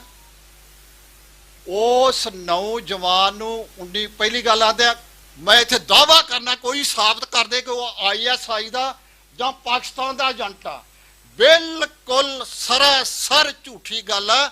ਜੇ ਉਹ ISI ਦੇ ਏਜੰਟ ਹੁੰਦੇ ਤੇ ਉਹ ਉਥੋਂ ਉਹਨਾਂ ISI ਨੇ ਉਹਨਾਂ ਨੂੰ ਇੱਕ ਪਿਸਟਲ ਭੇਜਿਆ ਹੁੰਦਾ ਤੇ ਉਹ ਜਿਨ੍ਹਾਂ ਨੂੰ ਮਾਰਿਆ ਉਹਨਾਂ ਤੇ ਦੋਸ਼ ਲੱਗਦਾ ਵੀ ਉਹਨਾਂ ਮਾਰਿਆ, ਤੇ ਉਹਨਾਂ ਦੇ ਕੋਲ ਤੇ ਬੜੇ ਵਧੀਆ ਵੈਪਨ ਸੀ, ਉਹ ਉਹਨਾਂ ਨੇ ਖੋ ਕੇ ਉਹਨੂੰ ਕਿਉਂ ਨਾ ਖੜੇ, ਫਿਰ ਉਹਨਾਂ ਘਰੇ ਹੀ ਰਹਿਣਾ ਸੀ। ਇਹ ਗੱਲਾਂ ਬੜੀਆਂ ਨੇ ਜਿਹੜਾ ਆਂਦੇ ਨਾ ਬਕਾ ਲਿਆ। ਹਾਂ, ਇਹ ਗੱਲ ਸੱਚ ਆ ਕਿ ਉਹ ਵਿਚਾਰੇ ਟਾਰਚਰ ਤੋਂ ਇੰਨੇ ਡਰੇ ਨੇ ਕਿ ਉਹ ਤੇ ਕੋਰਟ ਵਿੱਚ ਵੀ ਜਾ ਕੇ, ਮੈਨੂੰ ਅੱਜ ਹੀ ਮੈਸੇਜ ਮਿਲਿਆ ਵੀ ਕੋਈ ਵਕੀਲ ਖੜਾ ਕਰੋ, ਉਹ ਤੇ ਆਪੇ ਹੀ ਜੱਜ ਨੂੰ ਕਹੀ ਜਾਂਦੇ ਜੀ ਆਹ ਅਸੀਂ ਕੰਮ ਕੀਤਾ ਕੰਮ ਕੀਤਾ। ਉਹ ਡਰਦੇ ਹੀ। ਮੈਂ ਇੱਥੇ ਦਾਅਵਾ ਕਰਨਾ, ਮੈਂ ਅੱਗੇ ਵੀ, ਮੈਂ ਜਦੋਂ ਮੈਨੂੰ ਟਾਰਚਰ ਪੁਲਿਸ ਕਰਦੀ ਮੈਂ ਆਖਿਆ ਤੁਸੀਂ ਜੋ ਮੈਨੂੰ ਬਕਾਉਣਾ ਚਾਹੁੰਦੇ ਜੇ ਨਾ, ਉਹ ਤੇ ਭਾਵੇਂ ਤੁਸੀਂ ਨਾ ਬਕਾ ਸਕੋ, ਪਰ ਤੁਸੀਂ 10 ਮਿੰਟ ਹੀ ਮੈਨੂੰ ਦੇ ਦਿਓ, ਜਿੰਨਾ ਤੁਸੀਂ ਟਾਰਚਰ ਕਰਦੇ ਜੇ ਉਹ ਤੋਂ ਵੀ ਤੁਹਾਨੂੰ 1/4 ਟਾਰਚਰ ਕਰਾਂਗੇ ਜੇ ਬਾਹ ਕਰਕੇ ਨਾ। ਜੋ ਝੂਠੀ ਗੱਲ ਮੈਂ ਤੁਹਾਨੂੰ ਮਨਾਉਣੀ ਚਾਹਾਂਗਾ, ਜੇ ਨਾ ਮੰਨ ਜਾਓਗੇ ਤੇ ਗੱਲ ਕਰਿਓ। ਸੋ ਖਾਲਸਾ ਜੀ, ਅਸੀਂ ਅਣਖ ਤੇ ਗੈਰਤ ਨੂੰ ਕਾਇਮ ਰੱਖੀਏ, ਪੰਥ ਤੇ ਪੰਜਾਬ ਨੂੰ ਬਚਾਉਣ ਲਈ ਗੁਰੂ ਦੇ ਆਸ਼ੇ ਅਨੁਸਾਰ ਚੱਲੀਏ। ਵਿਦੇਸ਼ਾਂ ਤੱਕ ਉਹ ਘੱਲੂਘਾਰਾ ਜਿਹੜਾ ਜੂਨ 84 ਸ਼ੁਰੂ ਹੋਇਆ ਵਿਦੇਸ਼ਾਂ ਤੱਕ ਫੈਲ ਗਿਆ ਵਾ। ਮਾਨ ਸਾਹਿਬ ਨੇ ਗੱਲ ਕਰ ਦਿੱਤੀ ਆ। ਉੱਥੋਂ ਦੀਆਂ ਸਰਕਾਰਾਂ ਨੇ ਜੋ ਕੀਤਾ ਉਹ ਇਸ ਕਰਕੇ ਨਹੀਂ ਕੀਤਾ ਕਿ ਉਹ ਸਿੱਖ ਮਾਰੇ ਗਏ, ਉਹਨਾਂ ਇਸ ਕਰਕੇ ਕੀਤਾ ਕਿ ਉਹਨਾਂ ਦੇ ਸਿਟੀਜ਼ਨ ਸਨ, ਉਹਨਾਂ ਦੀ ਸਾਵਰਨਟੀ ਦੇ ਵਿੱਚ, ਉਹਨਾਂ ਦੇ ਦੇਸ਼ ਦੀ ਸਿਕਿਉਰਿਟੀ ਦੇ ਵਿੱਚ ਇੰਡੀਆ ਨੇ ਦਖਲ ਦਿੱਤਾ। ਉਹਨਾਂ ਨੇ ਉਹ ਲੱਭ ਕੇ ਸਾਹਮਣੇ ਰੱਖ ਲਿਆ। ਲੇਕਿਨ ਜਦੋਂ ਆ ਜਾਂਦੀ ਗੱਲ ਵਪਾਰ ਦੀ, ਉਦੋਂ ਉਹ ਵੀ ਆਂਦੇ ਜੀ ਕੈਮਰਾ ਕਾਰਵਾਈ ਹੋਏਗੀ, ਕੈਮਰਾ ਟ੍ਰਾਇਲ ਚੱਲੇਗਾ। ਇਹ ਉਹਨਾਂ ਦੀਆਂ ਮਜਬੂਰੀਆਂ ਨੇ ਤੇ ਸਾਡੀ ਮਜਬੂਰੀ, ਜੇ ਅਸੀਂ ਗੋਡੇ ਟੇਕਣੇ ਨੇ, ਸਿਰੀ ਸੁੱਟਣੀ ਆ, ਤੇ ਫਿਰ ਸਾਡੀ ਮਜਬੂਰੀ ਆ। ਤੇ ਜੇ ਅਣਖ ਨਾਲ ਜੀਣਾ ਤੇ ਫਿਰ ਸੰਭਲ ਜਾਈਏ ਹਰ ਖੇਤਰ ਦੇ ਵਿੱਚ, ਤੇ ਹਰ ਖੇਤਰ ਦੇ ਵਿੱਚ ਉਹ ਫੈਸਲਾ ਲਈਏ ਜਿਹੜਾ ਗੁਰੂ ਮਹਾਰਾਜ ਦੇ ਉਪਦੇਸ਼ਾਂ ਦੇ ਅਨੁਸਾਰੀ ਆ। ਅਸੀਂ ਸਰਬੱਤ ਦਾ ਭਲਾ ਚਾਹੁੰਦੇ ਆ। ਜਿਹੜਾ ਲੇਟੈਸਟ ਮੁਕਾਬਲਾ ਹੋਇਆ ਉਹਦੀ ਗੱਲ ਮੈਂ ਤੁਹਾਨੂੰ ਜੇ ਦੱਸਾਂ ਤੇ ਲੂ ਕੰਡੇ ਖੜੇ ਹੋ ਜਾਣਗੇ। ਪਹਿਲਾਂ ਟਾਰਚਰ ਕੀਤਾ, ਟਾਰਚਰ ਕਰਨ ਤੋਂ ਬਾਅਦ ਜਿਹੜਾ ਦੂਜਾ ਹੈਗਾ ਵਾ ਦਲਾਵਰ ਸਿੰਘ, ਉਹਦੇ ਸਾਹਮਣੇ ਇਕੱਠੇ ਹਨ, ਉੱਥੋਂ ਖੜਿਆ ਜਿਹੜਾ ਆਂਦੇ ਨਾ 3 ਵਜੇ ਦੀ ਕੋਈ ਗੱਲ ਨਹੀਂ, ਜੇ ਉਹਨੂੰ ਪੁੱਛ ਲਿਓ ਜਦੋਂ ਜੇਲ੍ਹ 'ਚ ਜਾਏਗਾ, ਜਦੋਂ ਉਹ ਥੋੜਾ ਜਿਹਾ ਸਥਿਰ ਹੋਏਗਾ, ਉਹਨੂੰ ਤੇ ਖੜਿਆ 5:30 ਵਜੇ ਆ ਉਹਦੇ ਕੋਲੋਂ। ਉੱਥੇ ਖੜ ਕੇ ਉਹਦੇ ਉੱਤੇ ਬੜਾ ਮੋਟਾ ਟਾਟ ਲਵੇਟ ਕੇ ਤੇ ਫਿਰ ਕੋਲੋਂ ਗੋਲੀਆਂ ਇਸ ਕਰਕੇ ਮਾਰੀਆਂ, ਟਾਟ ਇਸ ਕਰਕੇ ਲਪੇਟਿਆ ਕਿ ਇਹਦੀ ਬਲੈਕਨਿੰਗ ਨਾ ਆਏ ਪੋਸਟਮਾਰਟਮ ਦੇ ਵਿੱਚ। ਇਹ ਜੱਜ ਸਾਹਿਬ ਜ਼ਿਆਦਾ ਜਾਣਦੇ ਆ, ਮਾਨ ਸਾਹਿਬ ਵੀ ਜਾਣਦੇ ਆ। ਜੇ ਬਲੈਕਨਿੰਗ ਆ ਗਈ ਤੇ ਫਿਰ ਇਹ ਆ ਕਿ ਕੋਲੋਂ ਗੋਲੀ ਮਾਰੀ ਆ, ਫਿਰ ਉਹ ਮੁਕਾਬਲਾ ਨਹੀਂ ਤੇ ਉਹਨੂੰ ਰੋਕਣ ਦਾ ਯਤਨ ਕਰ ਲਿਆ। ਹੁਣ ਇਹ ਪੋਸਟਮਾਰਟਮ ਦੀ ਰਿਪੋਰਟ ਅਜੇ ਸਾਡੇ ਸਾਹਮਣੇ ਨਹੀਂ ਆਈ, ਐਪਲੀਕੇਸ਼ਨ ਦਿੱਤੀ ਆ ਜਾਏਗੀ, ਪਤਾ ਲੱਗੇਗਾ ਕਿ ਉਹਦੇ ਟਾਰਚਰ ਦੇ ਵੀ ਆਉਂਦੇ ਆ ਨਿਸ਼ਾਨ ਕਿ ਨਹੀਂ ਆਉਂਦੇ। ਟਾਰਚਰ ਵੀ ਐਸੇ ਤਰੀਕੇ ਨਾਲ ਕਰਦੇ ਆ ਕਿ ਨਿਸ਼ਾਨ ਪੈਣ ਹੀ ਨਹੀਂ ਦਿੰਦੇ। ਸੋ ਖਾਲਸਾ ਜੀ, ਮੇਰੀ ਇੱਕੋ ਇੱਕ ਅਪੀਲ ਆ, ਆਪਾਂ ਇੱਥੇ 150-200 ਇਕੱਤਰ ਹੋਏ ਆ, ਸਾਡੇ ਕੋਲ ਸਾਡੀਆਂ ਸਿਆਸੀ ਪਾਰਟੀਆਂ ਦੇ ਲੀਡਰ ਬੈਠੇ ਆ। ਜੇ ਅਸੀਂ ਜਵਾਬ ਮੰਗਣਾ ਇਹਨਾਂ 5 ਸਵਾਲਾਂ ਦਾ ਤੇ ਉਹ ਜਵਾਬ ਮੰਗਣ ਦੇ ਵਾਸਤੇ ਕੁਝ ਨਾ ਕੁਝ 14 ਤਰੀਕ ਨੂੰ ਜ਼ਰੂਰ ਕਰੀਏ। ਜੇ ਤੁਸੀਂ ਸਾਰੇ ਸਹਿਮਤ ਜੇ ਤੇ ਫਿਰ ਕੀ ਉਹ ਫੈਸਲਾ ਕਰੋ। ਉਹ ਫੈਸਲਾ ਆਪਾਂ ਜ਼ਿਲ੍ਹੇ ਪੱਧਰ ਦੇ ਉੱਤੇ ਘੱਟੋ ਘੱਟ 100 ਬੰਦੇ ਦਾ ਹੀ ਇਕੱਠ ਕਰਕੇ ਤੇ ਅਸੀਂ ਇੱਕ ਹਨੇਰੀ ਲਿਆ ਸਕਦੇ ਆ ਵੀ ਇੱਥੇ ਪੰਜਾਬ ਦੇ ਵਿੱਚ ਜਿਹੜਾ ਪ੍ਰਦਰਸ਼ਨ ਹੋਇਆ ਉਹਦੇ ਵਿਰੁੱਧ ਉਹਦੇ ਕੋਲ ਜਵਾਬ ਮੰਗਦੇ ਆ। ਮੀਟਿੰਗ ਦੇ ਵਿੱਚ ਜੇ ਵੜ ਸਕਦੇ ਆ ਤੇ ਫਿਰ ਉਹ ਵੀ ਚੰਗੀ ਗੱਲ ਆ। ਆਹੋ, ਪਰ ਜਿਹੜਾ ਕੰਮ ਸੌਖਾ ਉਹ ਆਪਾਂ ਕਰ ਸਕਨੇ ਆ, ਉਹ ਕਰੀਏ। ਸੋ ਖਾਲਸਾ ਜੀ, ਅਫਵਾਹਾਂ ਵਿੱਚ ਨਾ ਆਓ। ਬੰਦੀ ਸਿੰਘਾਂ ਦੀ ਪੂਰੀ ਪੈਰਵਾਈ ਹੋ ਰਹੀ ਆ। ਹਵਾਰੇ ਦੀ ਅਜੇ ਕੋਈ ਜਿਹੜੀ ਅਪੀਲ ਪੈਂਡਿੰਗ ਹੈ CBI ਦੀ, ਤੇ ਉਹਦੀ ਆਪਣੀ ਵੀ, ਉਹਦੇ ਉੱਤੇ ਅਜੇ ਕੋਈ ਤਰੀਕ ਨਿਸ਼ਚਿਤ ਨਹੀਂ ਹੋਈ। ਇੱਥੋਂ ਤੱਕ ਕਿ ਹਵਾਰਾ ਖੁਦ ਚਾਹੁੰਦਾ ਵਾ, ਆਂਦਾ ਮੇਰੀ ਪਹਿਲਾਂ ਜਿਹੜੀ ਜੇਲ੍ਹ ਬਦਲੀ ਆ, ਉਹਦੀ ਕੱਲ ਤਰੀਕ ਸੀ ਜੇਲ੍ਹ ਬਦਲੀ ਵਾਲੀ, ਉਹਦੀ ਹੁਣ ਪੈ ਗਈ ਜੇ 28 ਅਪ੍ਰੈਲ। ਜਿਹੜੇ ਆਂਦੇ ਨਾ ਪੈਰਵਾਈ ਨਹੀਂ ਹੋਈ ਆ, ਉਹਨਾਂ ਨੂੰ ਇਹ ਪਤਾ ਹੀ ਨਹੀਂ ਕਿ ਕਿੰਨੀਆਂ ਤਰੀਕਾਂ ਜੇਲ੍ਹ ਬਦਲੀ ਵਾਸਤੇ ਹੀ ਪੰਜਾਬ 'ਚ ਲਿਆਉਣ ਵਾਸਤੇ, ਉੱਥੇ ਉਹਦਾ ਕੋਈ ਕੇਸ ਨਹੀਂ, ਕਿੰਨੀਆਂ ਤਰੀਕਾਂ ਲੰਘ ਗਈਆਂ। ਇਹ ਕੱਲ ਤਿੰਨੇ ਸਰਕਾਰਾਂ, ਸੈਂਟਰ ਸਰਕਾਰ, ਪੰਜਾਬ ਸਰਕਾਰ ਤੇ ਚੰਡੀਗੜ੍ਹ ਪ੍ਰਸ਼ਾਸਨ, ਉਹ ਤਿੰਨੇ ਇਕੱਠੇ ਹੋ ਕੇ ਕੱਲ ਸੁਪਰੀਮ ਕੋਰਟ ਦੇ ਵਿੱਚ ਗਏ ਸਨ ਤੇ ਉੱਥੇ ਉਹਨਾਂ ਨੇ ਟਾਈਮ ਮੰਗ ਲਿਆ। ਫਿਰ ਅੱਜ ਤੱਕ ਗਏ ਹੀ ਨਹੀਂ ਸਨ ਕਿਉਂਕਿ ਨੋਟਿਸ ਉਹਨਾਂ ਨੂੰ ਹੋਇਆ ਸੀ, ਉਹਨਾਂ ਜਵਾਬ ਦੇਣਾ ਸੀ। ਉਹ ਕੱਲ ਗਏ ਤੇ ਉੱਥੇ ਤਰੀਕ ਲੈ ਲਈ ਜੀ, ਸਾਨੂੰ ਇੱਕ ਤਰੀਕ ਦੇ ਦਿਓ, ਤੇ ਹੁਣ ਲਾਸਟ ਤਰੀਕ ਦਿੱਤੀ ਜੇ 28 ਅਪ੍ਰੈਲ। ਉਹਨੇ ਆਖਿਆ ਆਖਰੀ ਮੌਕਾ, ਨਹੀਂ ਤੇ ਫਿਰ ਫੈਸਲਾ ਹੋ ਜਾਏਗਾ। ਜੇਲ੍ਹ ਬਦਲੀ ਹੋ ਹੀ ਜਾਣੀ ਆ। ਉਸ ਤੋਂ ਬਾਅਦ ਉਹ ਹਵਾਰਾ ਖੁਦ ਕਹਿੰਦਾ ਕਿ ਉਸ ਤੋਂ ਬਾਅਦ ਐਪਲੀਕੇਸ਼ਨ ਲਾ ਕੇ ਜਿਹੜਾ ਨਵੰਬਰ 2015 ਤੋਂ ਮੇਰੀ ਅਪੀਲ ਜਿਹੜੀ ਆ ਉਹ ਫਾਈਲ ਹੋਈ ਆ, ਉਹ ਫਿਰ ਐਪਲੀਕੇਸ਼ਨ ਲਾ ਕੇ ਤੇ ਉੱਤੇ ਫਿਰ ਅਗਲੀ ਸੁਣਵਾਈ ਹੋਏਗੀ। ਵਾਹਿਗੁਰੂ ਜੀ ਕਾ ਖਾਲਸਾ, ਵਾਹਿਗੁਰੂ ਜੀ ਕੀ ਫਤਿਹ।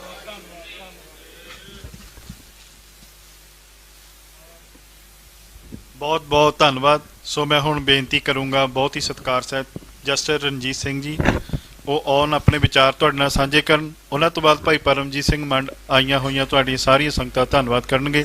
ਸੋ ਮੈਂ ਬੇਨਤੀ ਕਰਦਾ ਜਸਟਿਸ ਰਣਜੀਤ ਸਿੰਘ ਹੋਰਾਂ ਨੂੰ ਕਿ ਆਉਣ ਆਪਣੀ ਗੱਲ ਤੁਹਾਡੇ ਨਾਲ ਸਾਂਝੀ ਕਰਨ। ਵਾਹਿਗੁਰੂ ਜੀ ਕਾ ਖਾਲਸਾ, ਵਾਹਿਗੁਰੂ ਜੀ ਕੀ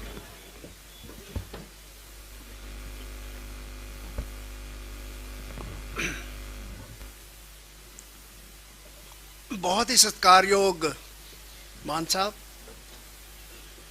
ਤੇ ਮੰਚ ਤੇ ਸ਼ੋਭਿਤ ਮੇਰੇ ਬੜੇ ਹੀ ਸਤਿਕਾਰਯੋਗ ਸਾਰੇ, ਔਰ ਤੁਸੀਂ ਜਿਹੜਾ ਆਪਣਾ ਟਾਈਮ ਕੱਢ ਕੇ ਇੱਥੇ ਆਏ ਹੋ, ਇੱਕ ਬੜੀ ਗੰਭੀਰ ਗੱਲਾਂ ਤੇ ਵਿਚਾਰ ਕਰਨ ਵਾਸਤੇ। ਫਤਿਹ ਦੀ ਸਾਂਝ ਪਾਈਏ। ਵਾਹਿਗੁਰੂ ਜੀ ਕਾ ਖਾਲਸਾ, ਵਾਹਿਗੁਰੂ ਜੀ ਕੀ ਫਤਿਹ।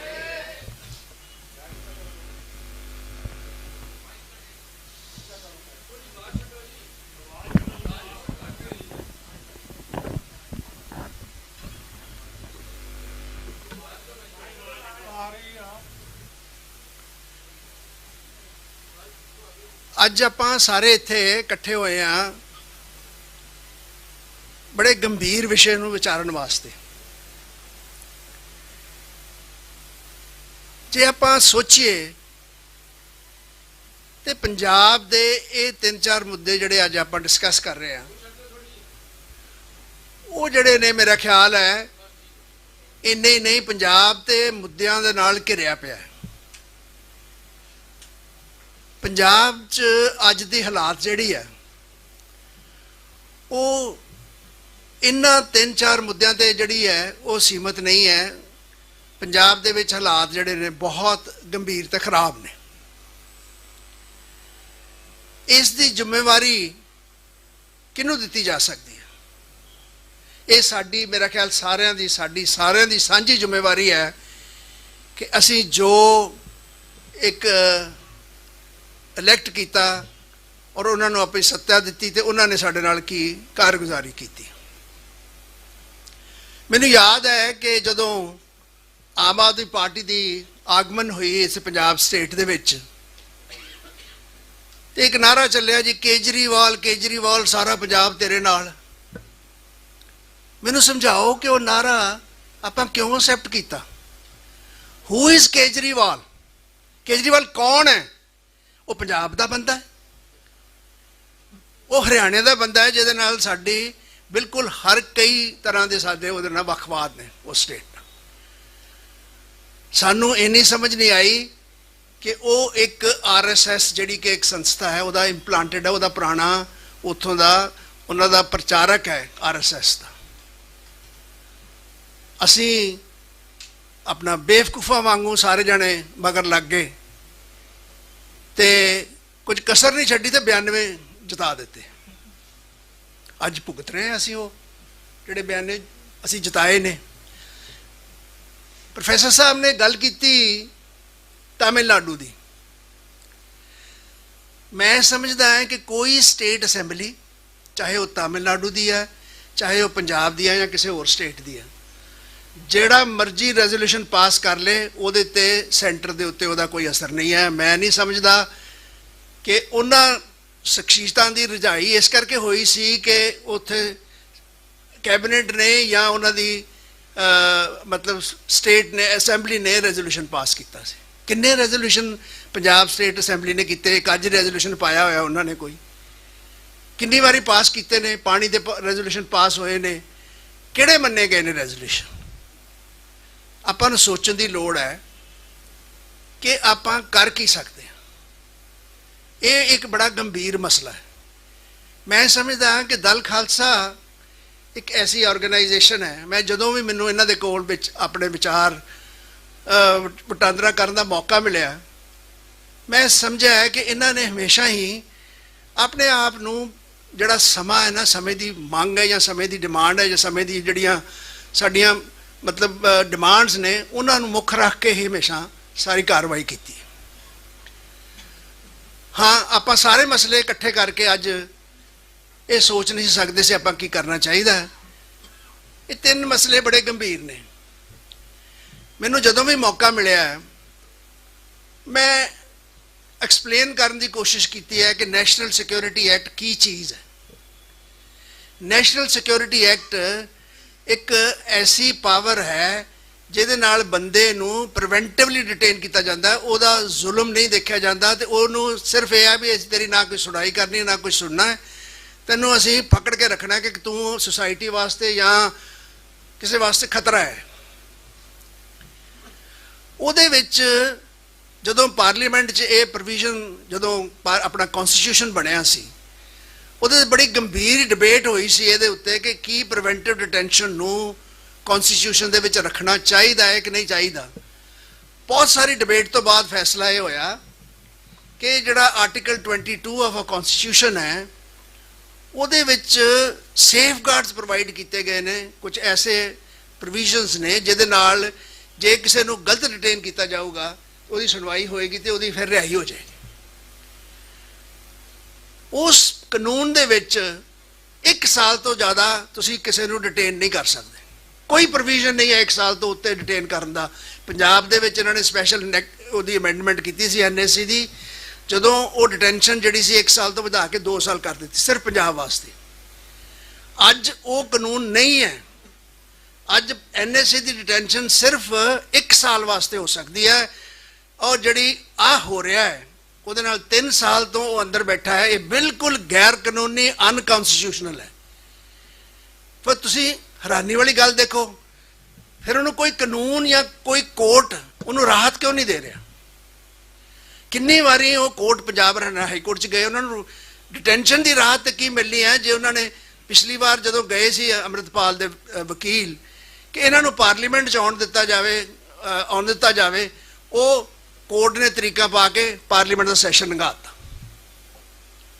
ਕੱਲ ਵੀ ਮੇਰੇ ਖਿਆਲ ਬਹਿਸ ਹੋਈ ਹੈ ਉੱਥੇ ਇਸੇ ਗੱਲ ਤੇ ਕਿ ਹੁਣ ਜਿਹੜਾ ਪਾਰਲੀਮੈਂਟ ਸੈਸ਼ਨ ਚੱਲ ਰਿਹਾ ਹੈ ਉਹਨਾਂ ਨੂੰ ਉੱਥੇ ਭੇਜਿਆ ਜਾਵੇ ਤੇ ਉਹਨਾਂ ਨੂੰ ਇਜਾਜ਼ਤ ਦਿੱਤੀ ਜਾਵੇ ਉੱਥੇ ਜਾਣ ਦੀ, ਔਰ ਫਿਰ ਉਹ ਅਡਜਰਨ ਹੋ ਗਿਆ। ਤੇ ਮੈਂ ਸਮਝਦਾ ਹਾਂ ਕਿ ਤੁਸੀਂ ਦੇਖ ਲੈਣਾ, ਜਾਂ ਤੇ ਉਹਨੂੰ ਪਾਰਲੀਮੈਂਟ ਸੈਸ਼ਨ ਲੰਘਾ ਦੇਣਗੇ ਕੋਰਟ, ਜੇ ਨਾ ਲੰਘਿਆ ਤੇ ਫਿਰ ਉਹਦੀ ਕਹਿਣਗੇ ਜੀ ਨਹੀਂ ਇਹ ਬੜਾ ਨੈਸ਼ਨਲ ਨੂੰ ਖਤਰਾ ਹੈ, ਇਸ ਕਰਕੇ ਇਹਨੂੰ ਪੈਰੋਲ ਨਹੀਂ ਦਿੱਤੀ ਜਾ ਸਕਦੀ, ਇਹ ਸੈਸ਼ਨ ਅਟੈਂਡ ਕਰਨ ਦੀ ਪਰਮਿਸ਼ਨ ਨਹੀਂ ਦਿੱਤੀ ਜਾ ਸਕਦੀ। ਆਪਾਂ ਐਕਸਪੈਕਟ ਕਰ ਰਹੇ ਹਾਂ ਕਿ ਇਹ ਕੋਰਟ ਕਚਹਿਰੀਆਂ ਸਾਨੂੰ ਇਨਸਾਫ ਦੇਣਗੀਆਂ, ਉਹ ਕਾਨੂੰਨ ਦੇਖ ਕੇ ਇਨਸਾਫ ਦੇਣਗੀਆਂ? ਬਿਲਕੁਲ ਨਹੀਂ। ਜੇ ਕਾਨੂੰਨ ਦੇਖ ਕੇ ਇਨਸਾਫ ਕੀਤਾ ਹੁੰਦਾ, ਇੱਕ ਲਾਰਡ ਡੈਨਿੰਗ ਹੋਏ ਨੇ ਇੰਗਲੈਂਡ ਦੇ ਬੜੇ ਮਸ਼ਹੂਰ ਜੱਜ, ਉਹਨਾਂ ਨੇ ਕਿਹਾ ਸੀ ਕਿ ਜੇ ਕਿਸੇ ਦੀ ਬੰਦੇ ਦੀ ਰਿਹਾਈ ਕਰਕੇ ਉਹਦਾ ਕੇਸ ਜਦੋਂ ਕੋਰਟ ਦੇ ਵਿੱਚ ਪੇਸ਼ ਹੁੰਦਾ ਹੈ ਤੇ ਕੋਰਟ ਦੀ ਜ਼ਿੰਮੇਵਾਰੀ ਬਣਦੀ ਹੈ, ਡਿਊਟੀ ਬਣਦੀ ਕਿ ਬਾਕੀ ਸਾਰੇ ਕੇਸਿਸ ਪਾਸੇ ਕਰ ਦੇ, ਪਹਿਲਾਂ ਉਹ ਬੰਦੇ ਨੇ ਸੁਣੇ, because it's a question of liberty of some individual. ਉਸ ਜਿਹੜਾ ਕਾਨੂੰਨ ਜਿਹਨੂੰ ਅਸੀਂ ਫੋਲੋ ਕਰਦੇ ਹਾਂ, ਉਹ ਕਾਨੂੰਨ ਦੇ ਬਿਲਕੁਲ ਧੱਜੀਆਂ ਉਡਾ ਕੇ, ਜਿੱਥੇ ਕਿ 1 ਸਾਲ ਤੋਂ ਜ਼ਿਆਦਾ ਹੋ ਹੀ ਨਹੀਂ ਸਕਦਾ, ਉਹਨੂੰ 3 ਸਾਲ ਚ ਅੰਦਰ ਰੱਖਿਆ ਹੋਇਆ, ਤੇ ਆਪਾਂ ਕੀ ਐਕਸਪੈਕਟ ਕਰਦੇ ਹਾਂ ਇਸ ਗੌਰਮੈਂਟ ਕੋਲੋਂ? ਔਰ ਪੰਜਾਬ ਗੌਰਮੈਂਟ ਹਰ ਤਰੀਕ ਤੇ ਜਾ ਕੇ ਕਹਿੰਦੀ ਹੈ ਉਹਨਾਂ ਤੋਂ ਬੜਾ ਖਤਰਾ ਹੈ ਜੀ, ਉਹ ਆ ਕੇ ਪਾਰਲੀਮੈਂਟ 'ਚ ਪਤਾ ਨਹੀਂ ਬਿਆਨ ਦੇ ਦੇਣਗੇ। ਮੈਂ ਸਮਝਦਾ ਹੈ ਕਿ ਸਪੱਜ ਕਰੋ, ਅੰਮ੍ਰਿਤਪਾਲ ਹੋਰੀ ਆ ਕੇ ਪਾਰਲੀਮੈਂਟ 'ਚ ਬਿਆਨ ਦੇ ਦਿੰਦੇ ਨੇ ਇੱਕ ਸਿੱਖਾਂ ਵਾਸਤੇ ਵੀ ਸਿੱਖਾਂ ਨਾਲ ਜ਼ੁਲਮ ਹੋ ਰਿਹਾ ਹੈ, ਉਹਦੇ ਨਾਲ ਕੀ ਹੈ ਸਟੇਟ ਮਤਲਬ ਹਿੰਦੁਸਤਾਨ ਦੀ ਆਜ਼ਾਦੀ ਖਤਰੇ 'ਚ ਪੈ ਜਾਏਗੀ। ਔਰ ਕਿਉਂ ਨਹੀਂ, ਜੇ ਕੋਈ ਕਿਸੇ ਦਾ ਇਹ ਮਤਲਬ ਵਿਚਾਰ ਹੈ ਕਿ ਸਿੱਖਾਂ ਨਾਲ ਜ਼ਿਆਦਤੀ ਹੋ ਰਹੀ ਹੈ ਇੱਕ ਪਾਰਟ ਇੱਥੇ ਪੰਜਾਬ ਦੇ ਵਿੱਚ, ਤੇ ਕਿਉਂ ਨਹੀਂ ਉਹਦਾ ਹੱਕ ਬਣਦਾ ਕਿ ਉੱਥੇ ਜਾ ਕੇ ਕਹਿ ਸਕੇ, ਉੱਥੇ ਜਾ ਕੇ ਬੋਲ ਸਕੇ? ਜਾਂ ਅਸੀਂ ਫਰੀडम ਆਫ ਸਪੀਚ ਹੈ, ਸਾਨੂੰ ਕਨਸਟੀਟਿਊਸ਼ਨਲ ਰਾਈਟ ਹੈ, ਜੇ ਸਾਡੇ ਨਾਲ ਧੱਕਾ ਹੋਇਆ, ਇਹ ਕਿੰਨੀ ਜ਼ਿਆਦਤੀ ਹੈ, ਧੱਕਾ ਵੀ ਹੋ ਰਿਹਾ ਤੇ ਕਹਿੰਦੇ ਬੋਲਣ ਵੀ ਨਹੀਂ ਦੇਣਾ। ਕਿੱਥੇ ਜਾਵਾਂਗੇ ਆਪਾਂ ਮੇਰੇ ਖਿਆਲ 'ਚ ਆਪਾਂ ਸਿਚੁਏਸ਼ਨ ਨੂੰ ਨਹੀਂ ਸਮਝ ਰਹੇ। ਇਹ ਗੌਰਮੈਂਟ ਆਪਾਂ ਇਲੈਕਟ ਕੀਤੀ ਆ, ਗੌਰਮੈਂਟ ਅੱਜ NSA ਲਾਇਆ, ਸੈਂਟਰ ਨੇ ਨਹੀਂ ਲਾਇਆ, NSA ਸਾਡੀ ਗੌਰਮੈਂਟ ਨੇ ਲਾਇਆ ਜਿਹਨੂੰ ਅਸੀਂ ਇਲੈਕਟ ਕੀਤਾ। ਔਰ ਇਹ ਗੌਰਮੈਂਟ ਜਿਹੜੀ ਹੈ ਉਹ ਫੇਕ ਇਨਕਾਊਂਟਰ ਕਰ ਰਹੀ ਹੈ ਰੋਜ਼, ਕੋਈ ਦਿਨ ਐਸਾ ਨਹੀਂ ਲੰਘਦਾ। ਨਵੰਬਰ ਤੋਂ ਲੈ ਕੇ ਜਨਵਰੀ ਤੱਕ 34 ਫੇਕ ਇਨਕਾਊਂਟਰ ਕੀਤੇ ਗਏ ਨੇ। ਹਾਂਜੀ ਹਾਂ, ਮੈਂ ਗੱਲ ਕਰ ਰਿਹਾ ਨਵੰਬਰ ਤੋਂ ਜਨਵਰੀ ਤੱਕ, ਜਨਵਰੀ ਤੋਂ ਬਾਅਦ 42 ਹੋ ਗਏ ਨੇ ਹੁਣ, 42 ਹੋ ਗਏ ਨੇ ਹੁਣ। 354 ਇਹਨਾਂ ਦੀ ਸਰਕਾਰ ਦੇ ਵਿੱਚ ਇਨਕਾਊਂਟਰ ਹੋਏ ਨੇ ਜਦੋਂ ਦੇ ਇਹਨਾਂ ਨੇ 22 ਤੋਂ ਸ਼ੁਰੂ ਕੀਤਾ। ਹਰ ਤੀਸਰੇ ਦਿਨ ਇੱਕ ਇਨਕਾਊਂਟਰ ਐਵਰੇਜ ਬਣਦੀ ਹੈ। ਔਰ ਇਹਨਾਂ ਨੂੰ ਅਸੀਂ ਇਲੈਕਟ ਕੀਤਾ। ਅੱਜ ਕੀ ਕਰ ਸਕਦੇ ਆਪਾਂ, ਕੀ ਕਰੀਏ ਅਸੀਂ? ਜੇ ਉਹ ਤੁਸੀਂ ਅਸੈਂਬਲੀ 'ਚ ਖੜੇ ਹੁੰਦੇ ਹੋ, ਕਿਸੇ ਨੂੰ ਬੋਲਣ ਨਹੀਂ ਦਿੰਦੇ, ਕਿਸੇ ਦਾ ਰਾਈਟ ਨਹੀਂ ਹੈ, ਸਾਨੂੰ ਇੱਥੇ ਬੋਲਣ ਦਾ ਰਾਈਟ ਮੰਗ ਰਹੇ ਆਪਾਂ, ਜਿੱਥੇ ਅਸੈਂਬਲੀ ਹੈ ਕਿ ਇੱਥੇ ਜਿੱਥੇ ਰਾਈਟ ਹੈ ਕਿਸੇ ਦਾ ਬੋਲਣ ਦਾ, ਜਿਹੜੇ ਇਲੈਕਟ ਕਰਕੇ ਆਪਾਂ ਰਿਪਰੈਜ਼ੈਂਟੇਟਿਵ ਭੇਜਦੇ ਉਹਨਾਂ ਨੂੰ ਨਹੀਂ ਬੋਲਣ ਦਿੰਦੇ। ਇਹ ਜਿਹੜੇ 92 ਤੁਸੀਂ ਇਲੈਕਟ ਕਰਕੇ ਭੇਜੇ, ਉਹਦਾ ਕੌਨਸੀਕੁਐਂਸਿਸ, ਉਹਦਾ ਆਪਾਂ ਹਰਜਾਨਾ ਅੱਜ ਭੁਗਤ ਰਹੇ ਹਾਂ। ਉਹਦਾ ਹਰਜਾਨਾ ਭੁਗਤ ਰਹੇ ਹਾਂ ਕਿ ਉਹ ਸਰਕਾਰ ਜਿਹੜੀ ਅਸੀਂ ਇਲੈਕਟ ਕੀਤੀ ਸੀ, ਉਹ ਗੈਰ ਕਾਨੂੰਨੀ ਤਰੀਕ ਨਾਲ ਅੰਮ੍ਰਿਤਪਾਲ ਨੂੰ 3 ਸਾਲਾਂ ਤੋਂ ਅੰਦਰ ਰੱਖਿਆ ਹੋਇਆ ਉਹਨਾਂ ਨੇ। ਅੱਜ ਅਸੀਂ ਆਸ ਕਰ ਰਹੇ ਹਾਂ ਕਿ ਸਾਡੀ ਮੰਗ ਜਿਹੜੀ ਆ, ਜਿਹੜੀ ਅਸੀਂ ਕੁਐਸਚਨ ਕਰਾਂਗੇ ਅਮਿਤ ਸ਼ਾਹ ਨੂੰ, ਤਾਂ ਸਾਨੂੰ ਜਵਾਬ ਦੇਗਾ। ਆਪਾਂ ਨੂੰ ਰਿਅਲਾਈਜ਼ ਕਰਨ ਦੀ ਲੋੜ ਹੈ। ਸਿਰਫ ਇੱਕ ਐਡਵਾਂਟੇਜ ਹੈ ਸਾਡੇ ਵਾਸਤੇ, ਉਹ ਐਡਵਾਂਟੇਜ ਹੈ ਕਿ ਆਪਾਂ ਬਾਰਡਰ ਸਟੇਟ। ਇਹਨਾਂ ਨੂੰ ਅਦਰਵਾਈਜ਼ ਸਾਡੇ ਹੋਣ ਜਾਂ ਨਾ ਹੋਣ 'ਚ, ਜਾਂ ਸਾਡੇ ਰਾਈਟਸ, ਜਾਂ ਸਾਡੇ ਜੋ ਕੁਝ ਵੀ ਹੈ, ਉਹ ਉਹਨਾਂ ਦੀ ਕੋਈ ਉਹਨਾਂ ਦੇ ਮਨ 'ਚ ਵਿੱਚ ਵਿਚਾਰ ਨਹੀਂ ਹੈ। ਪਾਣੀ ਨਾਲ ਤੁਹਾਡੇ ਨਾਲ ਧੱਕਾ ਹੋਇਆ, ਸਟੇਟ ਵੰਡ ਤੇ ਤੁਹਾਡੇ ਨਾਲ ਧੱਕਾ ਹੋਇਆ, ਤੁਸੀਂ ਕਿਹੜੀ ਡਿਮਾਂਡ ਕੀਤੀ ਹੈ ਜਿਹੜੀ ਕਿ ਅੱਜ ਮੰਨੀ ਗਈ? ਕੋਈ ਨਹੀਂ ਮੰਨਦਾ। ਤੁਸੀਂ ਇਹ ਸੋਚਣ ਵਾਲੀ ਗੱਲ ਇਹ ਹੈ ਕਿ ਬੰਦੀ ਸਿੰਘਾਂ ਦੀ ਰਿਹਾਈ ਇਹ ਗੌਰਮੈਂਟ, BJP ਦੀ ਗੌਰਮੈਂਟ ਰਿਹਾ, ਉਹ ਬਿਲਕੁਲ ਨਹੀਂ ਕਰ ਰਹੀ। ਕਿਉਂ ਨਹੀਂ ਕਰ ਰਹੀ? ਇਹਨਾਂ ਦਾ ਕੋਈ ਲੈਣਾ ਦੇਣਾ ਨਹੀਂ ਹੈ। ਜਿਹੜੇ ਬੰਦੀ ਸਿੰਘਾਂ ਦੇ ਜਿਹੜੇ ਖਿਲਾਫ ਕੇਸਿਸ ਨੇ, ਉਹ ਉਸ ਵਿੰਟੇਜ ਦੇ ਨੇ, ਉਸ ਜ਼ਮਾਨੇ ਦੇ ਨੇ ਜਦੋਂ ਇਹ ਸਰਕਾਰ 'ਚ ਨਹੀਂ ਸੀ। ਪਰ ਅੱਜ ਵੀ ਦੇਖੋ, ਇਹ ਮੇਰਾ ਖਿਆਲ ਹੈ ਉਹ ਸਰਕਾਰ ਨਾਲੋਂ ਵੀ ਉੱਪਰ ਹੋ ਕੇ, ਜਿਹੜੀ ਸਰਕਾਰ ਨੂੰ ਗ੍ਰੀਵੈਂਸ ਹੋ ਸਕਦੀ ਸੀ ਜਾਂ ਕੋਈ ਉਹਨਾਂ ਦਾ ਇਤਰਾਜ਼ ਹੋ ਸਕਦਾ ਸੀ, ਉਹਦੇ ਨਾਲੋਂ ਵੀ ਉੱਤੇ ਜਾ ਕੇ ਉਹ ਕਹਿ ਰਹੇ ਨੇ ਗੱਲਾਂ। 2019 ਦੇ ਵਿੱਚ ਪਾਰਲੀਮੈਂਟ 'ਚ ਅਮਿਤ ਸ਼ਾਹ ਦੀ ਸਟੇਟਮੈਂਟ ਹੈ ਕਿ ਡਿਸੀਜਨ ਲੈ ਲਿਆ ਗਿਆ ਕਿ ਇਹਨਾਂ ਨੂੰ ਬੰਦੀ ਸਿੰਘਾਂ ਨੂੰ ਛੱਡ ਦਿੱਤਾ ਜਾਏ। ਅੱਜ ਆਪਾਂ 2026 'ਚ ਆ ਗਏ। ਇੱਕ ਪਾਰਲੀਮੈਂਟ ਐਸੇ ਹਾਊਸ ਦੇ ਵਿੱਚ ਜੇ ਕੋਈ ਬਿਆਨ ਕਰਕੇ ਉਹ ਮੁੱਕਰ ਜਾਂਦਾ ਤੇ ਮੰਨਦੇ ਨਹੀਂ ਹੈ, ਤੇ ਕੀ ਐਕਸਪੈਕਟ ਕਰਦੇ ਹਾਂ ਅਸੀਂ ਉਹਨਾਂ ਨੂੰ? ਕੀ ਐਕਸਪੈਕਟ ਕਰਾਂਗੇ? ਸੋਚਣ ਵਾਲੀ ਗੱਲ ਇਹ ਹੈ ਕਿ ਕੁਝ ਸੁਝਾਅ ਆਏ ਨੇ।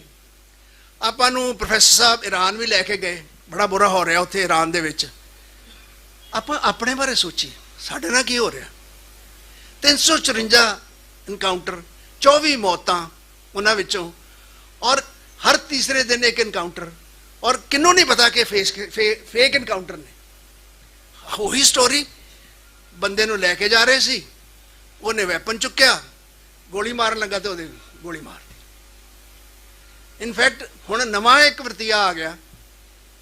2 ਬੰਦਿਆਂ ਨੂੰ ਲੈ ਕੇ ਜਾ ਰਹੇ ਸੀ, ਕਹਿੰਦੇ ਜੀ ਅਸੀਂ ਉਹਨਾਂ ਨੂੰ, ਤੀਸਰੇ ਬੰਦੇ ਨੂੰ ਲੱਭਣ ਵਾਸਤੇ ਜਾ ਰਹੇ ਸੀ, ਹਥਿਆਰ ਵੱਲ ਜਾ ਰਹੇ ਸੀ, ਰਸਤੇ 'ਚ ਕ੍ਰਾਸ ਫਾਇਰ ਹੋਈ, 2 ਬੰਦੇ ਮਰ ਗਏ, ਪੁਲਿਸ ਵਾਲਿਆਂ ਨੂੰ ਕੁਝ ਨਹੀਂ ਹੋਇਆ, ਤੇ ਉਹ ਬੰਦੇ ਮਰ ਗਏ ਜਿਹਨਾਂ ਨੂੰ ਅਸੀਂ ਲੈ ਕੇ ਜਾ ਰਹੇ ਸੀ। ਇਹ ਨਵਾਂ ਕੰਮ ਸ਼ੁਰੂ ਹੋ ਗਿਆ।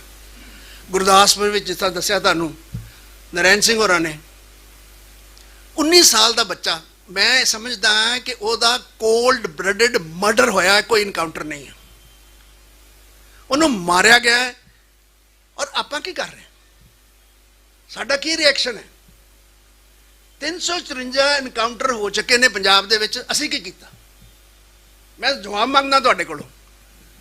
ਪੁਲਿਸ ਇੰਨੀ ਬੇਬਾਕੀ ਨਾਲ ਸਭ ਕੁਝ ਕਰ ਰਹੀ ਹੈ, ਕਿਆ ਅਸੀਂ ਕਿਸੇ ਪੁਲਿਸ ਅਫਸਰ ਨੂੰ ਕੁਐਸਚਨ ਕੀਤਾ।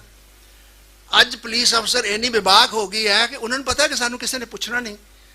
ਗੌਰਮੈਂਟਾਂ ਦੀ ਸ਼ੈ ਉਹਨਾਂ ਦੇ ਨਾਲ ਹੈ। ਤੁਸੀਂ ਦੇਖੋ ਨਾ, ਜਿਹੜੇ ਸਟੇਟ ਦਾ ਚੀਫ ਮਿਨਿਸਟਰ ਸ਼ਰੇਆਮ ਸਟੇਜਾਂ ਤੇ ਕਹਿੰਦਾ ਹੈ ਕਿ ਅਸੀਂ ਬੁਲਡੋਜ਼ਰ ਜਸਟਿਸ ਚਲਾਵਾਂਗੇ, ਲੋਕਾਂ ਦੇ ਘਰ ਢਾਵਾਂਗੇ। ਮੈਂ ਸਮਝਦਾ ਕਿ ਉਸ ਤੋਂ ਬਾਅਦ ਕੀ ਐਕਸਪੈਕਟ ਕਰਦੇ ਤੁਸੀਂ ਕਿ ਇਹ ਕਾਨੂੰਨ ਕਿਹੜਾ ਕਾਨੂੰਨ ਹੈ। ਮੈਂ ਮੰਨ ਲਓ ਕਿ ਕਿਸੇ ਨੇ ਕੋਈ ਆਪਣੀ ਅਪਰਾਧ ਕੀਤਾ, ਕੀ ਕਿਸੇ ਨੂੰ ਅਧਿਕਾਰ ਹੈ ਕਿ ਉਹਦਾ ਜਾ ਕੇ ਘਰ ਢਾ ਦਿਓ। ਤੁਸੀਂ ਉਹਨੂੰ ਪਕੜੋ, FIR ਕਰੋ, ਉਹਨੂੰ ਇਨਵੈਸਟੀਗੇਟ ਕਰੋ ਤੇ ਟ੍ਰਾਇਲ ਵਾਸਤੇ ਕੋਰਟ 'ਚ ਲਿਆਓ। ਸਜ਼ਾ ਦੇਣਾ ਕੋਰਟਸ ਦਾ ਕੰਮ ਹੈ ਕਨਸਟੀਟਿਊਸ਼ਨ ਦੇ ਮੁਤਾਬਕ। ਪੁਲਿਸ ਦਾ ਕੰਮ ਹੈ ਸਿਰਫ ਇਨਵੈਸਟੀਗੇਟ ਕਰਨਾ, ਸਜ਼ਾ ਦੇਣ ਦੀ ਅਧਿਕਾਰ ਨਾ ਕੋਈ ਕਨਸਟੀਟਿਊਸ਼ਨ ਨਾ ਕੋਈ ਹੋਰ ਕਿਸੇ ਪੁਲਿਸ ਨੂੰ ਐਸਾ ਅਧਿਕਾਰ ਦਿੰਦਾ। ਇਹ ਕਿਉਂ ਹੋ ਰਹੀ ਹੈ ਸਭ ਕੁਝ? ਇਹ ਹੋ ਰਿਹਾ ਕਿ ਇਹ ਮੈਂ ਸਮਝਦਾ ਕਿ ਸਾਡੀ ਸਾਰਿਆਂ ਦੀ ਨਲਾਇਕੀ ਆ। ਅਸੀਂ ਇੱਕ ਇਸ਼ੂ ਬਾਰੇ ਸੋਚਦੇ ਹਾਂ। ਬਠਿੰਡੇ ਦੇ ਵਿੱਚ ਇੱਕ SSP ਆ ਜਿਹਦੀ ਧਰਮ ਪਤਨੀ ਆ ਕਿਸੇ ਮਿਨਿਸਟਰ ਦੀ, ਉਹ ਇੰਨੀ ਵੀ ਬਾਕੀ ਨਾ ਕਹਿੰਦੀ ਜੇ ਉਹ ਪੁਰਾਣੇ ਪਰਨੇ ਵਾਲੇ ਨੂੰ, ਪੀਲੇ ਪਰਨੇ ਵਾਲੇ ਨੂੰ ਫੜ ਕੇ ਲਿਆਓ। ਐਗਰੀਡ, ਫੜ ਲਿਆਂਦਾ ਜੀ, ਚਲੋ ਉਹਨੇ ਕੁਝ ਕੀਤਾ ਹੈ, ਪਰ ਉਹਨੂੰ ਅਧਿਕਾਰ ਕਿ ਨਹੀਂ ਦਿੱਤਾ ਵੀ ਲੱਤਾਂ ਤੋੜ ਦੇ ਜਾਂ ਸਿਰ ਫਾੜ ਦੇ। ਅਸੀਂ ਅਜੇ ਸੋਚ ਰਹੇ ਸੀ ਵੀ ਇਹਦੇ ਬਾਰੇ ਕੁਝ ਕਰੀਏ ਪੰਜਾਬ ਹਿਊਮਨ ਰਾਈਟ ਆਰਗੇਨਾਈਜੇਸ਼ਨ ਵਿੱਚ, ਤੇ ਗੁਰਦਾਸਪੁਰ ਬੰਦਾ ਮਾਰਤਾ ਇਹਨਾਂ ਨੇ। ਕਿੱਧਰ ਜਾਵਾਂਗੇ? ਮੈਂ ਐਟਲੀਸਟ ਥੋੜਾ ਸੈਟੀਸਫਾਈਡ ਹਾਂ ਇਸ ਗੱਲ ਤੇ ਕਿ ਪੰਜਾਬ ਜਦੋਂ ਗੁਰਦਾਸਪੁਰ 'ਚ ਇਨਕਾਊਂਟਰ ਹੋਇਆ, ਉੱਥੇ ਲੋਕੀ ਇਕੱਠੇ ਹੋਏ, ਉੱਥੇ ਪ੍ਰੈਸ਼ਰ ਪਿਆ। ਤੁਸੀਂ ਦੇਖ ਲਓ, ਇੰਨਾ ਪ੍ਰੈਸ਼ਰ ਪਿਆ ਕਿ ਪੁਲਿਸ ਵਾਲੇ ਹੁਣ ਉਸ ਫੈਮਿਲੀ ਨੂੰ ਕਰ ਰਹੇ ਨੇ ਕਿ ਚਲੋ ਜੀ ਬਹਿ ਕੇ ਗੱਲ ਕਰ ਲਓ, ਸਾਡੇ ਨਾਲ ਸਮਝੌਤਾ ਕਰ ਲਓ, ਜਾਣ ਦਿਓ ਜੀ, ਇਹ ਨਾ ਕਰੋ। ਅਸੀਂ ਜਿਹੜੇ 354 ਗੋਲੀਆਂ ਵਾਲੇ ਮਾਰੇ ਗਏ, ਔਰ ਤੁਸੀਂ ਦੇਖੋ ਹਜ਼ਾਰਾਂ ਦੀ ਤਾਦਾਦ ਵਿੱਚ FIR ਹੋ ਰਹੀਆਂ। ਸਿਰਫ ਇਹ ਕਿ ਆਪਣਾ ਕੋਈ DGP ਚਾਹੁੰਦਾ ਹੈ ਕਿ ਇੰਨੇ ਮੈਨੂੰ ਚਾਹੀਦੇ ਨੇ, ਮਹੀਨੇ ਦੇ ਵਿੱਚ ਇੰਨੇ ਇਨਕਾਊਂਟਰ ਚਾਹੀਦੇ ਨੇ, ਮੈਨੂੰ FIR ਚਾਹੀਦੀਆਂ ਨੇ, NDPS ਦੀਆਂ FIR ਚਾਹੀਦੀਆਂ ਨੇ ਇੰਨੀਆਂ, ਤੇ ਉਹ ਝੂਠੇ ਮੁਕੱਦਮੇ ਫੜ ਕੇ ਬੰਦਿਆਂ ਦੇ ਪਾਈ ਜਾ ਰਹੇ ਨੇ। ਨਾਲੇ ਉਹਨਾਂ ਕੋਲ ਪੈਸੇ ਲੈਂਦੇ ਨੇ ਵੀ ਤੂੰ ਤੇਰੀ ਥੋੜੀ ਕੁਆਂਟੀਟੀ ਪਾ ਰਿਹਾ, ਤੇਰੀ ਬੇਲ ਹੋ ਜਾਏਗੀ, ਨਾਲੇ ਉਹਦੇ ਕੋਲ ਸਮਾਨ ਦੇ ਪੈਸੇ ਲੈਂਦੇ ਨੇ। ਮਤਲਬ ਇਹ ਹਾਲਾਤ ਆ ਚੁੱਕੇ ਨੇ।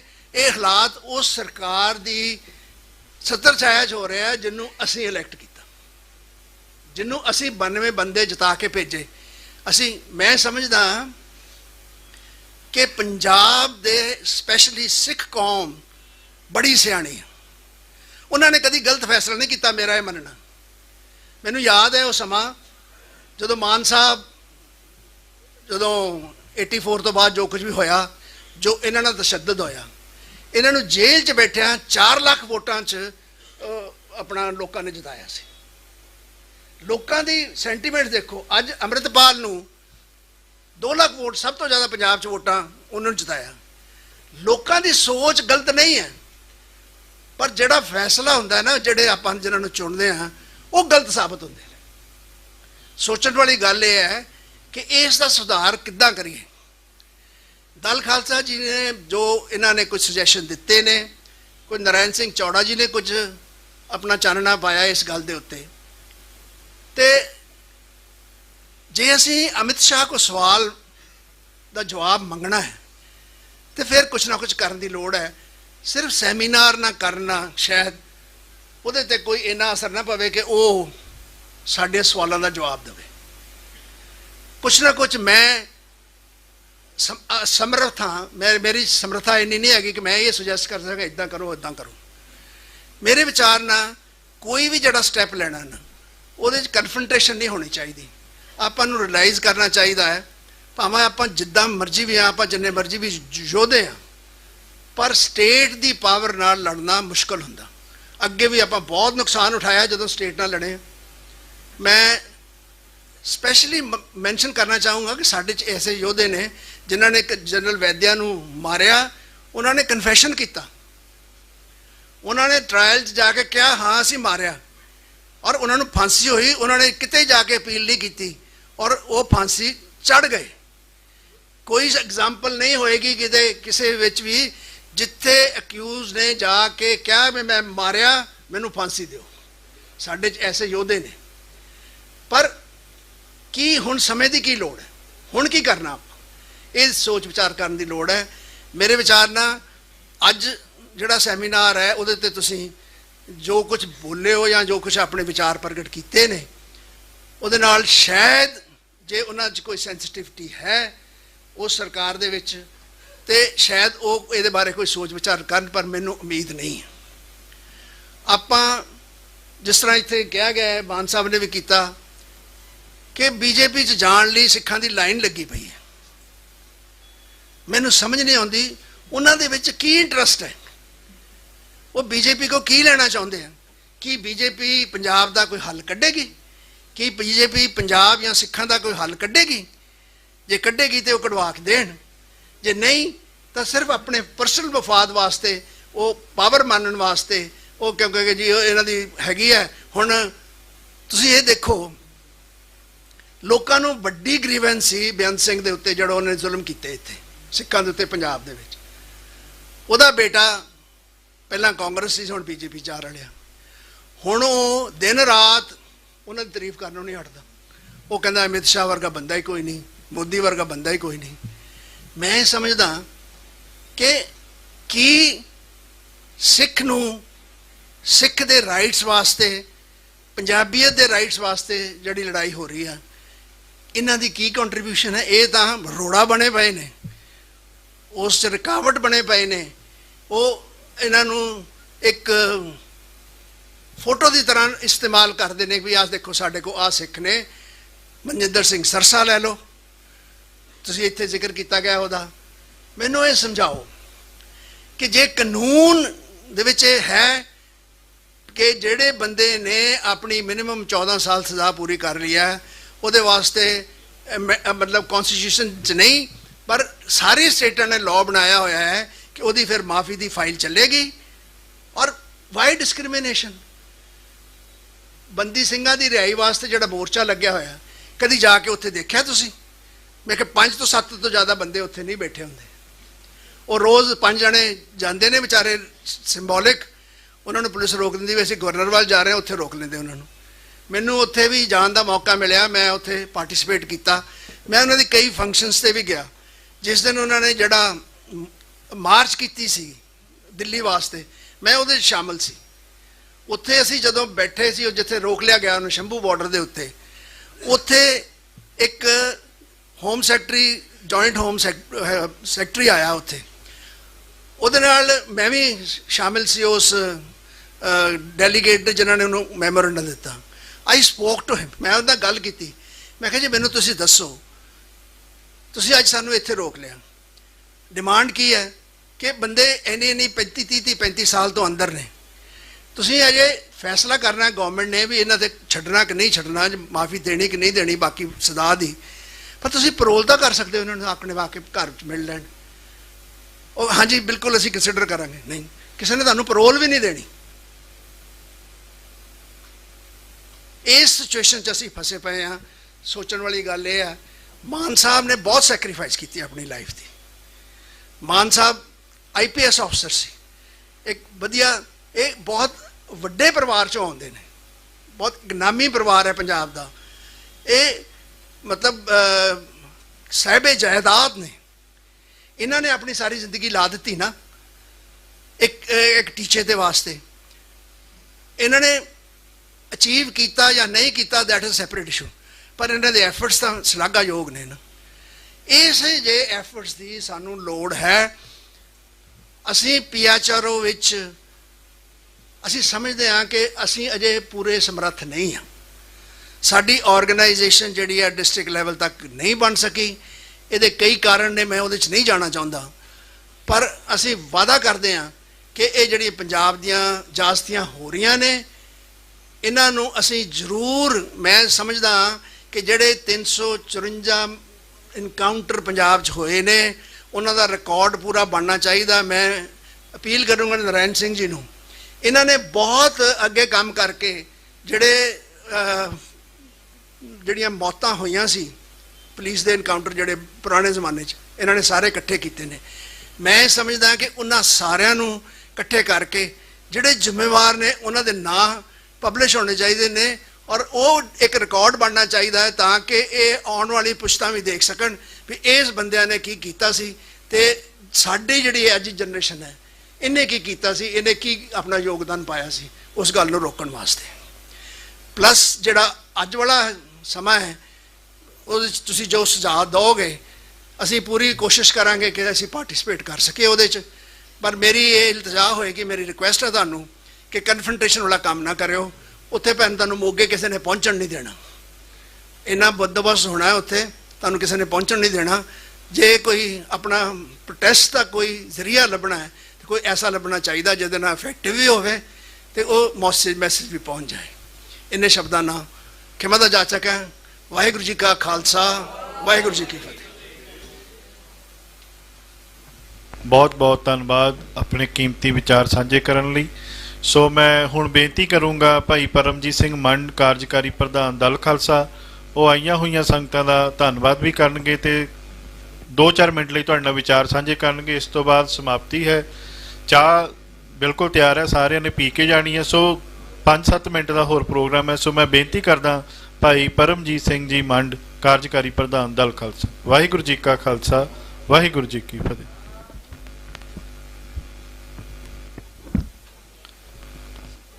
ਵਾਹਿਗੁਰੂ ਜੀ ਕਾ ਖਾਲਸਾ, ਵਾਹਿਗੁਰੂ ਜੀ ਕੀ ਫਤਿਹ। ਸਾਰੇ ਇਸ਼ੂਜ਼ ਦੇ ਉੱਤੇ ਸਾਰਿਆਂ ਨੇ ਆਪੋ ਆਪਣੇ ਰਾਏ, ਆਪਣੇ ਵਿਚਾਰ ਰੱਖੇ ਆ ਔਰ ਪਿਛਲੇ ਤਕਰੀਬਨ 2.5 ਘੰਟੇ ਦੇ ਵਿੱਚ ਤੁਸੀਂ ਸਾਰਿਆਂ ਨੇ ਸੁਣੇ ਆ। ਨਿਚੋੜ ਸਾਰਿਆਂ ਕੱਢਤੇ ਆ। ਮੈਨੂੰ ਅਖੀਰ ਦੇ ਉੱਤੇ ਸਿਰਫ ਇੰਨੀ ਕੀ ਗੱਲ ਯਾਦ ਆਈ। ਇੱਕ ਵਾਰੀ ਮੈਂ ਕੋਈ ਕਥਾ ਸੁਣ ਰਿਹਾ ਤੇ ਉਹ 'ਚ ਕਿਸੇ ਨੇ ਸਾਖੀ ਸੁਣਾਈ ਸਮਝਾਉਣ ਲਈ। ਉਹ ਕਹਿੰਦੇ ਇੱਕ ਵਾਰੀ ਦਰਿਆ ਦੇ ਇੱਧਰਲੇ ਪਾਸੇ ਕੋਈ ਔਰਤ ਰਹਿੰਦੀ ਸੀ ਤੇ ਦੂਸਰੇ ਪਾਸੇ ਦਰਿਆ ਦੇ ਕੋਈ ਆਵਾਜ਼ ਆਉਣੀ ਵੀ ਬੰਦਾ ਰੱਬ ਦਾ ਨਾਂ ਲਵੇ ਤੇ ਦਰਿਆ ਰਾਹ ਛੱਡ ਜਾਂਦੇ। ਰੋਜ਼ ਆਂਦੇ ਕਿਸੇ ਨੇ ਪਰਲੇ ਪਾਸੇ ਉਹ ਕਥਾ ਕਰਿਆ ਕਰਨੀ ਤੇ ਉਹਨੇ ਕਿਹਾ ਕਰਨਾ ਵੀ ਬੰਦਾ ਰੱਬ ਦਾ ਨਾਂ ਸੱਚੇ ਦਿਲੋਂ ਲਵੇ ਤੇ ਦਰਿਆ ਰਾਹ ਦੇ ਦਿੰਦੇ। ਇੱਧਰਲੇ ਪਾਸੇ ਬੀਬੀ ਨੇ ਰੋਜ਼ ਸੋਚਣਾ ਵੀ ਯਾਰ ਕਥਾ ਬੜੀ ਕਮਾਲ ਦੀ ਕਰਦੀ ਹੈ ਤੇ ਉਹਨੇ ਉਹਦੀ ਉਹ ਗੱਲ ਸੁਣਨੀ ਰੋਜ਼ ਵੀ ਜੇ ਸੱਚੇ ਦਿਲੋਂ ਰੱਬ ਦਾ ਨਾਂ ਲਿਆ ਜਾਵੇ ਤਾਂ ਦਰਿਆ ਵੀ ਰਾਹ ਛੱਡ ਜਾਂਦੇ ਆ। ਤੇ ਉਹਦਾ ਮਨ ਕੀਤਾ ਵੀ ਮੈਂ ਜਿਹੜਾ ਇਹ ਕਥਾ ਸੁਣਾਉਂਦਾ ਨਾ, ਜਿਹੜਾ ਪੀਰ ਜਾਂ ਉਧਰੋਂ ਕੋਈ ਬੰਦਾ ਕਥਾ ਸੁਣਾਉਂਦਾ, ਮੈਂ ਇਹਨੂੰ ਇੱਕ ਵਾਰੀ ਘਰ ਦੇ ਆ ਕੇ ਤੇ ਰੋਟੀ ਖਵਾ ਲੈਣੀ। ਉਹ ਬੀਬੀ ਨੇ ਕੀ ਕੀਤਾ ਵੀ ਬੀਬੀ ਕੋ ਬੇੜੀ ਤੇ ਹੈ ਨਹੀਂ, ਬੀਬੀ ਨੇ ਲਿਆ ਸੱਚੇ ਦਿਲੋਂ ਰੱਬ ਦਾ ਨਾਂ ਤੇ ਦਰਿਆ ਤੇ ਤੁਰ ਪਈ। ਉਹ ਜੀ ਤੁਰ ਕੇ ਦੂਜੇ ਪਾਸੇ ਚਲ ਗਈ। ਦੂਜੇ ਪਾਸੇ ਜਾ ਕੇ ਤੇ ਉਸ ਜਿਹੜਾ ਵੀ ਉਧਰ ਬੈਠਾ ਮੇਰੇ ਵਰਗਾ ਕਥਾ ਕਰਦਾ ਉਹਨੂੰ ਜਾ ਕੇ ਕਹਿੰਦੀ ਵੀ ਮੈਂ ਤੁਹਾਡੀ ਰੋਜ਼ ਕਥਾ ਸੁਣਦੀ ਆ, ਤੁਸੀਂ ਬਹੁਤ ਵਧੀਆ ਵਿਚਾਰ ਦਿੰਦੇ ਹੋ ਤੇ ਮੇਰੀ ਇੱਛਾ ਹੈ ਵੀ ਤੁਸੀਂ ਮੇਰੇ ਨਾਲ ਘਰ ਚੱਲੋ ਤੇ ਮੈਂ ਤੁਹਾਨੂੰ ਪ੍ਰਸ਼ਾਦਾ ਪਾਣੀ ਛਕਾਉਣਾ। ਉਹ ਕਹਿੰਦੇ ਵੀ ਚਲੋ ਚੱਲ ਸਕਦੇ ਆ ਵੀ ਤੁਹਾਡੀ ਭਾਵਨਾ ਤੇ। ਉਹ ਆਂਦੇ ਵੀ ਚਲੋ ਚਲੀ ਜਾ। ਤੁਰ ਕੇ ਦਰਿਆ ਦੇ ਕੰਢੇ ਤੇ ਆਏ ਤੇ ਉਹ ਕਹਿੰਦਾ ਜੀ ਬੇੜੀ। ਕਹਿੰਦੀ ਬੇੜੀ ਕੀ ਕਰਨੀ, ਰੱਬ ਦਾ ਸੱਚੇ ਦਿਲੋਂ ਨਾਂ ਲਓ, ਆਪਾਂ ਤਰ ਕੇ ਲੰਘ ਜਾਣਾ। ਉਹ ਕਹਿੰਦਾ ਤੇਰਾ ਦਿਮਾਗ ਖਰਾਬ ਹੋ ਗਿਆ। ਮਤਲਬ ਸਾਖੀ ਹੱਸਣ ਲਈ ਨਹੀਂ, ਮੈਂ ਤੁਹਾਨੂੰ ਸਿਰਫ ਅਸਲ 'ਚ ਜਿਹੜੀ ਮੈਂ ਗੱਲ ਜਿੰਨੀ ਕੁ ਮੈਨੂੰ ਸਮਝ ਆਈ ਉਹਦੇ 'ਚ ਇਹੋ ਹੀ ਆ ਵੀ ਕਹਿੰਦੇ ਸਾਰੇ ਹੀ ਆ। ਸੰਗਤ ਵੀ ਕਹਿੰਦੀ, ਜਿਨ੍ਹਾਂ ਨੇ ਆਮ ਆਦਮੀ ਪਾਰਟੀ ਨੂੰ ਵੋਟਾਂ ਪਾਈਆਂ ਉਹ ਵੀ ਇਹੋ ਕਹਿੰਦੀ ਵੀ ਸਾਡਾ ਬੇੜਾ ਬਹਿ ਗਿਆ। ਜਿੱਦਣ ਤੁਰਨ ਨੂੰ ਕਹੀਦਾ ਉਦਣ ਕਹਿੰਦੇ ਯਾਰ ਤੁਹਾਡਾ ਦਿਮਾਗ ਹਿੱਲਿਆ। ਹੁਣ ਜਿੰਨੇ ਆ ਨਿਚੋੜ ਕੱਢੇ ਆ ਸਾਰੇ ਅਸੀਂ ਉਹਦੀਆਂ ਟੈਕਨੀਕਲ ਟਰਮਸ ਨੂੰ ਵੀ ਸਮਝ ਗਏ। ਉਹ ਪਰੋਲ ਹੋ ਸਕਦੀ ਨਹੀਂ ਹੋ ਸਕਦੀ ਉਹਨੂੰ ਵੀ ਸਮਝ ਗਏ। ਕੇਂਦਰ ਦਾ ਉਹਦੇ 'ਚ ਰੋਲ ਕੀ ਆ, ਸਟੇਟ ਦਾ ਰੋਲ ਕੀ ਆ, ਅਸੀਂ ਸਾਰਾ ਕੁਝ ਸਮਝ ਗਏ। ਉੱਥੇ ਪੈਣ ਵਾਲੇ ਮਤਿਆਂ ਦਾ ਕੀ ਰੋਲ ਆ, ਜਸਟਿਸ ਸਾਹਿਬ ਨੇ ਉਹ ਵੀ ਦੱਸਤਾ। ਉਹ ਸਾਰਾ ਕੁਝ ਕਰਕੇ ਜਦੋਂ ਅਖੀਰ ਨੂੰ ਫਿਰ ਬੰਦਾ ਪੰਜਾਬੀ ਚ ਅੱਡ ਵਰਗਾ ਪਿੰਡੋਂ ਜਦੋਂ ਆਮ ਆਉਂਦਾ ਹੋਏ ਉਹ ਮੋੜ ਘੋੜ ਕੇ ਉਹਨੂੰ ਬਹੁਤ ਨਹੀਂ ਸਮਝ ਆਉਂਦੇ। ਅਖੀਰ ਨੂੰ ਉਹ ਕਹਿੰਦਾ ਯਾਰ ਭਾ ਦੱਸ ਕਰਨਾ ਕੀ ਆ ਵੀ ਸਾਡੇ ਕੋਲ। ਤੇ ਫਿਰ ਵੀ ਜਦੋਂ ਇੱਧਰ ਨੂੰ ਜਾਈਏ ਇੱਥੇ ਵੀ ਨਹੀਂ ਰਾਹ, ਕੋਰਟ 'ਚ ਜਾਈਏ ਉੱਥੇ ਨਹੀਂ ਰਾਹ, ਥਾਣੇ 'ਚ ਜਾਈਏ ਉੱਥੇ ਨਹੀਂ ਰਾਹ, ਥਾਣਿਆਂ 'ਚ ਜਾਈਏ ਉੱਥੇ ਨਹੀਂ ਰਾਹ, ਪੁਲਿਸ ਨੂੰ ਡੱਕਣ ਜਾਈਏ ਉੱਥੇ ਨਹੀਂ ਰਾਹ। ਫਿਰ ਦੱਸੋ ਕਰਨਾ ਕੀ ਆ? ਸੋ ਸਾਡੇ ਵਾਸਤੇ ਤਾਂ ਰਾਹ ਮੋੜ ਘੋੜ ਕੇ ਇੱਕੋ ਹੀ ਵੱਜਦਾ।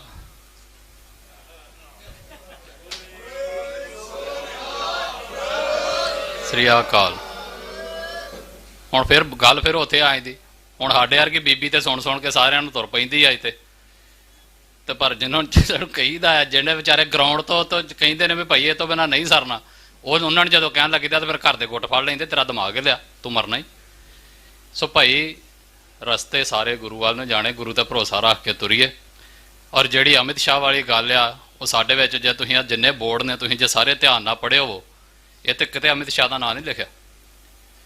ਜਿਹੜੀ ਦਲ ਖਾਲਸਾ ਦੀ ਸੋਚ ਆ ਅਸੀਂ ਤੁਹਾਨੂੰ ਸਾਫ਼ ਕਰ ਦਈਏ ਸੰਗਤੀ ਰੂਪ ਦੇ ਵਿੱਚ ਵੀ, ਆਪਣੇ ਡੈਲੀਗੇਟਸ ਨੂੰ ਵੀ ਤੁਸੀਂ ਇੱਥੇ ਪੜ੍ਹੋ। ਇੱਥੇ ਫੋਟੋ ਜ਼ਰੂਰ ਉਹਦੀ ਲੱਗੀ, ਸਾਰੇ ਬੋਰਡਸ ਦੇ ਉੱਤੇ ਪੜ੍ਹੋ, ਕਿਤੇ ਅਮਿਤ ਸ਼ਾਹ ਲਿਖਿਆ ਨਹੀਂ।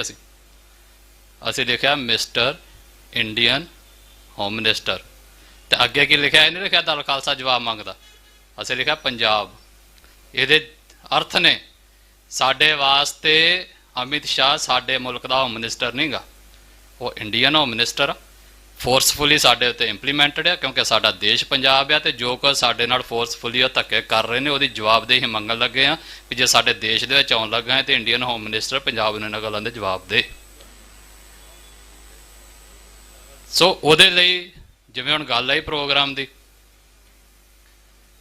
ਵੀ ਆਪਣਾ ਮੈਸੇਜ ਵੀ ਭੇਜੀਏ ਤੇ ਕਨਫਰੰਟਰੇਸ਼ਨ 'ਚ ਵੀ ਨਹੀਂ ਜਾਣਾ, ਤੇ ਪਬਲਿਕ ਮੈਸੇਜ ਵੀ ਹੋਣੇ ਚਾਹੀਦੇ ਆ। ਸੋ ਹੋ ਸਕਦਾ ਉਹ ਜਿਹੇ ਬਹੁਤ ਸਾਰੇ ਪ੍ਰੋਗਰਾਮਸ ਪਏ ਵੀ ਹੋਣ, ਕੋਈ ਨਾ ਕੋਈ ਸਿੱਖ ਕਰ ਵੀ ਲਵੇ। ਆਈ ਡੋਂਟ ਨੋ, ਰਹਿੰਦੇ ਸਮੇਂ ਦੇ ਵਿੱਚ ਐਡੀ ਛੇਤੀ ਪਬਲਿਕ ਫੰਕਸ਼ਨਸ ਅਰੇਂਜ ਕਰਨੇ ਮੈਨੂੰ ਨਹੀਂ ਲੱਗਦਾ ਪ੍ਰੈਕਟੀਕਲੀ ਪੋਸੀਬਲ ਆ। ਤੇ ਬਿਨਾਂ ਕਨਫਰੰਟੇਸ਼ਨ ਤੋਂ ਕੋਈ ਸਾਡਾ ਪ੍ਰੋਟੈਸਟ ਨਹੀਂ ਹੋਣਾ, ਕਿਸੇ ਨੇ ਨਹੀਂ ਪੁੱਛਣਾ। ਤੇ ਜੇ ਇਕੱਲੀ ਮੈਸੇਜ ਭੇਜਣ ਦੀ ਗੱਲ ਆ, ਉਹ ਜੇ ਇੰਡੀਆ ਦੀ ਅੰਬੈਸੀ ਇੱਥੇ ਬਹਿ ਕੇ ਈਰਾਨ ਨੂੰ ਮੈਸੇਜ ਭੇਜ ਸਕਦੀ ਤੇ ਸਾਡਾ ਜਲੰਧਰੋਂ ਮੋਗੇ ਨਾ ਜਾਊਗਾ ਬਾਬੇ ਨਾਨਕ ਦੇ ਪਾਣੀ ਵਾਂਗੂ। ਮਤਲਬ ਉਹ ਸਾਰੇ ਕਿਹੜੇ ਜਾ ਕੇ ਉੱਥੇ ਲੜਨ ਡੇ ਆ? ਫਿਰ ਜਿੱਥੋਂ ਵੀ ਦੁਨੀਆ ਬੈਠੀ ਆਪਣਾ ਮੈਸੇਜ ਹੀ ਭੇਜਦੀ ਆ ਨਾ ਵੀ ਭਾਈ ਅਸੀਂ ਤੇਰੇ ਨਾਲ ਆ ਜਾਂ ਸਾਡਾ ਤੇਰੇ ਨਾਲ ਆ ਸਵਾਲ ਜਵਾਬ ਆ ਜਾਂ ਸਾਡਾ ਤੇਰੇ ਨਾਲ ਆ ਵਾ। ਸੋ ਉਸੇ ਤਰੀਕੇ ਦੇ ਨਾਲ ਸਾਨੂੰ ਲੱਗਾ ਵੀ ਭਾਈ ਸਾਨੂੰ ਵੀ ਆਪਣੀ ਗੱਲ ਕਿਤੇ ਇਕੱਠੇ ਹੋ ਕੇ ਕਰ ਦੇਣੀ ਚਾਹੀਦੀ ਆ। ਸੋ ਉਹਦੇ ਵਿੱਚ ਅਸੀਂ ਸਾਰੇ ਪੰਥਕ ਆਗੂ ਸਾਹਿਬਾਨ, ਸੰਗਤ ਜਿੰਨੀ ਤੁਸੀਂ ਇੱਥੇ ਆਏ ਹੋ, ਇਹ ਸਿੰਬੋਲਿਕ ਰੂਪ ਦੇ ਵਿੱਚ ਆਪਣਾ ਨਜ਼ਰੀਆ ਰੱਖਣ ਦੇ ਲਈ। ਅਦਰਵਾਈਜ਼ ਬਾਹਰ ਪ੍ਰੋਟੈਸਟ ਘੰਟੇ 2 ਘੰਟੇ ਦਾ, ਅੱਧੇ ਘੰਟੇ ਦਾ ਆਉਂਦਾ ਮੈਸੇਜ ਚੱਲ ਜਾਂਦਾ, ਦੁਨੀਆ ਦੇ ਜਹਾਲ ਤੋਂ ਹਿਮਾਚੀਆਂ ਨਹੀਂ, ਅਸੀਂ 2.5 ਘੰਟੇ ਐਵੇਂ ਨਹੀਂ ਬੈਠੇ ਇੱਥੇ। ਸੋ ਇਸੇ ਕਰਕੇ ਬੈਠੇ ਵੀ ਅਸੀਂ ਕੌਮੀ ਰੂਪ ਦੇ ਵਿੱਚ ਸਾਂਝਾ ਨਜ਼ਰੀਆ ਜਿਹੜਾ ਸਾਰਿਆਂ ਨੇ ਰੱਖਿਆ ਆ ਇੱਥੇ ਰਲ ਮਿਲ ਕੇ, ਉਹ ਜਿਹੜਾ ਆ ਉਹਨਾਂ ਤੱਕ ਅਸੀਂ ਆਪਣਾ ਮੈਸੇਜ ਆਪਣੀ ਕੌਮ ਤੱਕ ਤੇ ਜਿਹੜਾ ਇੰਟੈਲੀਜੈਂਸ ਦੇ ਰਾਹੀਂ ਉਹਨਾਂ ਤੱਕ ਜਾਣਾ ਵਾ ਉਹ ਅਸੀਂ ਪਹੁੰਚਾ ਸਕੀਏ। ਸੋ ਤੁਸੀਂ 2-2.5 ਘੰਟੇ ਲਾ ਕੇ ਸੁਣੇ। ਸੰਗਤ ਹਮੇਸ਼ਾ ਉੱਪਰ ਹੁੰਦੀ ਆ। ਸੋ ਤੁਹਾਡਾ ਬਹੁਤ ਬਹੁਤ ਧੰਨਵਾਦ।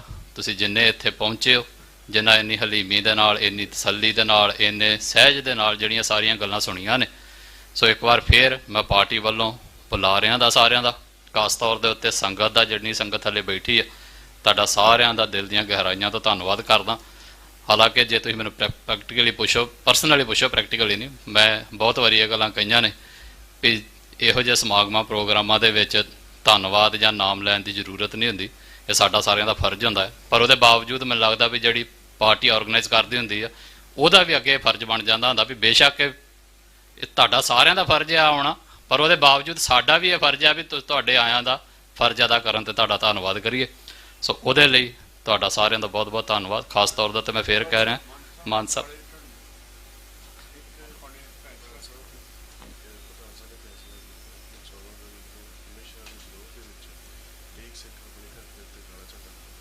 ਮਾਨ ਸਾਹਿਬ ਵੱਲੋਂ ਇੱਕ ਜਿਹੜਾ ਹਰ ਇੰਡੀਵਿਜੂਅਲ ਮੈਨੂੰ ਲੱਗਦਾ ਹੈ ਕਿ ਇੰਪਲੀਮੈਂਟ ਕਰ ਸਕਦਾ ਹੈ, ਉਹ ਇਹੀ ਆ ਕਿ ਜਿਹੜਾ ਵੀ ਪੰਜਾਬ ਦਾ ਬਸ਼ਿੰਦਾ ਹੈ, ਜਿਹੜਾ ਚਾਹੁੰਦਾ ਹੈ ਕਿ ਅਸੀਂ ਉਹਨੂੰ ਜਵਾਬਦੇਹੀ ਬਣਾਈਏ ਤੇ ਆਪਣਾ ਮੈਸੇਜ ਭੇਜੀਏ, ਜੇ ਹੋਰ ਕੁਝ ਨਹੀਂ ਕਰਨਾ ਤੇ ਆਪਣੇ ਘਰਾਂ ਦੇ ਉੱਤੇ ਕਾਲੇ ਝੰਡੇ ਜਿਹੜੇ ਆ ਉਹ ਲਾਏ ਜਾਣੇ। ਮਾਨ ਸਾਹਿਬ ਵੱਲੋਂ ਪ੍ਰੋਗਰਾਮ ਕੌਮ ਦੇ ਸਾਹਮਣੇ ਰੱਖਿਆ ਗਿਆ ਹੈ।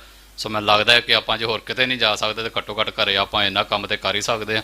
ਸੋ ਇੰਨਾ ਕੁ ਆਪਾਂ ਜ਼ਰੂਰ ਕਰੀਏ।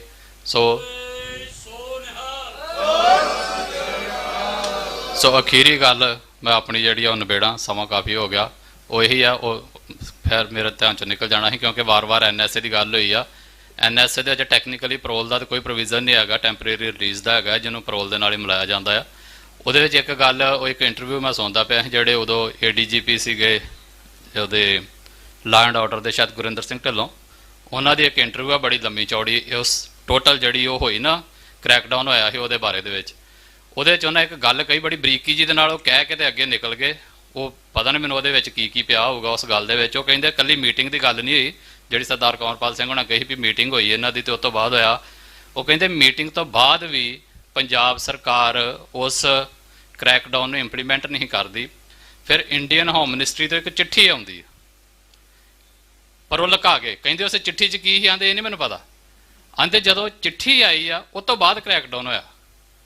ਔਰ ਦੂਸਰੀ ਗੱਲ ਉਹਨਾਂ ਨੇ ਪੈਰੋਲ ਦੇ ਸਬੰਧ ਦੇ ਵਿੱਚ ਕਹੀ ਸੀ, ਟੈਂਪਰੇਰੀ ਰਿਲੀਜ਼ ਦੇ ਸਬੰਧ ਦੇ ਵਿੱਚ। ਉਹ ਕਹਿੰਦੇ ਵੀ ਇਹ ਹੁਣ ਕੱਲੀ ਪੰਜਾਬ ਸਰਕਾਰ ਦੇ ਕੋਲ ਨਹੀਂ ਗੀ, ਕਿਉਂਕਿ ਇਹ ਜੁਆਇੰਟ ਆਪਰੇਸ਼ਨ ਹੀ। ਹਾਲਾਂਕਿ ਮੈਂ ਫੇਰ ਕਹਿ ਰਿਹਾ ਵੀ ਟੈਕਨੀਕਲੀ ਵਿੱਚ ਕਿੰਨੀਆਂ ਗੱਲਾਂ ਪਈਆਂ ਉਹਦੇ 'ਚ ਨਹੀਂ ਮੈਨੂੰ ਪਤਾ, ਪਰ ਜੋ ਉਹਨਾਂ ਨੇ ਇੰਟਰਵਿਊ 'ਚ ਕਿਹਾ ਮੈਂ ਉਹ ਤੁਹਾਨੂੰ ਦੱਸ ਰਿਹਾ। ਇਹ ਕੱਲੀ ਆਂਦੇ ਹੁਣ ਇਹਦੇ 'ਚ ਮੈਨੂੰ ਨਹੀਂ ਲੱਗਦਾ ਕਿ ਪੰਜਾਬ ਸਰਕਾਰ ਕੱਲੀ ਫੈਸਲਾ ਲੈ ਸਕੂਗੀ, ਕਿਉਂਕਿ ਇਹਦੇ 'ਚ ਕੇਂਦਰ ਇਨਵੋਲਡ ਆ ਔਰ ਉਹਦੀ ਕੰਸੈਂਟ ਲੈਣੀ ਜ਼ਰੂਰੀ ਆ, ਉਹਦੀ ਕੰਸੈਂਟ ਤੋਂ ਬਿਨਾਂ ਨਹੀਂ ਹੋਣਾ।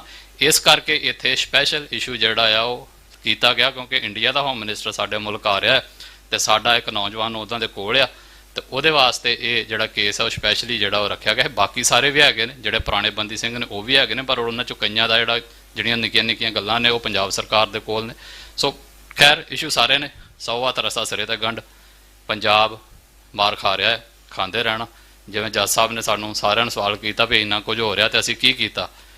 ਮੈਨੂੰ ਲੱਗਦਾ ਵੀ ਜਿੰਨਾ ਕੁ ਅਸੀਂ ਕਰ ਸਕਦੇ ਹਾਂ ਅਸੀਂ ਕੋਸ਼ਿਸ਼ ਕੀਤੀ, ਪਰ ਇਹ ਮੰਨਦੇ ਹੋਏ ਕਿ ਦੈਟ ਵਾਜ਼ ਨਾਟ ਇਨਫ, ਤੇ ਜੋ ਕਰ ਰਹੇ ਆ ਇਹ ਵੀ ਇਨਫ ਨਹੀਂ ਆ, ਬਹੁਤ ਕੁਝ ਕਰਨਾ ਪਏਗਾ। ਪਰ ਇਹ ਵੀ ਨਹੀਂ ਆ ਵੀ ਅਸੀਂ ਕੁਝ ਨਹੀਂ ਕੀਤਾ। ਜਿੰਨੇ ਸਾਡੇ ਕੋਲ ਇਸ਼ੂ ਨੇ, ਮਤਲਬ ਸਾਡੇ ਵਰਗੀਆਂ ਆਰਗੇਨਾਈਜੇਸ਼ਨਸ ਨੇ, ਮਾਨ ਸਾਹਿਬ ਬੈਠੇ ਨੇ, ਅਸੀਂ ਪੋਲੀਟੀਕਲ ਇਸ਼ੂਜ਼ ਵੀ ਲੈਣੇ ਹੁੰਦੇ ਆ, ਸੋਸ਼ਲ ਇਸ਼ੂਜ਼ ਵੀ ਲੈਣੇ ਹੁੰਦੇ ਆ, ਕਾਨੂੰਨੀ ਇਸ਼ੂ ਵੀ ਲੈਣੇ ਹੁੰਦੇ ਆ। ਔਰ ਉਹਦੇ ਬਾਵਜੂਦ ਜੇ ਤੁਸੀਂ ਸਾਡੀ ਸਮਰੱਥਾ ਵੇਖੋ ਤਾਂ ਉਹਨਾਂ ਸਾਰੇ ਇਸ਼ੂਜ਼ ਤੇ ਪ੍ਰੋਗਰਾਮ ਕਰਨੇ, ਬੋਲਣਾ, ਲੋਕਾਂ ਦੇ ਤੱਕ ਆਵਾਜ਼ ਲੈ ਕੇ ਜਾਣੀ, ਇਹ ਆਪਣੇ ਆਪ ਦੇ ਵਿੱਚ ਇੱਕ ਕੰਮ ਹੈ। ਔਰ ਸਾਨੂੰ ਇਸ ਗੱਲ ਤੇ ਮਾਣ ਆ ਕਿ ਅਸੀਂ ਮੌਕੇ ਤੇ ਇਹ ਕੰਮ ਕਰਦੇ ਰਹੇ। ਬੇਸ਼ੱਕ ਉਹਦੇ ਨਾਲ ਇਨਕਾਊਂਟਰ ਬੰਦ ਨਹੀਂ ਹੋਏ, ਪਰ ਜਿੱਦਣ ਪਹਿਲੇ ਦਿਨ ਤੋਂ ਇਨਕਾਊਂਟਰ ਹੋਣੇ ਸ਼ੁਰੂ ਹੋਏ ਸਾਡੀ ਆਵਾਜ਼ ਉਦੋਂ ਵੀ ਬੁਲੰਦ ਸੀ, ਅੱਜ ਹੋ ਰਹੀ ਹੈ ਤਾਂ ਵੀ ਬੁਲੰਦ ਰਹੇਗੀ, ਕੱਲ ਨੂੰ ਕੋਈ ਇਨਕਾਊਂਟਰ ਹੋਏਗਾ ਤਾਂ ਵੀ ਬੁਲੰਦ ਹੀ ਰਹੇਗੀ। ਮੈਂ ਮੰਨਦਾ ਹਾਂ ਕਿ ਸਾਡੇ ਕੋਲ ਰੁਕੇ ਨਹੀਂ, ਪਰ ਘੱਟੋ ਘੱਟ ਅਸੀਂ ਕੋਸ਼ਿਸ਼ ਜ਼ਰੂਰ ਕੀਤੀ ਆਪਣੇ ਲੋਕਾਂ ਨੂੰ ਜਾਗਰੂਕ ਕਰਨ ਦੀ। ਅਖੀਰ ਨੂੰ ਲੋਕਾਂ ਦੇ ਹੱਥ ਡੋਰਿਆ, ਲੋਕਾਂ ਨੇ ਫੈਸਲਾ ਕਰਨਾ ਹੈ, ਸਾਡੇ ਹੱਥ ਝੰਡਾ ਆ, ਇਹਦਾ ਫੈਸਲਾ ਵੀ ਲੋਕਾਂ ਨੇ ਕਰਨਾ ਵੀ ਜਿੱਦਾਂ ਸਾਡੇ ਰਾਹ ਤੇ ਤੁਰਨਾ ਹੈ, ਇਹ ਰਾਹ ਗੁਰੂ ਦਾ ਆ। ਇੱਕ ਕਿਸੇ ਨੇ ਤਾਨਾ ਮਾਰਿਆ ਹੈਗਾ ਚੌਧਰੀ ਨੇ ਵੀ ਸਿੱਖੋ ਆਪਣੇ ਕੇਸਾਂ ਦੇ ਜਿਹੜੇ ਰਸੇ ਵੱਟ ਕੇ ਤੇ ਮੇਰੀਆਂ ਘੋੜੀਆਂ ਬੰਨ੍ਹੋ, ਤੇ ਸਿੱਖਾਂ ਨੇ ਉਹ ਨਹੀਂ ਝੱਲਿਆ, ਤੇ ਫਿਰ ਤਾਰਾ ਸਿੰਘ ਵਾਂ ਵਾਲੀ ਜਿਹੜੀ ਸਾਰੀ ਜੰਗ ਆ ਉਹ ਹੋਈ ਸੀ। ਇਹ ਹੁਣ ਸਾਨੂੰ ਨਹੀਂ ਪਤਾ ਲੱਗਦਾ ਵੀ ਅਸੀਂ ਕਦੋਂ ਤੱਕ ਗੁਰੂ ਦੀ ਬੇਅਦਬੀ ਕਰਾਉਂਦੇ ਰਹਿਣਾ ਤੇ ਉਹਦੇ ਬਾਵਜੂਦ ਬੇਸ਼ਰਮੀ ਦੇ ਨਾਲ ਸਿੱਖ ਖਵਾਉਂਦੇ ਰਹਿਣਾ। ਸਾਨੂੰ ਆਪਣੇ ਰਾਹ ਆਜ਼ਾਦੀ ਵੱਲ ਮੁੜਨਾ ਪੈਣਾ, ਉਹਦੇ ਲਈ ਸੰਘਰਸ਼ ਕਰਨਾ ਪੈਣਾ, ਤੇ ਉਹਦਾ ਧੁਰਾ ਅਕਾਲ ਤਖਤ ਹੋਣਾ। ਅਕਾਲ ਤਖਤ ਵੱਲ ਸਾਡੀ ਰਾਜਨੀਤੀ ਮੁੜੇ। ਤੁਹਾਡਾ ਸਾਰਿਆਂ ਦਾ ਬਹੁਤ ਬਹੁਤ ਧੰਨਵਾਦ। ਵਾਹਿਗੁਰੂ ਜੀ ਕਾ ਖਾਲਸਾ, ਵਾਹਿਗੁਰੂ ਜੀ ਕੀ ਫਤਿਹ।